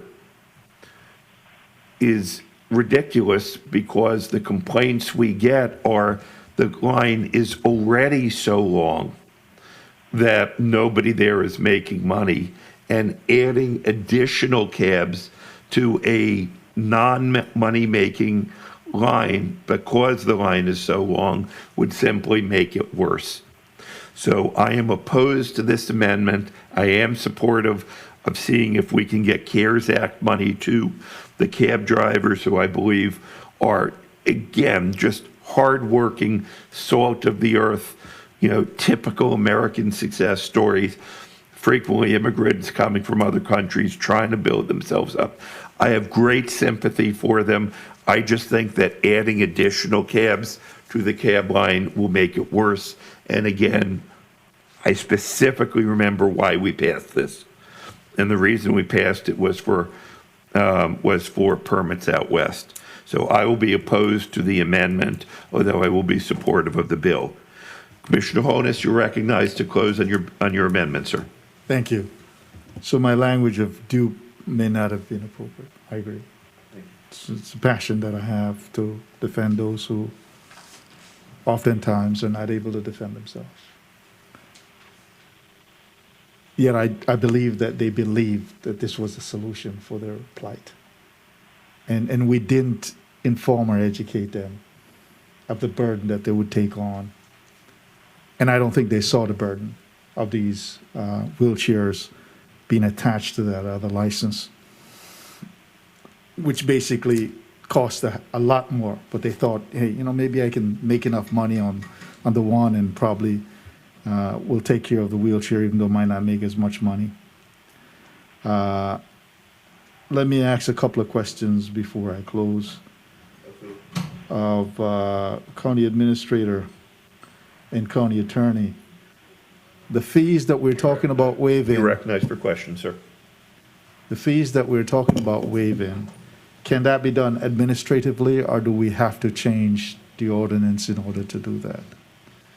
Well, back in May of this year, you took some actions to give relief to the taxi industry. I don't specifically remember all of the actions were taken, but we did that. We just brought an item to the board. So yes, I thought we did do something to waive some of these fees. You did, I believe, we're trying to get the full item, but I think on May 5th, the board suspended collection of certain fees and removed penalties for failure to renew. Mm-hmm. I think the fees, Anika's been emailing me back and forth, I think the fees are only, $200 or so. A small amount of money. It's $250 per vehicle. So if we can do it administratively. So if I could. Yes, go ahead. And Mr. Villalpando. Mr. Lenny. Lenny. Yes, So back on May 5th, the board passed item 17, which basically said that if they lost a permit because of enforcement activity or they didn't have insurance, that they could recover it without paying a reinstatement fee, so there was no penalty. They extended registrations that were due in April, May, June, or July to August. And they also said, hey, if you don't renew your permit, that you can renew it anytime through June 30 of 2021 without any late fees or loss of permit. In order to waive the permitting fees, one of the things that we looked at doing is allowing a company that does not have an active permit right now to come in and get a free 90-day temporary operating permit, which would give them time to earn the money to pay the fee. And if after the end of the 90 days they have enough money to pay the fee, then we'd give them a permit, which again it's $250. Or if they can't pay it, then they would be able to not have penalties to reinstate later. As far as waiving fees goes, I do believe that would require board approval, as well as the potential option of giving them a 90-day temporary operating permit would also require board approval. We could put together an agenda item or however the board would like to do that. And then just, from a financial perspective, the taxi cab is a special purpose fund, so it's not general fund. So it is self-supporting, and to waive fees for the 84 wheelchair accessible vehicles and their associated bonus cab would be a $42,000 cost to that program, but it would be manageable if it was limited to just wheelchair accessible vehicles. Attorney. And I just don't know, and maybe Mr. Villalpando knows, if the fees themselves are part of Chapter 40 of the Administrative Code, or if they're in 22 and a half of the Code of Ordinances, because that'll tell us whether we need to do. They're in the admin code. They're in the admin code. Okay, so we could bring, whatever the board's will is, we could bring a resolution back to waive a provision of the admin code if there's not the right in the code to administratively waive it. So it's one meeting. Thank you, and I think I heard sentiments from Dr. Sharif, Commissioner Furr, and others that we ought to do that. So I think it would be appropriate for us to bring that back, County Administrator, County Attorney. There's another complaint that I've gotten from the taxi folks, both the large and small companies, and that is currently we don't have a good dispatch system at the airport. When folks come out, they can't find a taxi. They can't find someone to direct them where the taxi is. So I'd be grateful if we can look at that. I think we've cut back on our staff in there for dispatch, and that is hurting them also tremendously. Now, in terms of not bailing out anyone,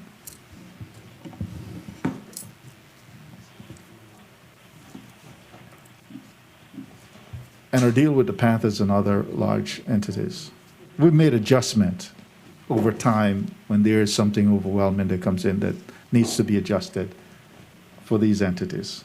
And I've been supportive of that. It appears, though, that as a nation, not this commission particularly, but as a nation, we're willing to bail out and bend over backwards for mega corporate entities. But for small businesses, for those on the bottom, we don't think it's appropriate for us to do that. Commissioner Furr, thanks for pointing out that we gave, as a nation, we gave hundreds of millions of dollars to the airline industry, major mega corporate entities. And we waive everything we can for them over time. But here we are, these folks struggle every day to find a way to feed their families, to find a way to take care of themselves so we don't have to take care of them. We're not willing to change any rules. We're not willing to bend. But again, we'll jump through hoops and bend over backwards for mega corporate entities. We do it all the time. And it's okay. But for these folks, we can't? Come on. These are the ones that ought to be helped. Because if they're not able to help themselves and take care of their families, guess what? We're going to have to. Because they either be on the streets, in our jails, or in our mental health wards. So I appeal to you to understand that this, yes, it's 50. And yes, it's going to cost more for them also. But at least it gives these folks a chance to at least make a little money so they can pay the debt that they incurred to put these vehicles on the road. So with that, I move the amendment. You have heard the debate on the amendment. It is now in order to vote on the amendment to the item. Remember, we've already adopted one amendment. This is the next amendment. I believe everybody understands the amendment by now. All those in favor of the amendment, please Mayor, I'm sorry. Do you have a second? Has it been seconded? Motion by, I'm sorry, I don't recall. No. But so it is moved by Commissioner Holness. Is there a second? Is there a second? Is there a second? Please show the amendment is not offered because of lack of a second. We are now on the bill as amended I move the bill only by as amended. Commissioner Holness's first amendment. Commissioner Holness moves the Second. item, which is agenda item, let me just make sure, 72. It's been seconded by Vice Mayor Udine. Is there a debate on the bill as amended? Seeing no debate on the bill as amended, it's now in order to vote. I'm sorry, was there a debate? I'm sorry, item 20 years in the legislature, I apologize. On item 72. So all those in favor? Excuse me, Mayor. Yes. I'm sorry. So now we're voting on 72, not Commissioner Holness's amendment that we've been talking about for an hour, but number 72. 72 with Commissioner Holness's technical amendment, which was adopted unanimously, but without the amendment that did not get a, that did not get That was the earlier one. Yes, sir. Okay. We are now voting on item number 72 as amended. All those in favor of item 72 as amended, please signify by saying aye. Aye. Aye. Opposed? Show item 72 adopted unanimously. If I may just ask a question of the county attorney. You're recognized, sir. Is it possible to bring something back to untether the two in the future? I apologize, I didn't hear the last part. To untether. Yes, of course. I mean, we can prepare any, if we'll look at it procedurally and speak with you about it. And I've asked, Ms. Ashton is already preparing a supplemental item. We're going to look at the fees issue and see what can be done to try to put on for December 8th. All right, thank you. Thank you. Thank you. I have a procedural question for the county attorney. It's 4 o'clock. We're not getting through our agenda today unless we're here until 8 or 9. There is an item on Bang, and procedurally, does that need to come up today? Because a motion to rescind normally can only be brought up at the next meeting. Additionally, I need to know if there are contract issues pertaining to time that we need to bring that matter up today.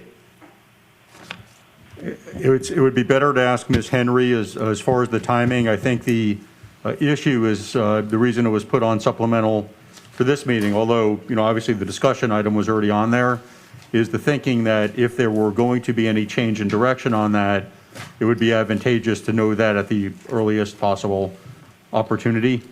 I don't believe there's no contract in place that requires us or compels any timing on this. County attorney's correct. There's no contract that would require us to do it. Okay, well, the reason I'm asking is that if it is important to bring that up today, it's 4 o'clock. We currently have have to discuss redistricting. That's going to take 5 or 10 minutes. We have the local preference issue. We have racial equity task force.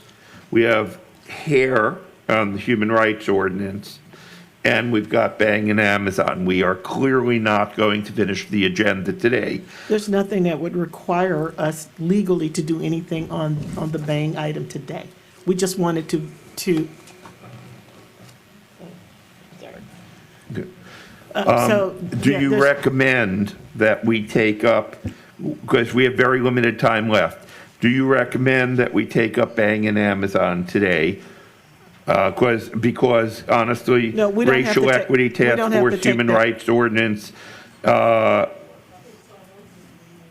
those need to be moved, but We- they are we don't not have to as take that time up today. sensitive.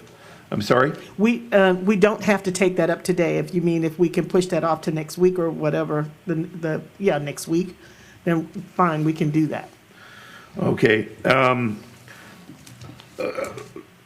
I would kind of think that we can take up the human rights ordinance on hair, which has only 7 speakers, and try and finish the rest. We have 17 speakers on the racial equity task force, and I just don't think that we can get to that today. That by itself would take up the rest of the agenda. So I think, yes, Commissioner Honus? So, let me tell you, that item has so many people that have spent the day. I think it would be a disservice to the public to not at least take that item up, because they've been waiting for so long to be able to,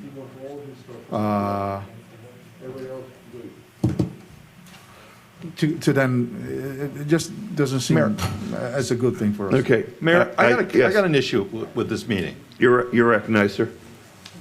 We're all equal here, Mayor. I'll wait till you're done, Mayor. Okay, I'm sorry, I didn't hear you, Commissioner. We all should be having our things heard. Yes, sir. Okay, whether it's Commissioner Holness or anybody else. And I got a parking garage on here that I'm not putting off. Okay? And if you're gonna hear his stuff and focus on his stuff, and then I wanna have my stuff, because it's very annoying. I'm ready to go till 8 o'clock tonight, okay? If you don't want to, you run the meeting, you can postpone whatever you want to, but I think it's fair that he has his stuff heard, we all have whatever stuff we want heard, and you know, I just. Commissioner Bogan, what Hours and item? hours, no, I'm gonna What just. item number is your parking garage? 85.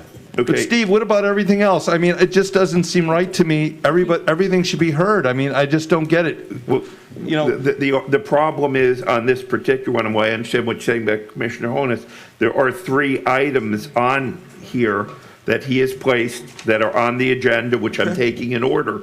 Fine. If we take 72, 73, and 75, 72 is already done. I know, but 73 and 75, that by itself will take us another 2 or 3 hours, and we still would not have gotten to your item, because your item happens to be item 80, and his are 73 and 75. well, why don't you move things around? Right. Instead of, you know, you as a mayor can move things around. You could, Well, that's what I'm discussing right now. No, as I to didn't what- hear a discussion. I heard. Okay, wait, stop, please, one at a time. So, you could hear 85 next, I promise I'll 81 get you next, next, 80, Dr. and Sharif. then you could do it that order. You don't, you know, we just spend 2 hours on one thing, let's Yeah, spend some let's other move time on to other somebody- things. some other- Dr. Sharif?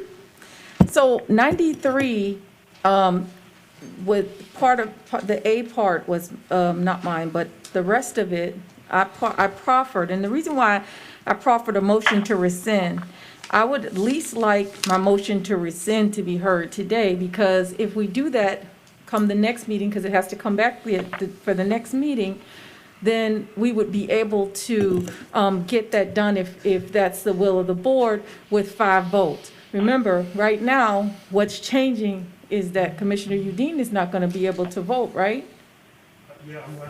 He's going to have to abstain. So then we won't get the 6. So that's why we need to go ahead today and at least vote to rescind so that we can move on. I mean, it doesn't have to take up a whole lot of discussion, but I think that we spend an enormous amount of time on items that are just for one commissioner, and not for anybody else. I don't understand why 93, which I think is so important, vital to my district and to the county's economic viability, continue to be prolonged and postponed. So can we Dr. just Sharif, do I a did not set the rescission? order of the agenda. I just want to let you know that. I understand that. No, you have the control of the agenda, Commissioner Mayor. Bogan, I promise. I'll So get to you. basically what I'm saying is, can we just go ahead, if you wanna dispose of it quickly, we have 93, we've got 80 through 87.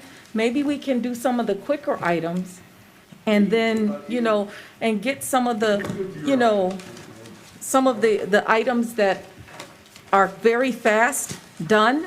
And so at least if we run out of time, like you said, then maybe we can continue something. But I just think that we've got like back-to-back long items where we need to move on. Sensing the will of the body, So we disregard the public that's been here all day. sense, I'm not disregarding anybody. You know, but those if- comments suck that you would say that, just like the other Yeah, thing. We but- set, Okay. we set up, Hold we on. set up the taxi people, they were really rude. These Commissioner comments are Bogan. really rude to your Commissioner commissioners. Bogan. Commissioner Bogan. No, I'm not rude, I'm Okay, defending. Commissioner, I'm defending. stop! Mayor, He's making rude comments. Okay, Please tell no, him. please. I'm not gonna sit here and. Commissioner Bogan, I love you like a brother, I really do, but please, not yelling out. Commissioner Honus, it is apparent from the will of the commission, which I am elected by, that they'd like to take up some other issues. There are 17 speakers. We simply are, if we were to take up that item, we would not be able to take up any other items today. So I simply don't think that we can take up that item. Is it okay with the commission? I believe that the hair item will be much quicker. There are only 8 speakers on that. And Commissioner Honus, with all due respect, I simply don't think that we will be able to give the proper attention to this item that has 17 speakers on it. So, and in the interest of sharing, letting other commissioners feel that their needs are being met, we will not hear today agenda item 73, the Racial Equity Task Force, simply because of the length of time that it will take to hear that. Commissioner Bogan, you're recognized, sir. I am not saying we shouldn't hear 73. I didn't say that. I'm just saying if you would allow the other items, as Commissioner Sharif was saying, just juggle them around, and if it's going to take a long time, maybe his could be last. He just spent 2 hours on his now. And Commissioner Bogan, we won't get to that item till at least Okay, 6:30. I just want to go on, I just want to go on record that I'm not asking Okay. you not to hear it. I'm asking that we do other commission, make sure we do other commission. You're the one that brought up about the time. I This is understand. how it all started. Right. You were saying that you didn't want to get I'm to saying everything. we cannot get through everything today. Okay, So, and the longest single item remaining So is that's that. all I said. Let's take Commissioner turns. Fisher. Mayor, just a suggestion at this point is maybe we could just start in reverse, starting 93 backwards. I think a lot of those items will take very quickly. And if we have time to get to 73 and 75, we can, but that would take care of the other commissioners' items if we just started moving backwards. Just a suggestion, Mayor.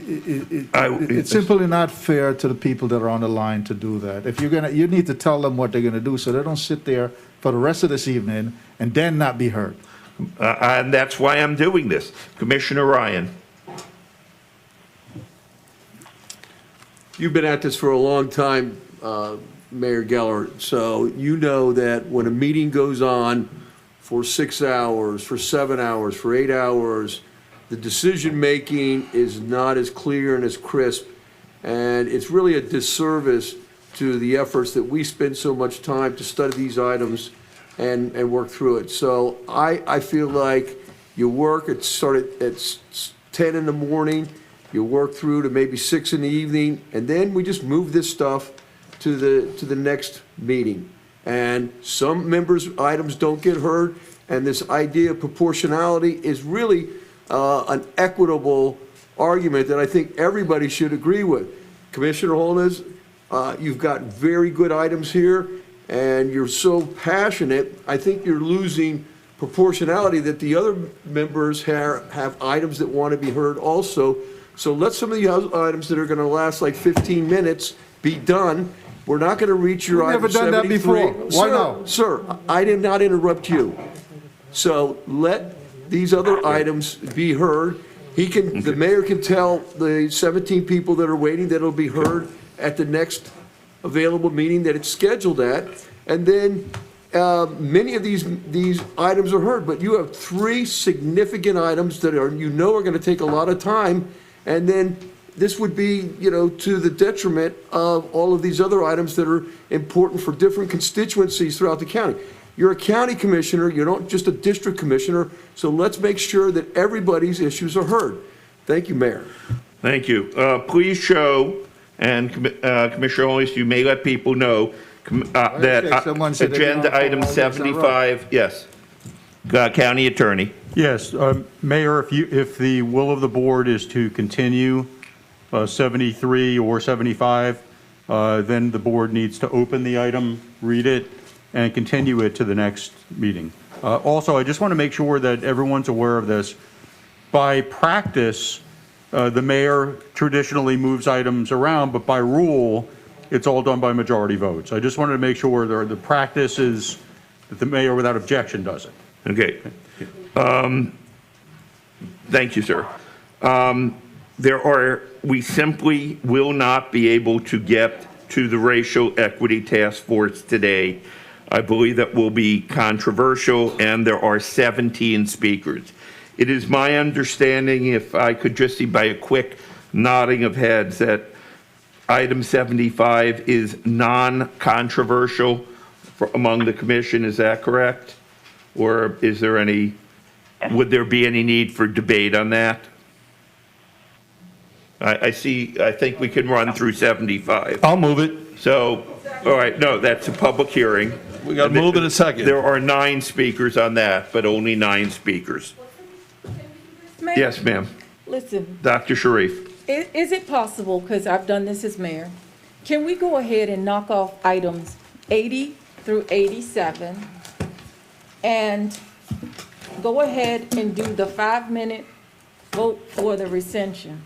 That'll give us 30 minutes, if we can just take 30 minutes and get rid of all of that, and then come backwards to the other Dr. item. Sharif, with all due respect, the rescission item, we can do that on everything else except the rescission, which will not be quick. We have a lot of speakers on rescission? There will be debate on that. I know. Okay, Well, I so think it's a consensus to be quick. I'm planning on voting against it. so- 93, okay, no problem. All right. No, it's not quick. All right, so which numbers, Dr. Sharif, which number did you want Okay, to? so I thought that we could get rid of 80 through 87, because 86 Yes. already moved. Book. What? 86 already moved to consent. You got I need the book. 80,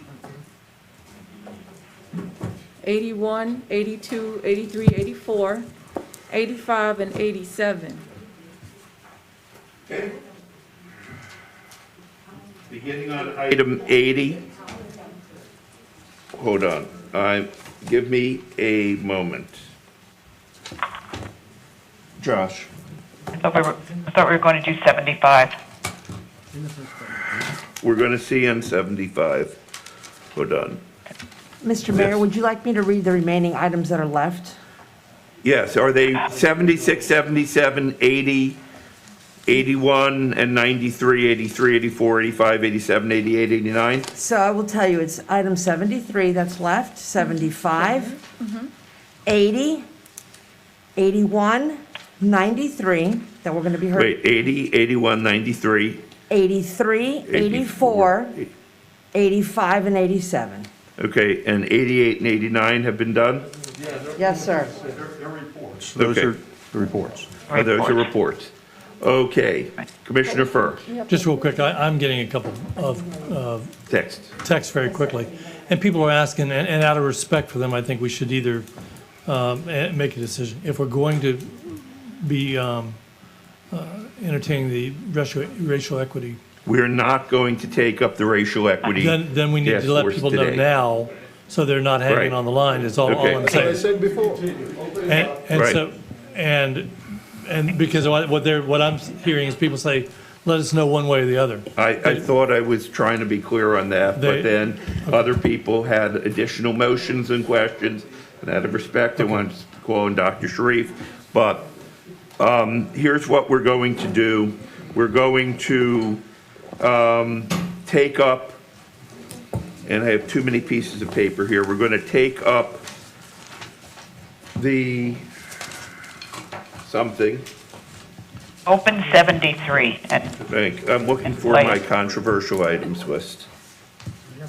Are we going, Mayor, are we planning on opening it? Okay, we're going to take up item People are 73, sitting on the phone all and day. then we will continue this.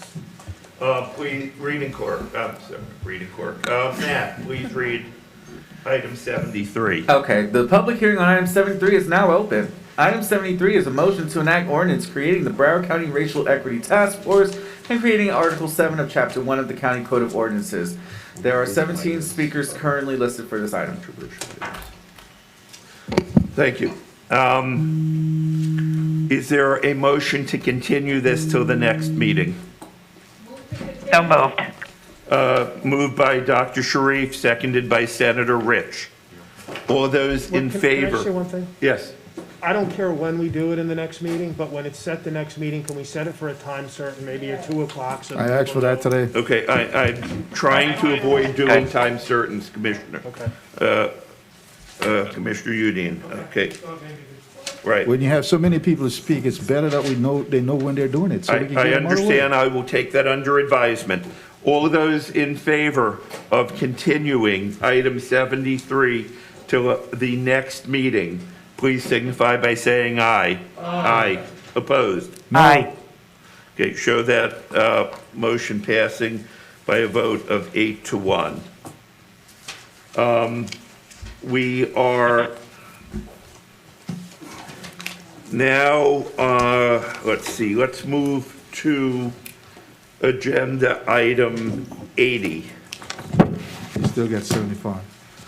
You're right, we're passing 75 for Are now. we leaving the people to hang and then come It back? is my hope to get back to it. Let's move to agenda item 80. I'll move 80. Mayor Geller, there's currently one speaker for that item on the list. Oh, my bad. Thank you. Sorry. Mayor, we have a motion and a second on 80. Agenda item 80. Okay, Mr. Mayor, there are Yes. actually 3 speakers signed up for 80. One was for not for questions only, and 2 were for questions only. That's So there correct. was one. okay. Mr. Dana Pollitt is listed as requesting to speak on item 80. Okay, this, I believe, this is, agenda item 80, I think will take some time. Let's take up agenda item 80. Who is, okay, county administration, can you have someone explain agenda item 80? So I will attempt to do this and to expedite time. So this was a situation whereby we changed some rules with respect to what would constitute the nerve center and the like. We did that, but and it was ultimately approved by the board.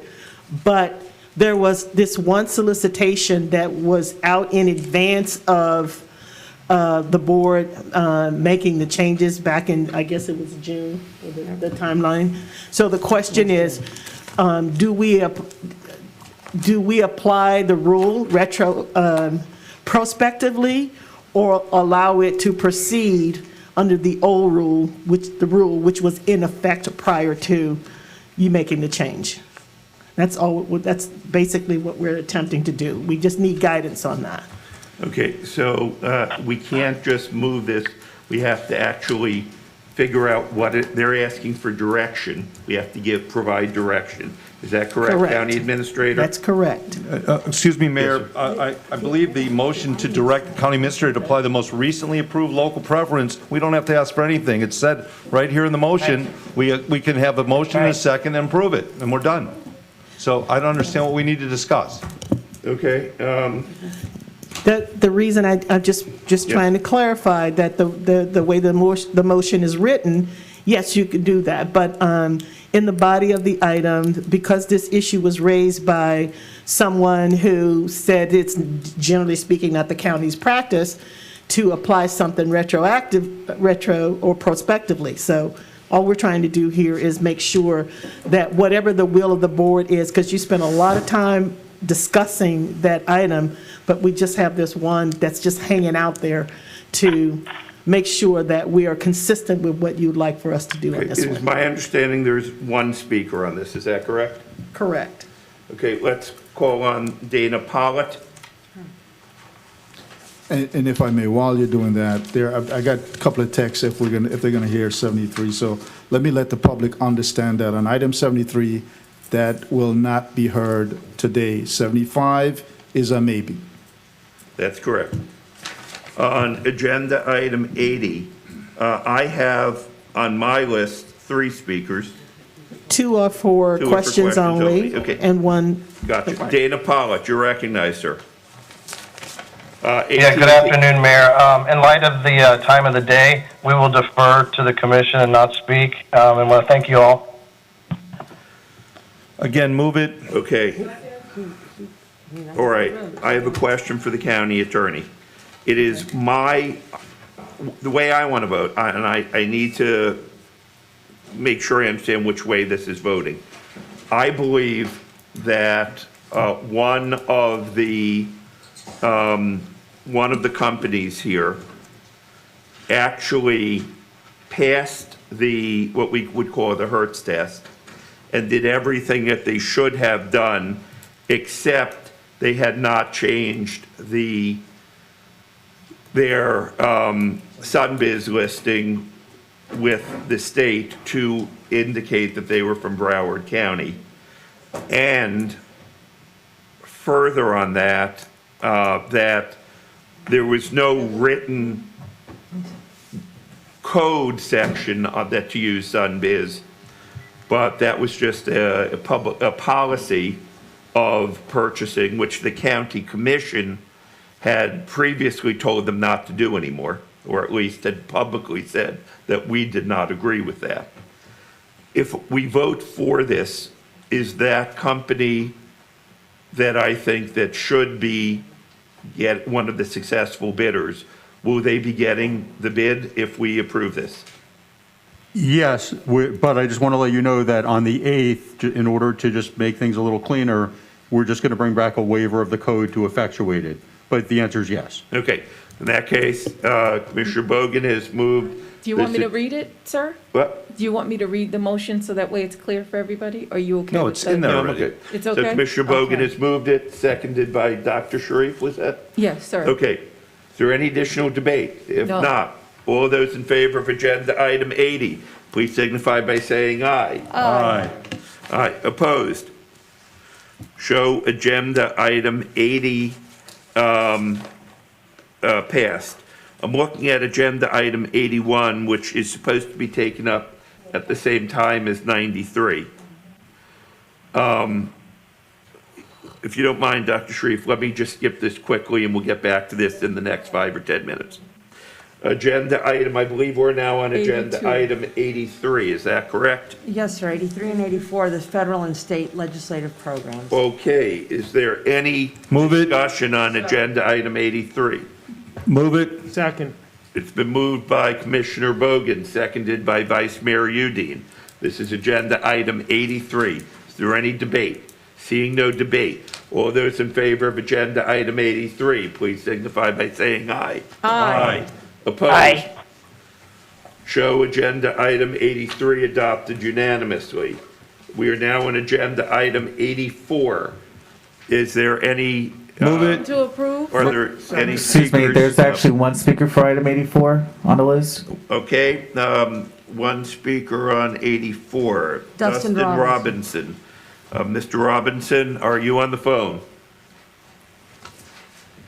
Mr. Robinson? Where have you gone? AT&T operator, can you verify whether or not the speaker is on the phone? AT&T operator, are you there? Yes, we don't have any Robinson on the line. No Dustin Robinson. Move the item. Where have you gone? Second. I'm sorry? Where have you Right, gone? okay, where have you, okay. So, it's been moved by Commissioner Bogan, seconded by Dr. Sharif. Is there any debate? Seeing no debate, all those in favor of approving agenda item 84, please signify by saying aye. Aye. Aye. Opposed? Agenda item 85, the infamous parking garage. Commissioner Bogan, you're recognized, sir. Thank you. I just wanted to let everybody know, it'll be coming next week, that we will be doing, getting closer to having COVID testing at the airport, thanks to Mark Gale. Mark's been on it and done a great job on that. And I wanted to ask our county administrator on the status of the 17th floor courtroom. Mr. Hammond? He's on the line. So skip it. Right. Okay, got you. Okay. I'm sorry, Commissioner Bogan?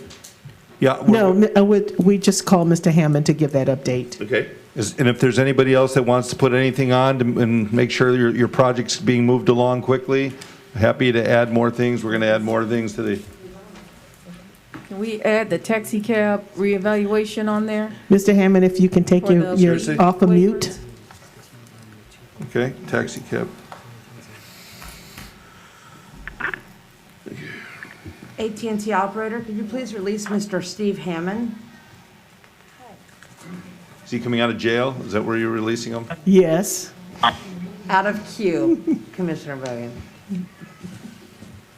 We are.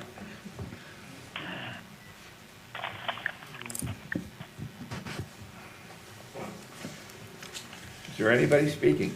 We're waiting for Mr. Hammond to come out of the prison, I guess. Where is he? On the line. Did I hear somebody? Yes, Mr. Hammond is not on the line. Okay. Okay. I will get you, Mr.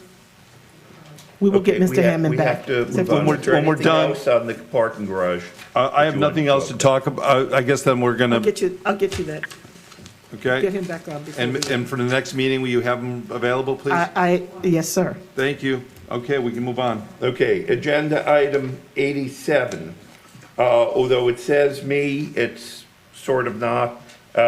This is just to discuss reapportionment, which is really the county attorney. So, county attorney, can you discuss reapportionment? Members, this affects all of us. There is time critical on this item. If you look, you will see that there's a calendar in this, which shows us starting in December, because there's a lot to do in a short time to do it. So, county attorney, please discuss reapportionment. Yes, Mayor. Reapportionment follows the census, so it will have to occur in 2021. There are a couple of new charter provisions that are applicable here. The one that is most time sensitive requires the county to contract with a 4-year university that's located in Florida to perform certain tasks. So that's really why the item is up today.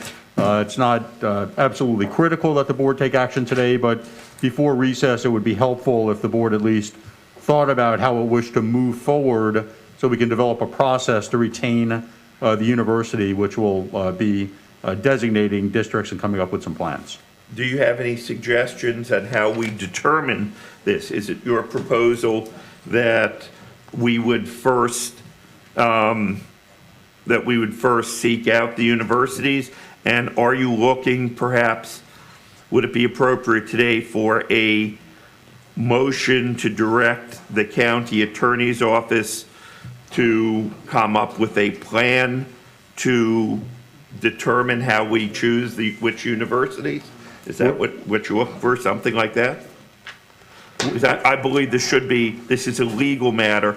I believe it should be in the hands of the county attorney. We're happy to take the lead if that's the will of the board on this, to try to come up with some sort of process to identify the university. However we can assist, we're happy to do that.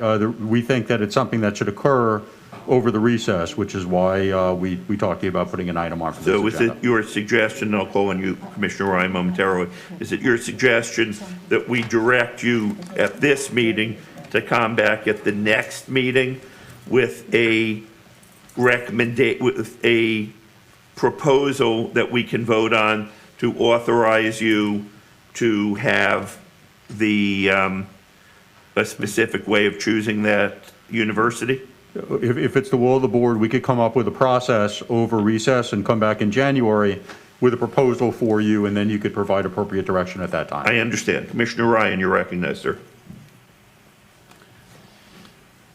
In your research to determine which of the Florida universities may be best equipped to address what is a complex issue, because you're looking at a statistical analysis, you're looking at statistical regression analysis, you're looking at demographics, communities of interest.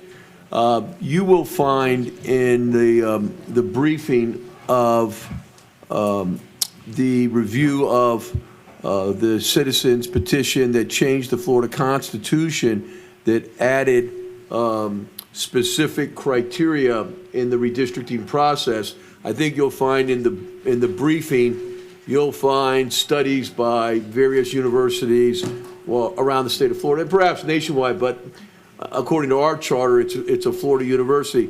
I think that's a very good starting point. And then also, if you look at the briefing from 10 years ago, when the cases went up on the House and the Senate redistricting plans, and they went to the Supreme Court for that mandatory constitutional review, you'll see in the briefings there should be an analysis of some studies by Florida universities. And I think that will get us to focus on the universities that have already been engaged in this, and it'll give us a good head start in doing a fair redistricting process for these county commission seats. So that's my recommendation to the legal staff as you work to select a university or several universities that would be like on a top 3 list that we might choose from. On all things being equal, one closer to home like FAU would be good. And please ignore, he wanted Trump University, and I think you should ignore his recommendation on that. Thank you. Is there any additional debate? If not, I will ask if there is a motion to direct, which I would normally do if I were not in the chair, a motion to direct the county attorney to come back at the first meeting after recess with a proposed procedure for choosing a university. And if I haven't phrased it right, County Attorney, would you I'll make that motion. elaborate on what it should be? You phrased it very well, Mayor. We would just ask if we could have a little flexibility to come back in January, so at one of the 2 meetings, but that way, if we need a little bit more time to get it right, we'll have a little more time. Moved by Commissioner Udine. Is there a second? Second by Commissioner Bogan. I'm sorry, Senator Rich? Yeah, I just want to make one comment. I believe that we need to look at all the universities. It's not necessarily about the one that's closest to home. There are several universities. I was involved in the last redistricting in Tallahassee as the minority leader, so there are several universities in Florida that are extremely qualified. So I want to make sure that we look at them all. I hope I hope those were my comments, is to mention looking at all of the universities that are mentioned in their studies in the briefing of the redistricting challenges in 2012, and also earlier with regard to the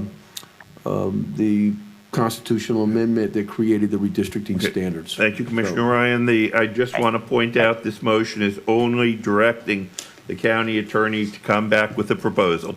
So, having said that, all those in favor, please signify by saying aye. Aye. Aye. Opposed? Aye. County Attorney, you are hereby directed to come back with a proposal in January. That was item 87. I believe 88 and 89 have been done, is that correct? No. Oh, I'm sorry, those are reports. Okey dokey. I'm sorry. Now, I think that, I believe we will have time to do both item 70, the hair item, 75. 75, and items 81 and 93 together, because I believe each of those should take between 30 and 45 minutes. I believe we can do both and still finish by 6 o'clock tonight or thereabouts. Therefore, my recommendation, take up the public hearing first, where people have been waiting. So please read agenda item 75 75. on the public hearing. The public hearing on item 75 is now open. Item 75 is a motion to enact ordinance pertaining to the County Human Rights Act and amending section 16.5-3 of the County Code of Ordinances, providing for the protection of hairstyles as a trait of race. And there are currently 9 speakers for this item.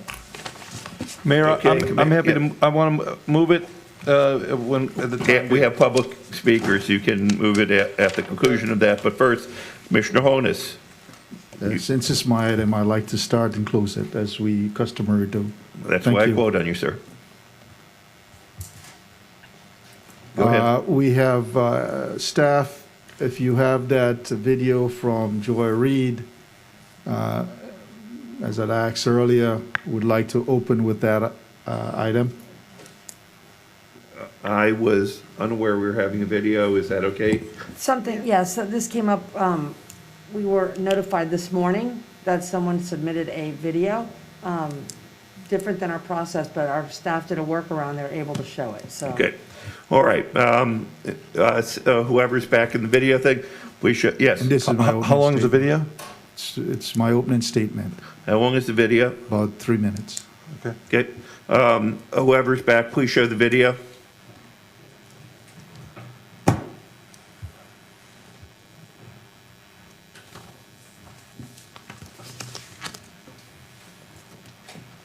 Okay.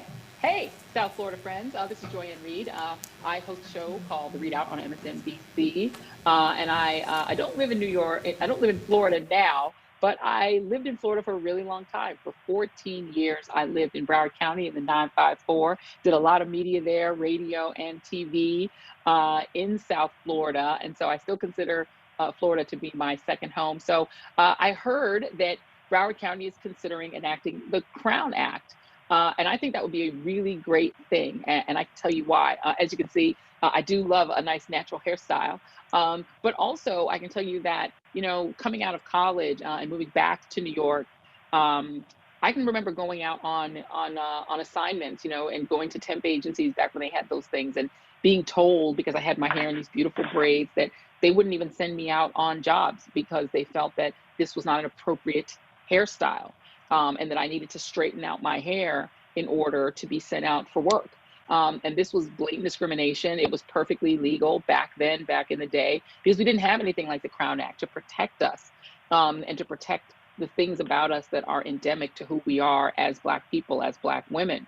There have been struggles within the military, whether or not they were going to allow Black people to wear their hair in braids, you know, which is something that's really important, particularly if you are in the field, if you are out, you know, on assignment in a military situation, you don't necessarily have the products and the ability to take care of hair that is straightened. Braids they're saving for our hair. They save our hair in a lot of situations. We've had this industry, and we've had this issue in the airline industry, you know, whether or not stewardesses and stewards were going to be allowed to wear dreads and wear braids. You know, my husband used to have long dreads and face discrimination in the workplace in Florida.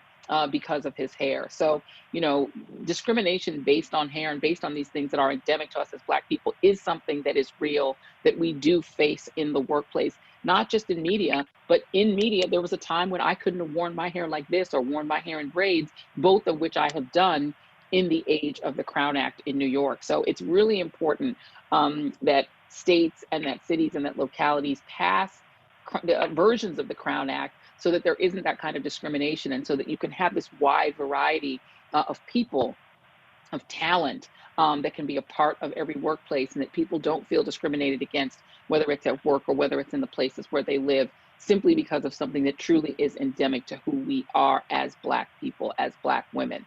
So I am very hopeful that Broward will make that change. I think it will be an important one. I think it will be beneficial for business and for industry and for growing Broward County. And so I really hope that you'll do it. I think it's an important thing.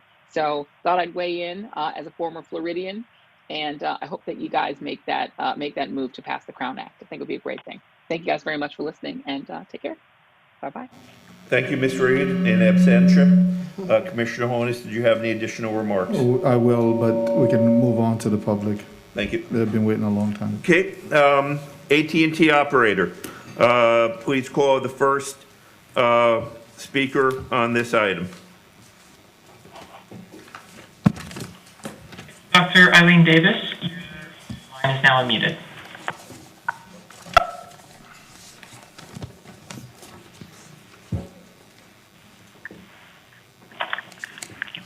Eileen Davis, your line is unmuted. You can talk now.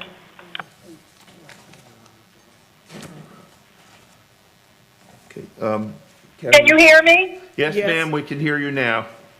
You're recognized. I was going to ask Thank the you. county I'm attorney. Eileen Davis Jerome, Dr. Eileen Davis Jerome, President of the United Nations Association of Broward County, Southeast Regional Representative for the National Council of United Nations Association, and a member of the Wafuna Committee, World Federation of UNAs, member of the Broward County Human Rights Board and Broward Refugee Task Force, as well as international educational consultant and founder for Institute for Multicultural Education. I support the Crown Act on behalf of myself as well as others in institutions that I am a part of. I want to thank Joy Reid, and I want to thank our County Commission for entertaining this. Thank you, Commissioner Holness, for bringing this to our attention. We support the Universal Declaration of Human Rights, and looking at the first 5 articles, I would say that for too many years, people of color, specifically women, have been victims of having to use dangerous chemicals to straighten their hair in order to comply with the workplace. I also want to state that it's been my opinion that what we show to our children, they learn by what they live. And seeing their parents subjected to this torture goes from generation to generation. Our children lose time in school because of lateness due to having to handle their hair so that they feel comfortable within the environment that accepts or has historically accepted straight hair. Looking globally and thinking locally, the ban or the unconscious bias towards natural black hair texture Ma'am, if you can begin wrapping up your remarks. And I want to thank the Broward County Commission for passing CEDAW earlier, the Convention on the Elimination of All Kinds of Discrimination Against Women, and also enacting the ordinance on human trafficking. Ma'am, you need to begin wrapping up your remarks. I would love to report to the UNA that we have also supported the ordinance for the Crown Act. Thank you so much. I yield.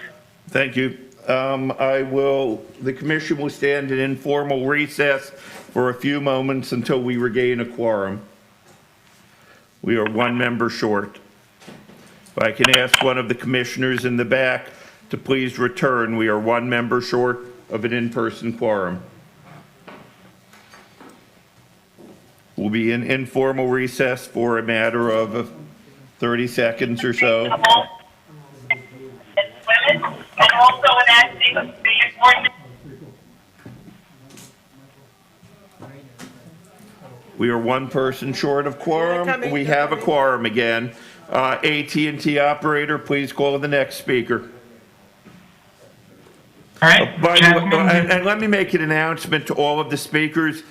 Unless I'm wrong, this is going to pass overwhelmingly or unanimously, so you may wish to consider that when you make your remarks, that you're preaching to the converted. So, okay, AT&T operator, please call the next speaker. Jasmine Denise Shirley, your line is unmuted. Please go ahead. Thank you very much, and good evening, Mayor Geller, Commissioners, County Administrator Bertha Henry. My name is Jasmine Shirley. I'm a retired healthcare administrator and a member of the Social Action Committee of the Broward County Alumni Chapter of Delta Sigma Theta. I also am a part of other organizations, and we have closely watched this issue. I'm very happy to know that you are all in agreement. I want to thank everyone involved, including the Human Rights Board, Commissioner Holness, as well as any others who have come on board and are recommending that we follow through with support of the Crown Act. Thank you very much, and have a wonderful. Thank you, ma'am. I must say that was a wonderful speech. AT&T operator, please call the next speaker. Michael Valbrun. Good afternoon. Good Can you hear me? afternoon, ma'am. You're recognized. You have 2 minutes. Good afternoon, Mayor, Vice Mayor, and Commissioners. My name is Mikhail Valbrun-Pope. I'm here to speak in support of the motion to enact ordinance for the protection of hairstyles as a trait of race. In alignment with the work of the Crown Coalition that resulted in the U.S. House of Representatives passing of the Crown Act, I urge the Commission to address discrimination against a person because of their natural or protective hairstyle. Black, Indigenous, and people of color have long struggled in the United States to live freely in their skin and with the associated physical traits inherent in their race or ethnicity. This includes hair texture and traditional and protective hairstyles. Black people in particular have been the target of discrimination for the natural presentation of black hair. This discrimination, which plays out in the workplace, in schools, and in the larger community, has a detrimental impact on the adults and children who experienced it, as one of the speakers spoke of earlier, including a negative economic impact when it is used as a determiner for accessing employment, housing, education, and other resources. Natural hair texture and traditional or protective hairstyles are part of ethnic group identification and should not be deemed unprofessional or unacceptable. They should not be the focus of workplace or school policies, and certainly not cause for discrimination in any arena. Associating black natural hair texture and traditional and protective hairstyles with being ungroomed or unkept is based on the Eurocentric norms that we have long adopted in our society. As a black professional woman myself, I have had the pressure to conform to these norms. While I couldn't change my skin color, the closest I could get to whiteness was to chemically treat my natural hair for the acceptable look. And while hair straightening and other hairstyles are options that all women and men have as a choice, regardless of race, it should not be expected or demanded of some. So, as a member of the Human Rights Board, I do see this ordinance as a related issue to our work in Broward County and stand poised to support it in that role if approved. I thank you for the consideration and for the opportunity to speak. Thank you, ma'am. We appreciate your testimony. AT&T operator, please call the next speaker. Tricia Gay Barr, your line is now unmuted. Good afternoon. My name is Trisha Gay Cottrell. I am president of the Caribbean Bar Association. It is my pleasure on behalf of the Caribbean Bar Association and Caribbean Americans living and working in Broward County to voice support for this very, very important amendment to the Human Rights Act. You know, Broward County has demonstrated that it is a county, a leadership body that is committed to eliminating bias, racial bias that's implicit or explicit, and as has been said by many others who have spoken before me, the issues related to discrimination as it relates to persons of color wearing their hair in its natural form is one. This is another move to do just that, to remove the bias that exists. I just want to make the point that, you know, sometimes in the debate, it's suggested that wearing your hair naturally, the way it grows out of your scalp, is merely a cultural characteristic. We, as members of the Caribbean Bar Association, stand with the fact and the view and the norm that it is rather an immutable characteristic, and that is why this deserves protection under the law, and so we support the amendment and we commend the commission for this move. Thank you. Thank you, ma'am. We appreciate your testimony. AT&T operator, please call the next speaker.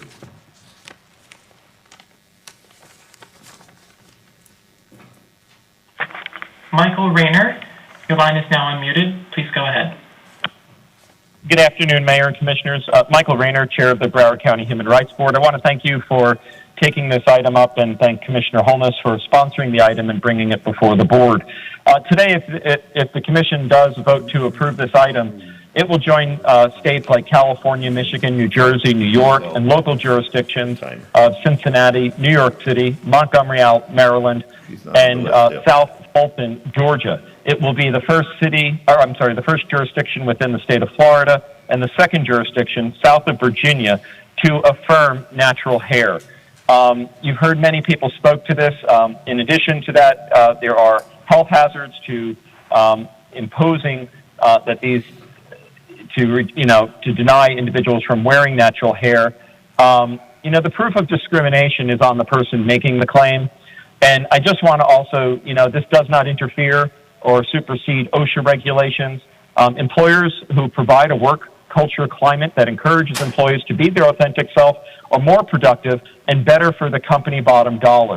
Lastly, we want to encourage that businesses make sure that you, in your employment practice policies, avoid utilizing subjective and vague terminology in personal grooming policies, such as quote-unquote excessive hairstyles.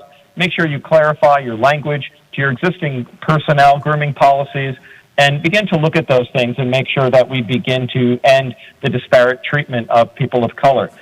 Throughout this discussion of this item that the Human Rights Board is engaged in this, I have heard from many people of color who this issue has impacted deeply. And the passion has stirred so many emotions.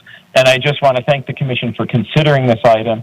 In addition, Gordon Weeks, the public defender-elect, was not able to join and did want to comment to support this, as well as school board member Rosalind Osgood, who she'll be working on this to deal with issues at the school board where students are being treated disparately in discipline because of hair styles.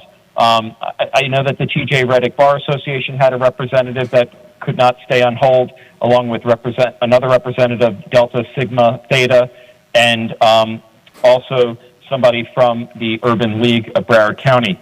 So I just want to thank the Commission again, and I'm available if there's any questions. Okay, thank you, Mr. Rayner. AT&T operator, please call the next speaker.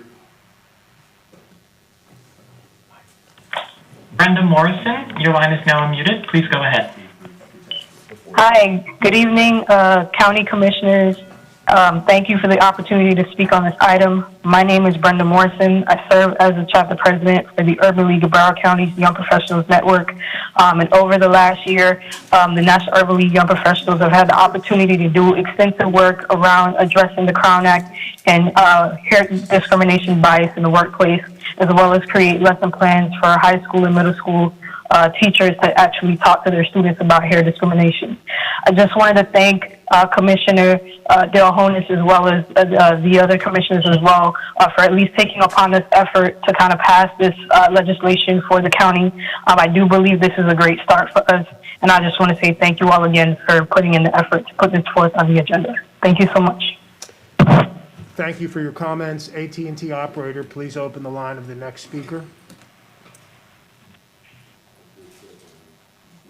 If there are any other pre-registered callers on the line wishing to speak, please press #2 to raise your hand.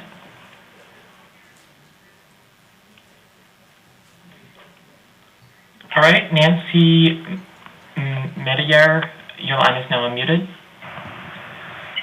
Hi, everyone. Can you hear me? Yes, Commissioner Mateo, Hello. please speak. Hi, everyone. Can you hear me? Yeah, go ahead. Hello. We hear you. Go ahead, Commissioner. Alrighty. My name is Nancy Mateer. Good afternoon, Mayor Geller, Vice Mayor Udine, and the members of the Broward County Commission. Today I speak before you as a Broward County resident and advisory board member of the Broward County Status of Women, and as well as a newly elected official for Coral Springs. Today, I am encouraging you all to support and pass the Crown Act, which is one step closer to ending hair discrimination. A recent study found that Black women face the highest incidence of hair discrimination and are more likely to be sent home from the workplace because of their hair. The study also uncovered that 80% of Black women felt they needed to switch their hairstyles to align with more conservative standards in order to fit into their own workplace. Hair discrimination occurs not only in the workplace, but also in our schools. So, with that being said, I give you a few instances. December 2018, Andrew Johnson, a Black New Jersey teenager who was made to cut his locks by a white referee to continue to participate in a wrestling match. In January 2019, Nancy Mateer, a Black mayoral candidate, was asked by a white resident, how attached are you to your hair and are you willing to cut it? And as recently as January 2020, DeAndre Harold, a 18-year-old at Barbers Hill High School in Texas, was suspended from school for his locks he started growing in the 7th grade in the same school district. He was facing possibly missing his high school prom and graduation. He has then withdrawn from the school district and enrolled elsewhere. Many Black people in the United States face barriers of judgments in the workplace where they display their natural hair. Natural hairstyles have long been the target of deep-seated stereotypes about Black people and their hair, mainly that Black hair is unclean, unprofessional, or unkept. In particular, for Black women like myself who wish to succeed in the workplace, these stereotypes often compel them to undertake costly, time-consuming, and harsh measures to conform their hair to a predominant Eurocentric culture. I believe that these policies and practices have no place in American society, and I encourage you to take a stand against hair discrimination. Today, create a respectful and open world for natural hair, also known as Crown, and enact a law that prohibits discrimination based on hairstyle and hair texture. Thank you, and thank you, Commissioner Dale Holness, for bringing this ordinance forth. Thank you, Commissioner. I gave you extra time because you are an elected official like we are. So thank you for your testimony. AT&T operator, please call the next speaker. Hello. Hi, Senator Rich. We're here. We're still on the AT&T operator. Yeah. Are there I'm additional sorry, your mic speakers? is not clearly.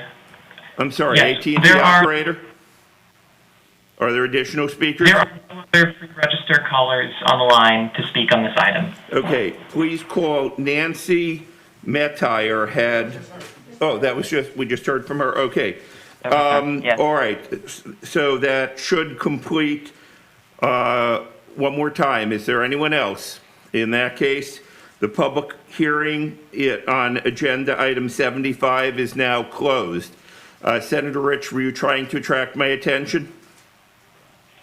No, it just seemed like the phone went dead, that's all. I got you.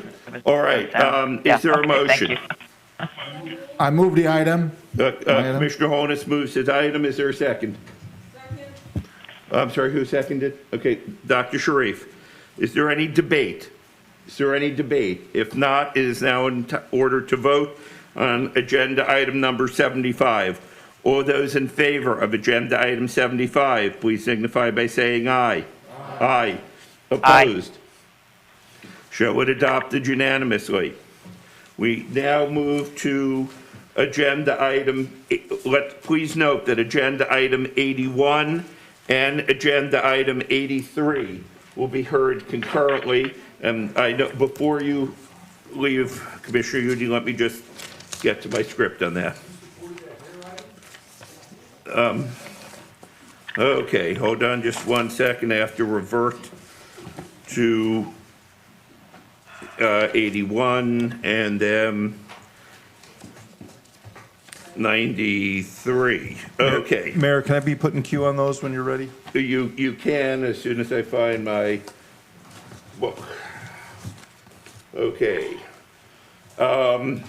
And County Attorney, how would you suggest we handle this? Because again, first we have 81, and item 81 is a motion to discuss, and then item number 93 is a three-part motion. So, Mayor, yes. since this is my item, can I just make a suggestion so we can move it forward faster? Yes, I know ma'am. that we have some people that want to comment. 81 is the discussion of the same Yeah, I was just item. thinking of that. So, I wanted to see if maybe, in lieu of Part A, that maybe I could just put on the floor a motion to consider rescission, and then, if we can vote to just consider that, then I would be willing to defer Parts B and C. Okay. I'm not sure what do you mean by defer parts B and C? Well, B is a motion to, I'm sorry, B is the rescission, C is to rank the firms. I figured we're gonna take some time, especially because I know that other people have, well, I don't know, maybe they. So are you they'll be suggesting fast. that we today, assuming parts A and B pass, to suspend the section and then to rescind, to bring back at the next meeting the actual discussion? The actual rescission. Yes, I'm sorry. okay, I'm sorry, County Attorney Myers. So two things, Mayor, and consistent with what Commissioner Sharif just mentioned. Number one, Vice Mayor Udine needs to, or is going to, I don't know. He's been trying to attract my Okay, attention on as this, soon and as we then- know what we're doing. And I'm then gonna go, call him. and then if I could just reinforce something that Commissioner Sharif just said as an option to maybe move it along faster today. Very good. All right, Commissioner Udine, did you have anything you need to tell us? Yes, so when we voted on this last month, there was no, since that vote, there's something with Craven Thompson now who's representing Bang Energy, so with the advice of the county attorney to avoid even the appearance of a conflict, for the same reasons I stated before, I'm recusing myself on 81 and 93. Okay, Commissioner Udine, if we actually are deferring the Part C. Part C, then we will be getting back to some significant items in just a few minutes, so I'd urge you to stick around. All right, Commissioner Udine, having made his comment, it appears to me then that 81 is, motion to discuss, is essentially mooted by item 93. So we don't need to do anything on 81 other than discuss it as part of 93. We are now on item 93, and let me just procedurally explain that the Broward County Administrative Code requires that a motion to consider rescission of an item be approved prior to the board consideration, and that takes 6 votes if you're going to do it at the same meeting. Our code normally requires that you bring up the motion to rescind at one meeting and rescind at the next, and the purpose of that is to make sure that nobody's taken by surprise at a temporary majority. But all 9 members are here today, so it would not seem that there should be a problem with the motion to suspend Section A, and we can then discuss Section B, which may be a little more controversial. So let us now move to Dr. Sharif. We're on item 93, motion A. I've already explained it. Do you have any additional comments? No, Mayor, I do not. Okay, again, yeah, okay. I will call first on, I saw Commissioner Udine, then I saw Commissioner Ryan. I'm sorry, Bogan, sorry, Commissioner Bogan, and then Commissioner Ryan. And again, let me say that this one is just the motion to suspend the administrative code. Commissioner Bogan, you're recognized, sir, followed by Commissioner Ryan. So I want to start out, Mayor, by saying this motion was brought on because salaries of Bang's salary, the average of the salaries were given to us, and they were incorrect. They should, instead of 60-something to 40-something. So now we're here today because Bang didn't give us the correct salaries. And that's new information. Well, I got more new information that I'd like to discuss about Amazon and the way they treat their employees. You know, I want to read to you. I'd like to read to you. I'm going to wait, Mayor. Since you haven't decided, I'm going to wait till you're available. There are over hundreds of articles, and I'm going to just touch on a few of them. Here is one that says, an engineer quits after snap when the company fired workers calling for coronavirus protections. A worker says 2 weeks to adjust to the agony of walking 15 miles a day, doing hundreds of squats, squeezing every ounce of downtime of workers' days. Every single thing I did was monitored and timed. After I completed a task, the scan gun not only immediately gave me a new one, but also started counting down the seconds I had left to do it. If I alerted a manager that I was tired, I couldn't take any time off. Here's a vice president of Amazon who quit in dismay because Amazon fired whistleblowers. Amazon's firing whistleblowers who are making noise about employees frightened of COVID-19. So if they're upset about COVID-19 and they want safety precautions, you're fired. 60 Minutes did a deep dive into what the practices of Amazon. It's all on the internet. Reports of unsafe working conditions of Amazon warehouses. This was never brought out by Amazon when we talked about Bang, talking about the unsafe working conditions of workers at Amazon warehouses throughout the United States. Not only did 60 Minutes do a deep dive on it, but a single video of CNN did a story on it. A group of 9 U.S. senators, including 5 former presidential candidates, issued an open letter to the CEO, Jeff Bezos, about what's going on at his company.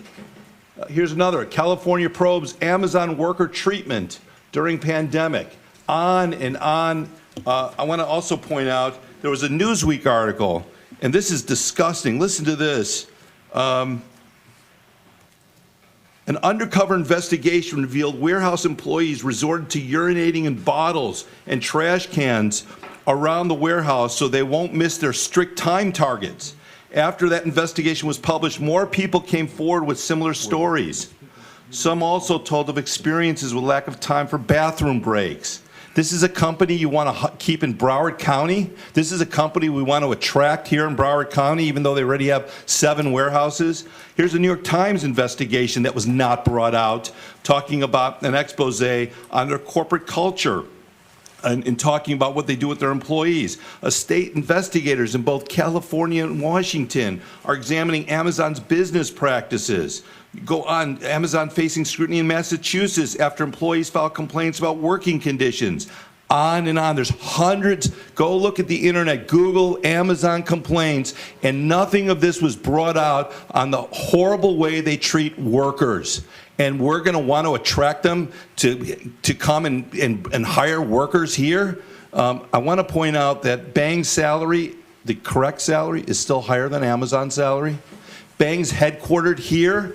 They have put their $1 billion headquartered here in Broward County.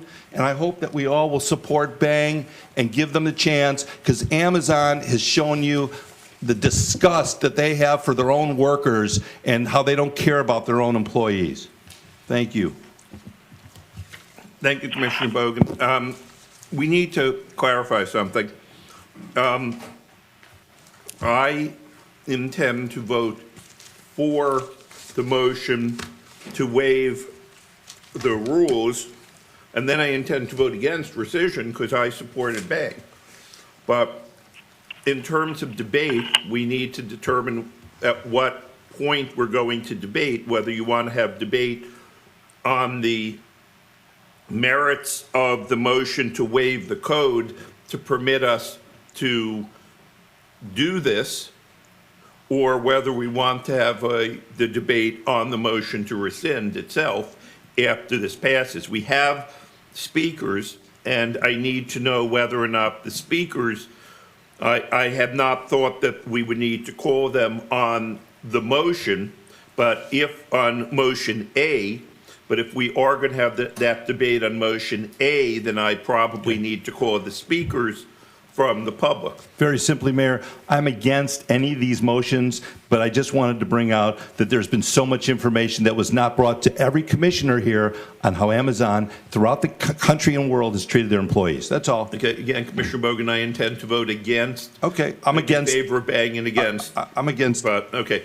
Based upon your comments, Commissioner Bogan, I believe it would be appropriate to call on the speakers from the public if we're going to be having the actual debate. And by the way, if people see me eating, I apologize. The cause of my back, I've just taken medication. I have to eat with the medication.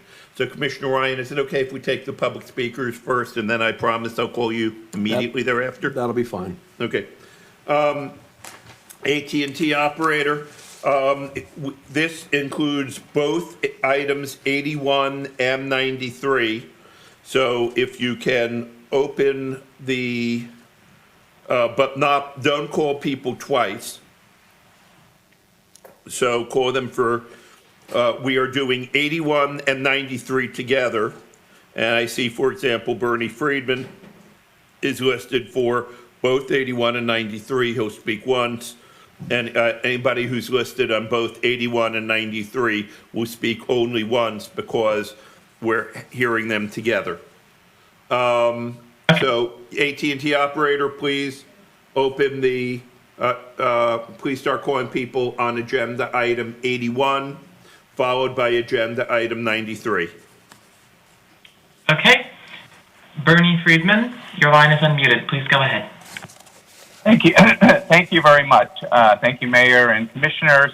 I'm really awestruck by what this item is because basic fairness, decency, good business dealing, best practices, setting examples of how the county should operate really should dictate how this is done. Clearly, there is no impasse with Bang. Bang is fully cooperating in an incredibly collegial way with county staff, with the auditor, with the county attorney, back and forth, all kinds of great information back and forth to begin to waive all of the notice requirements. I mean, you look at your agenda today and you voted on probably 24 notice requirements, and now you're going to waive notice requirements. You're going to rescind something before we've even gotten to the table to be able to negotiate a wonderful term sheet with Broward County, a wonderful proposal. I mean, clearly the financial impact for Bang is much greater. Just the ad valorem taxes alone in the unincorporated areas, when you spend $500 million on a manufacturing facility versus $150 million on a warehouse, imagine how much more in ad valorem taxes, a bigger financial impact and a multiplier effect with the salaries, and the auditor has verified it. A bigger bang with the corporate headquarters. Profits are going to be recirculated. A bigger bang for the CBEs, 30%. It's a windfall with $500 million in spending versus $150 million for Amazon. A bigger bang for the environment with recycling and aluminum. We're going to diversify the economy. You know, earlier today you talked about it, Port Everglades, diversifying the stevedores. Well, here we're going to diversify the economy. We've got plenty of warehouses. We've got plenty of distributions. We've got plenty of hotels. What we don't have plenty of in Broward County is manufacturing facilities with incredibly high-paying jobs. You know, our median income or the median salaries, when we put the 500 new manufacturing jobs, will probably go close to the Mr. original Friedman, amount. start to because begin to wrap up. Yep. Okay, thank you. Anyway, my basic point is fairness, fairness, fairness, fairness. I urge you to vote no on A, B, C. Give us the decency, the chance to get to the table with Broward County staff to collegially, collaboratively work on a wonderful term sheet, bring that back to you. I mean, to pull the rug out from under us is so unbelievably unfair. It's bad business. It sets a bad example. It really is not the way to treat people in a business relationship or in any relationship. There's no reason to suspend your rules. You've already waived the procurement code, and now you're going to suspend Bernie, basic you need notice, to wrap which up. really isn't fair. Thank you. That's good. I'm done. Thank you, Senator Geller, Mayor Geller, and the commission. We really appreciate fairness. Thank you both, Senator Geller and Mayor Geller. Appreciate your wrapping up. Next, AT&T operator, please call the next speaker. Dwayne Dickerson, your line is now unmuted. Please go ahead. Good evening, everyone. This is Dwayne Dickerson. I'm an attorney with the law firm Dene Miskell and Backman, and I serve as the Land Use and Zoning Counsel for Bang Energy. As you all are aware, back in October of this year, you heard presentations, evaluations, and rankings for this item. Specifically, after that, the county staff asked for additional information. I am the Land Use and Zoning Counsel for Bang, so I want to address one of the specific items, and that was information regarding how Bang Energy intends to deliver water to the development site. So pursuant to that request, my partners and I had extensive conversations and correspondence with administration and staff for both the cities of Pembroke Pines and Sunrise. And as a result of those conversations and communications, we are sufficiently able to demonstrate three things. One, that both the city of Pembroke Pines and Sunrise have the capacity to provide water to the site.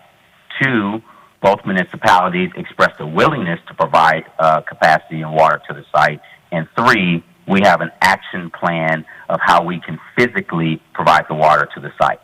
So as evidence of demonstrating the first and the second points, which is the capacity and the willingness, we did receive correspondence from both municipalities. On November the 2nd of this year, we received correspondence from Pembroke Pines that states, in part, this correspondence shall serve as confirmation that the Pembroke Pines City Administration is currently in discussions with Vital Pharmaceuticals, Inc., doing business as Bang Energy, and reviewing their request for the city to provide water services to the plus or minus 60-acre unincorporated Broward County property. Also, on October the 30th of this year, we received correspondence from the city of Sunrise. And it states, in part, the city of Sunrise is willing to provide utility services to the property. And then they go on to stating that they have over 20 million gallons per day available. The letter from Sunrise was from their city engineer, Ashley Resta, and the letter from Pembroke Pines is from the city manager, Charlie Dodge. Both of those letters are in your record in their entirety. So, and the third item, which is the action plan, we have our engineer who's on the line who's going to speak shortly with the firm Craven Thompson. His name is Pat Gibney, and he's going to lay out the action plan for how we would provide the water physically to the site. So, having said that, I think it's worth noting that any user, yes, sir, any user that's going to use the subject site will have to go through a very similar exercise to secure water. So this is not specific or unique to Bang. Any user is going to have to secure water probably from Pembroke Pines or from Sunrise. And lastly, I'll just echo Bernie's point. I think it's clear that basic fairness would dictate that moving forward and exclusively negotiating a lease with the Bang Energy is the right thing to do. AT&T operator, please cut him off. I'll tell you once or twice, you need to wrap up. When I tell you the fourth time, I'm just going to tell the AT&T operator to disconnect you. AT&T operator, next speaker. Michael Moskowitz, your line is now unmuted. Please go ahead. Good afternoon, Mr. Mayor and members of the commission. This is Mike Moskowitz appearing on behalf of Foundry Commercial, along with its tenant and partner, Amazon. I am appearing this evening or this afternoon, whatever it is, along with Dennis Mealy from Greenspoon Mortar and David Blount, the principal of Foundry. I'll be the only one speaking, however, on behalf of this item. First of all, so that the record is clear, Foundry Commercial did not request this item to be placed on the agenda, okay, nor are we addressing any of the requested relief contained within the item, okay? We are here only to say the following. Foundry Commercial and Amazon, we submitted our unsolicited proposal on May 1 relating to the lease and development of this site for the purposes of developing and constructing a distribution and logistics facility on the property, okay? Foundry Commercial and Amazon remain committed to the fact that if Broward County wishes them to develop this site. They're very interested. They remain interested in developing this site, in building what they committed to build, in providing for the jobs that they committed to. Foundry, Commercial, and Amazon stand by any questions and specific answers that were given at the presentation in October. Okay? And if we are chosen at any point in time, we look forward to becoming, Amazon specifically looks forward to becoming a major employer and participating in the local community as we discussed that they would do at the presentation in October. Okay? With respect to any of the items that were discussed today about Amazon, all I'm going to say is that there is no question and answer that was asked at the presentation for which our response was incorrect.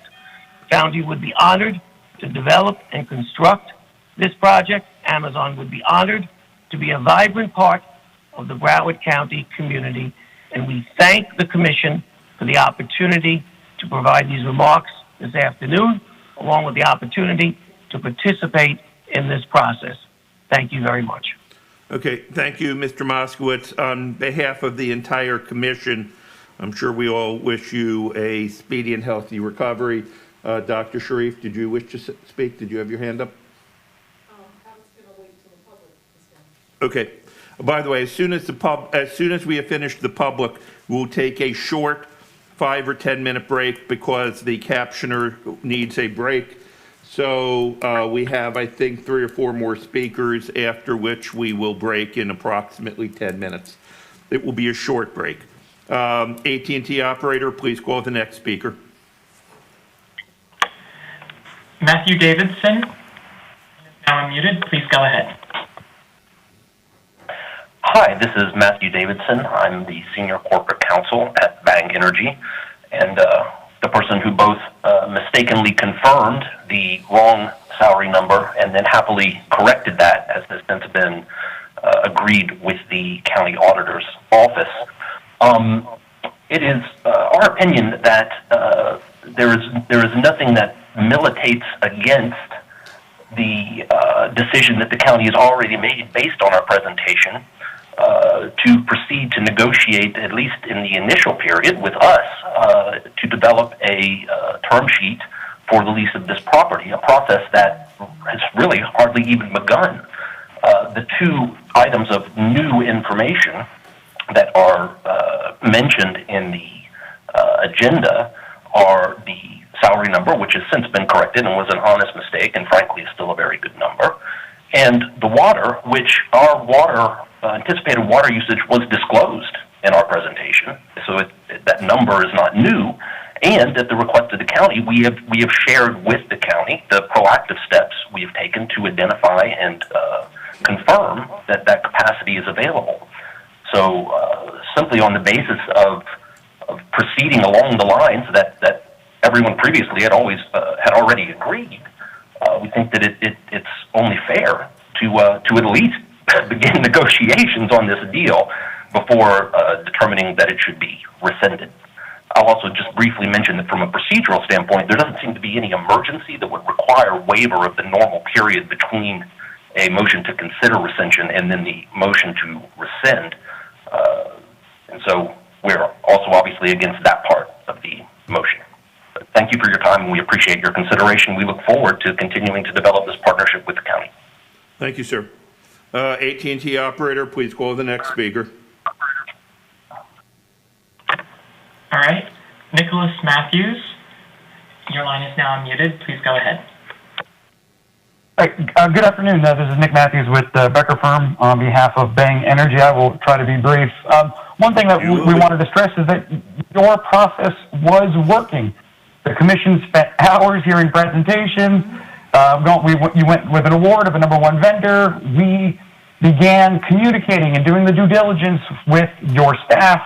Admittedly, we found an honest mistake, but like Bernie said, very collegially, we brought the county auditor in. We confirmed new numbers that are still better than any other proposer.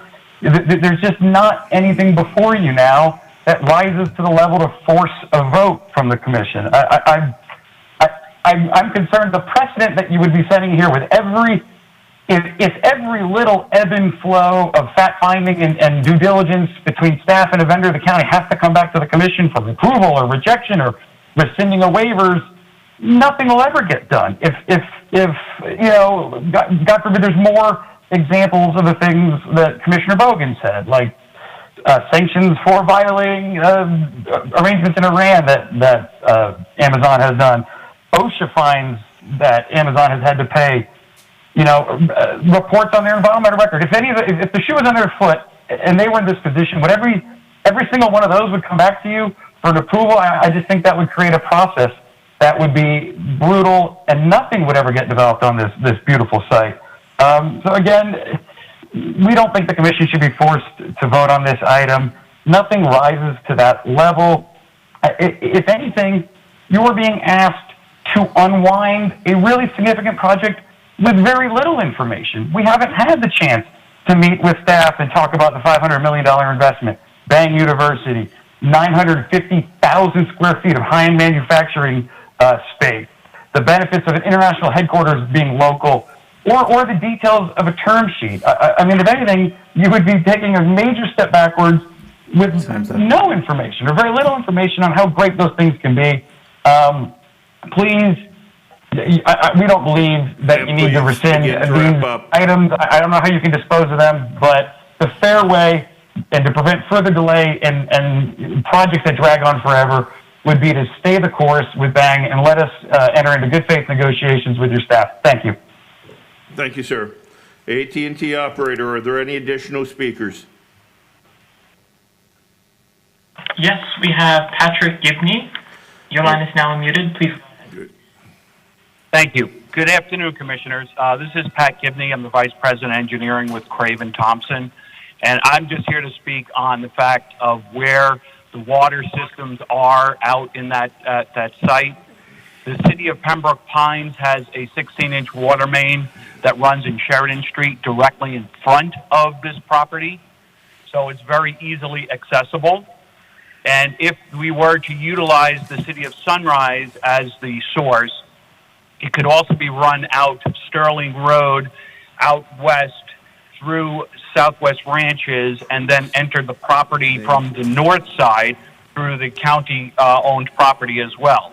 And the city of Sunrise future service area is Southwest Ranches. So we could work with the city and size the pipe properly for that usage as well as our own site. And as a fallback, there's always Sheridan Street that you can run a line down, and you can also utilize the FPL easement potentially to do some directional drilling, long directional drilling under there all the way to the site. So it's very feasible to get water to the site, and it's also very feasible to get the sewage out of the site. That's all I have. Thank you. Thank you, Mr. Gibney. I believe on my list that was the last speaker. AT&T operator, are there any additional speakers? AT&T operator, are there any additional speakers? We have David Blount. David who? David Blount. David Blount. Okay, go ahead. You're recognized, sir. Good There you afternoon. are. This is I see. David Blount with Item Foundry. 81. Yeah, you're Good recognized, sir. afternoon. This is David Blunt with. Yep, this is David Blunt with Foundry Commercial. I'd just like to reiterate Mike's statements and have no further comments. Thank you, sir. AT&T operator, are there any additional speakers?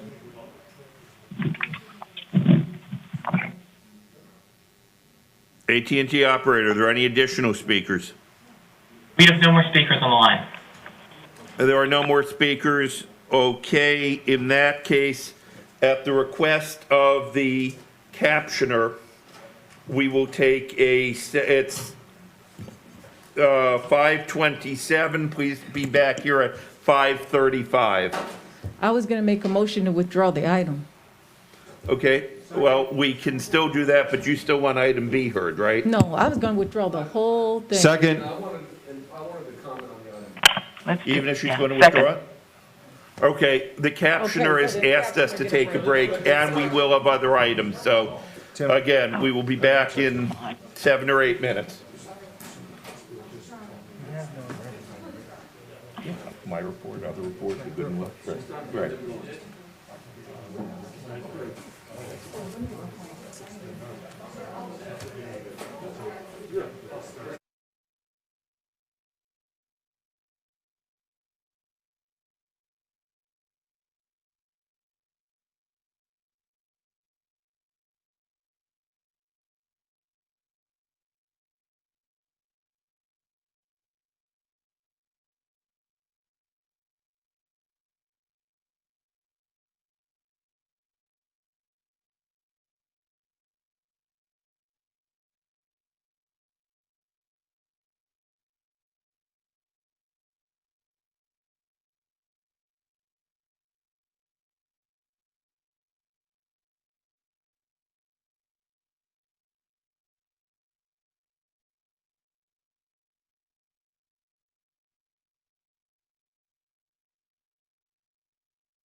return to the table, to the dais.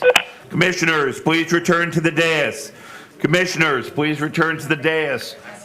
We anticipate we will be out of here by 6 o'clock, so we need to get going quickly. Senator Rich, are you still on the line? I'm here. Great. 1, 2, 3, 4. We need an additional. Mayor, I think you need to tell Senator Rich to turn off the TV. I see that she's watching TV while she's Okay, on Senator the line. Burr is. Not Okay, hardly. Commissioner Burr Not is hardly. back. No, I'm watching you all. That's That's worse. I couldn't say what that is. That's the TV. That's the TV. Man, I can't believe you went for that one. It's reality. It's reality TV.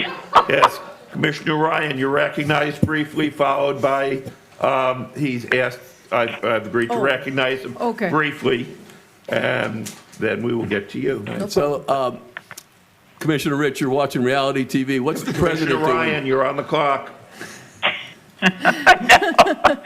You all are the reality TV.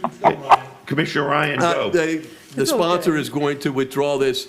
I just wanted all the members to understand that as they go through the negotiations with the top bidder, there are a number of challenges, and it was obvious by the top ranked firm or applicant that there's a big concern about water. I think there's also a big concern about reviewing the financials. So a go-slow approach to allow the county administrator to review those terms and ensure a parcel of this size, over 60 acres, with a long-term lease for perhaps decades. A go-slow approach is best in the county's interest. Thank you, Commissioner Ryan. Dr. Sharif, So I wanted to just clarify why I brought the item in the first place. The reason why I brought it is because we spent so much time discussing job creation and how much the salaries were going to be. And it appeared that this commission made its decision based on the amount of money that this company said that they were going to bring to the community in the form of jobs. When I heard that that was an issue, I brought it back because I felt like our decision was heavily weighted on that. In lieu of this discussion today and seeing where my colleagues are, I feel like maybe now is not the time to consider this item, and that maybe as we go through the process and things are hashed out, maybe it'll work out, maybe it won't. But I want to just let you know, no one asked me to bring it. I brought it based on my own decision and my opinion about the process. And so at this time, I'm going to ask to withdraw the item. I know we spent some time discussing it, but I think it's always good to hear your opinions. So. show agenda item 93 withdrawn without objection. Well, I think, do we need to vote on the withdrawing? Because I have so many. One quick comment. I think if there's no objection, it's okay. It's okay? Commissioner. Okay. Okay, Commissioner, show Thank you. agenda item number 93 withdrawn. Will that apply to 81 also? Well, 93 81 and we 81? discussed. It's a motion to discuss, we discussed. So Commissioner Honus, you wanted to make a quick comment on something? Before we had done it. And Commissioner Bogan laid out a litany of stuff, but one of the things that was missed was their anti-union stance against people who work for them. Okay, Commissioner Honus, Everybody get to speak withdrawn if the they want to item. speak. I got. Okay, thank you. Eating a dead horse. Okay, We need to stop. all right, we're done on this. I believe with the exception of the item that has been deferred, we have completed the agenda. Next item I have is the mayor's report, and there's a number of things I want to discuss that I want you all to hear. First of all, the commission appointment item is on the next agenda, but it's out now if you want to see your assignments. I tried my best to make everybody as happy as possible as a policy and made sure that anyone who is an officer of a board remained on that board if they wanted to stay on it. I also want to take a moment to discuss a few policies I'm implementing relating to running the meetings to try and move things as expeditiously as possible and maximize time for substantive discussion. I'll be limiting proclamations to 2 per meeting, 3 if we have to, 1 per commissioner per meeting. Please continue to have your office send requests to Kimberly Moreau as early as possible. I will be specially setting time-certain items only during extremely limited circumstances, such as the attendance of a dignitary or other similar circumstance. I have found in the past they've been difficult to actually get to at the scheduled time. They disrupt the flow of the meeting and take additional time.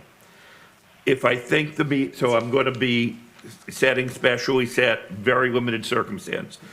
If I think the meeting can wrap up by 1:15 or so at the latest, with your permission, I will try and continue the meeting until completion to avoid coming back after a break for a short period of time, which actually, without the deadline of lunch, will end up being a lot longer. So I want us to be done by 1, but if I think we can finish by 1:15, if we stay, it just seems a better option than coming back, because that'll take another 2 hours.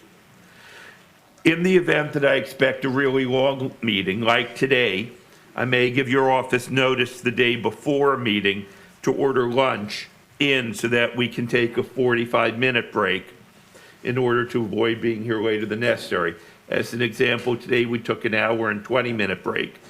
If we all order lunch out, and we will know that in advance, 45 minutes should be ample. I just want to get us out of here as soon as we can. As you saw today, a staff person will be reading the public hearing statements and controlling the timer.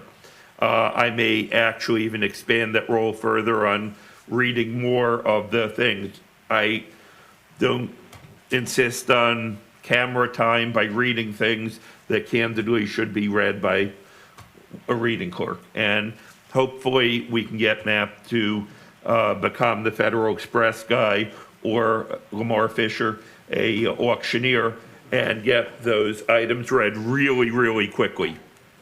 As I mentioned previously in my speech, in my inaugural speech, I intend to be giving out Broward Medals of Valor to people who put their own lives in danger to save others.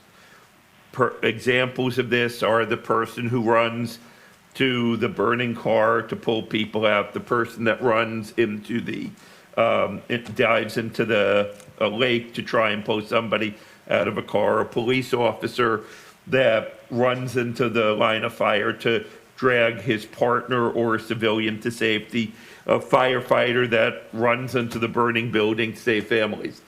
I would like all of the commissioners to look for examples of this in your district and make nominations here.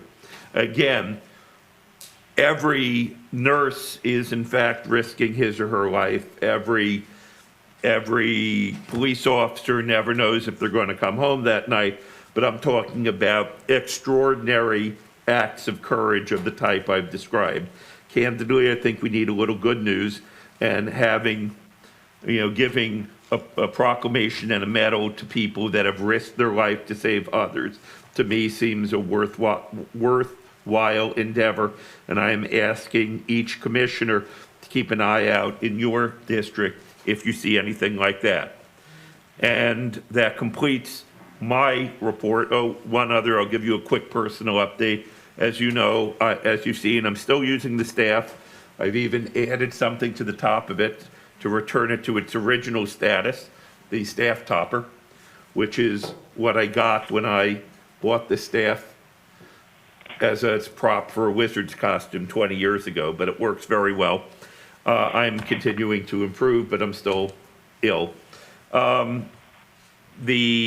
concludes my report. Let me go around and ask every commissioner if they have any comments, and we'll just go down the row. Commissioner Furr, you're recognized, sir. Just real short. Solid Waste Group is going to be meeting probably might not go till January. And we are looking at the governing structure of either an ILA or a dependent district. And I appreciate Bertha's help in pulling together all the statistics and everything for that. Hopefully that we can bring that in for a landing pretty soon.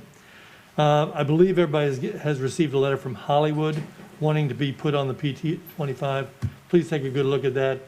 I imagine we'll have to be considering that very soon. Okay, that's all. Thanks. Thank you. Dr. Sharif, you're recognized, ma'am. Thank you. I just wanted to say, I hope you all had a happy Thanksgiving. I had an enjoyable time going out in the community and helping people, and Feeding South Florida again did a fabulous job in my community with helping families that were in need. So thank you very much for the time. Thank you, Dr. Sharif. Vice Mayor Udine. Just very quickly, just to follow something Commissioner First said, the P25 radio system, I spoke with Tracy Jackson a couple times this week. That's starting to cut over now, so Broward County will upgrade to the latest and greatest in public safety radio service. I'm just excited to get that project finally close to 95%, almost being done, and hopefully the rest of it will work out. And I think it's a long time coming for the residents of Broward. And it was like giving birth twice, I think, pregnancy and then some. Today is actually my favorite holiday. It's Giving Tuesday, and I just want to thank all the county commissioners that are up here and staff of Broward County. Forgetting about county dollars and money that comes from our office accounts and from whatever, I know all of us get asked to give all the time personally, and we all give personally, and we give with our time and with our dollars. And these nonprofits really need them, especially this year. It's so hard for them to raise money, and their budgets are getting stretched. So thank you to everybody in Broward County that's doing what they can to help others for Giving Tuesday. Lastly, I'll chair Thursday the Health and Safety Committee for the Florida Association of Counties, doing it virtually. I know we have a lot of us are going to be doing the county stuff with FAC this week. So I wish everybody well, and I'll bring back any reports if there's anything from those meetings. Thank you, Commissioner. I will quickly add, I'm speaking to the League of Cities on Thursday and Mayor's Call on Friday. Commissioner Honus, too late, not here. We're going to Commissioner. I tried. He's back. That's all right. I'm good. Okay. Oh, good. You're done? All right. Commissioner Ryan, you're recognized, sir. I say this while wearing my mask. Everybody, if you wear your masks and keep your distance and get tested if you're exposed to anybody that's test positive, I think we can knock this whole thing out in about 60 days and it'd make our county administrator's job a lot easier. So especially over these holidays, wear the mask. Thank you, Commissioner Bogan. Yeah, I don't mean to repeat myself, but I'm going to. I'm working with Holy Cross. They got an incredible machine, as Bertha talked about last week. She took it with the chief judge, and I'm going to talk to all of you to see if you want to do it. It's a 20-minute test. It's a $2 million machine that can tell if your arteries, if you have anything in your arteries. It's not invasive. It's not going in. It's an incredible test, and I've had it twice in my life. And so anyway, if you have an interest, please see me. I'm taking different groups at different times over there, and that's it. Have a great week. Thank you, Commissioner Fisher. Thank you, Mayor. Just real quick, obviously, continue to support our small businesses as you shop for your holiday season. It's very important, and we support them. Also, a reminder about our CARE small business funds. The applications, I think, are through tomorrow, and that's it. We spoke about today, Commissioner Furr did, so please, small businesses and nonprofits who need those CARES monies, get those applications in. And lastly, I want to congratulate our own Sandy Michael McDonald, who is receiving this year's Governor's Council Leadership Award tomorrow at the 2020 Alliance Annual Luncheon. So Sandy continues to achieve beyond Miss Henry. He just continues just to be the shining star and what he does for our small businesses and all what he does. So congratulate him on our behalf. So that's it, Mayor. Thank you. Thank you, Commissioner Fisher. Senator Rich. Thank you. Well, I just want to just wish a special person, Eddie Labrador, who has said farewell to the county after 26 years. I just wanted to wish him well. I worked with him, as I know,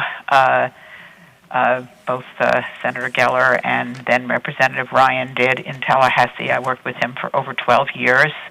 He was always there, coming in to talk about every issue that was important to Broward County.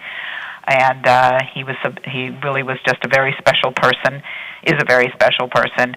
And he's going to be going over to the Florida Association of Counties, so I think some of us will get the opportunity to still work with him. But I just wanted to wish him the best. He's a very a decent, kind human being, and did a wonderful job for Broward County. Thank you, Senator Rich. I'd like to join you in your comments about Eddie Labrador. County Administrator. Nothing, sir. County Attorney. County Auditor. In that case, it's 10 minutes to 6. The next meeting of the Board of County Commissioners will be December 8th, 2020 at 10 a.m. Thank you. We are adjourned. Oi.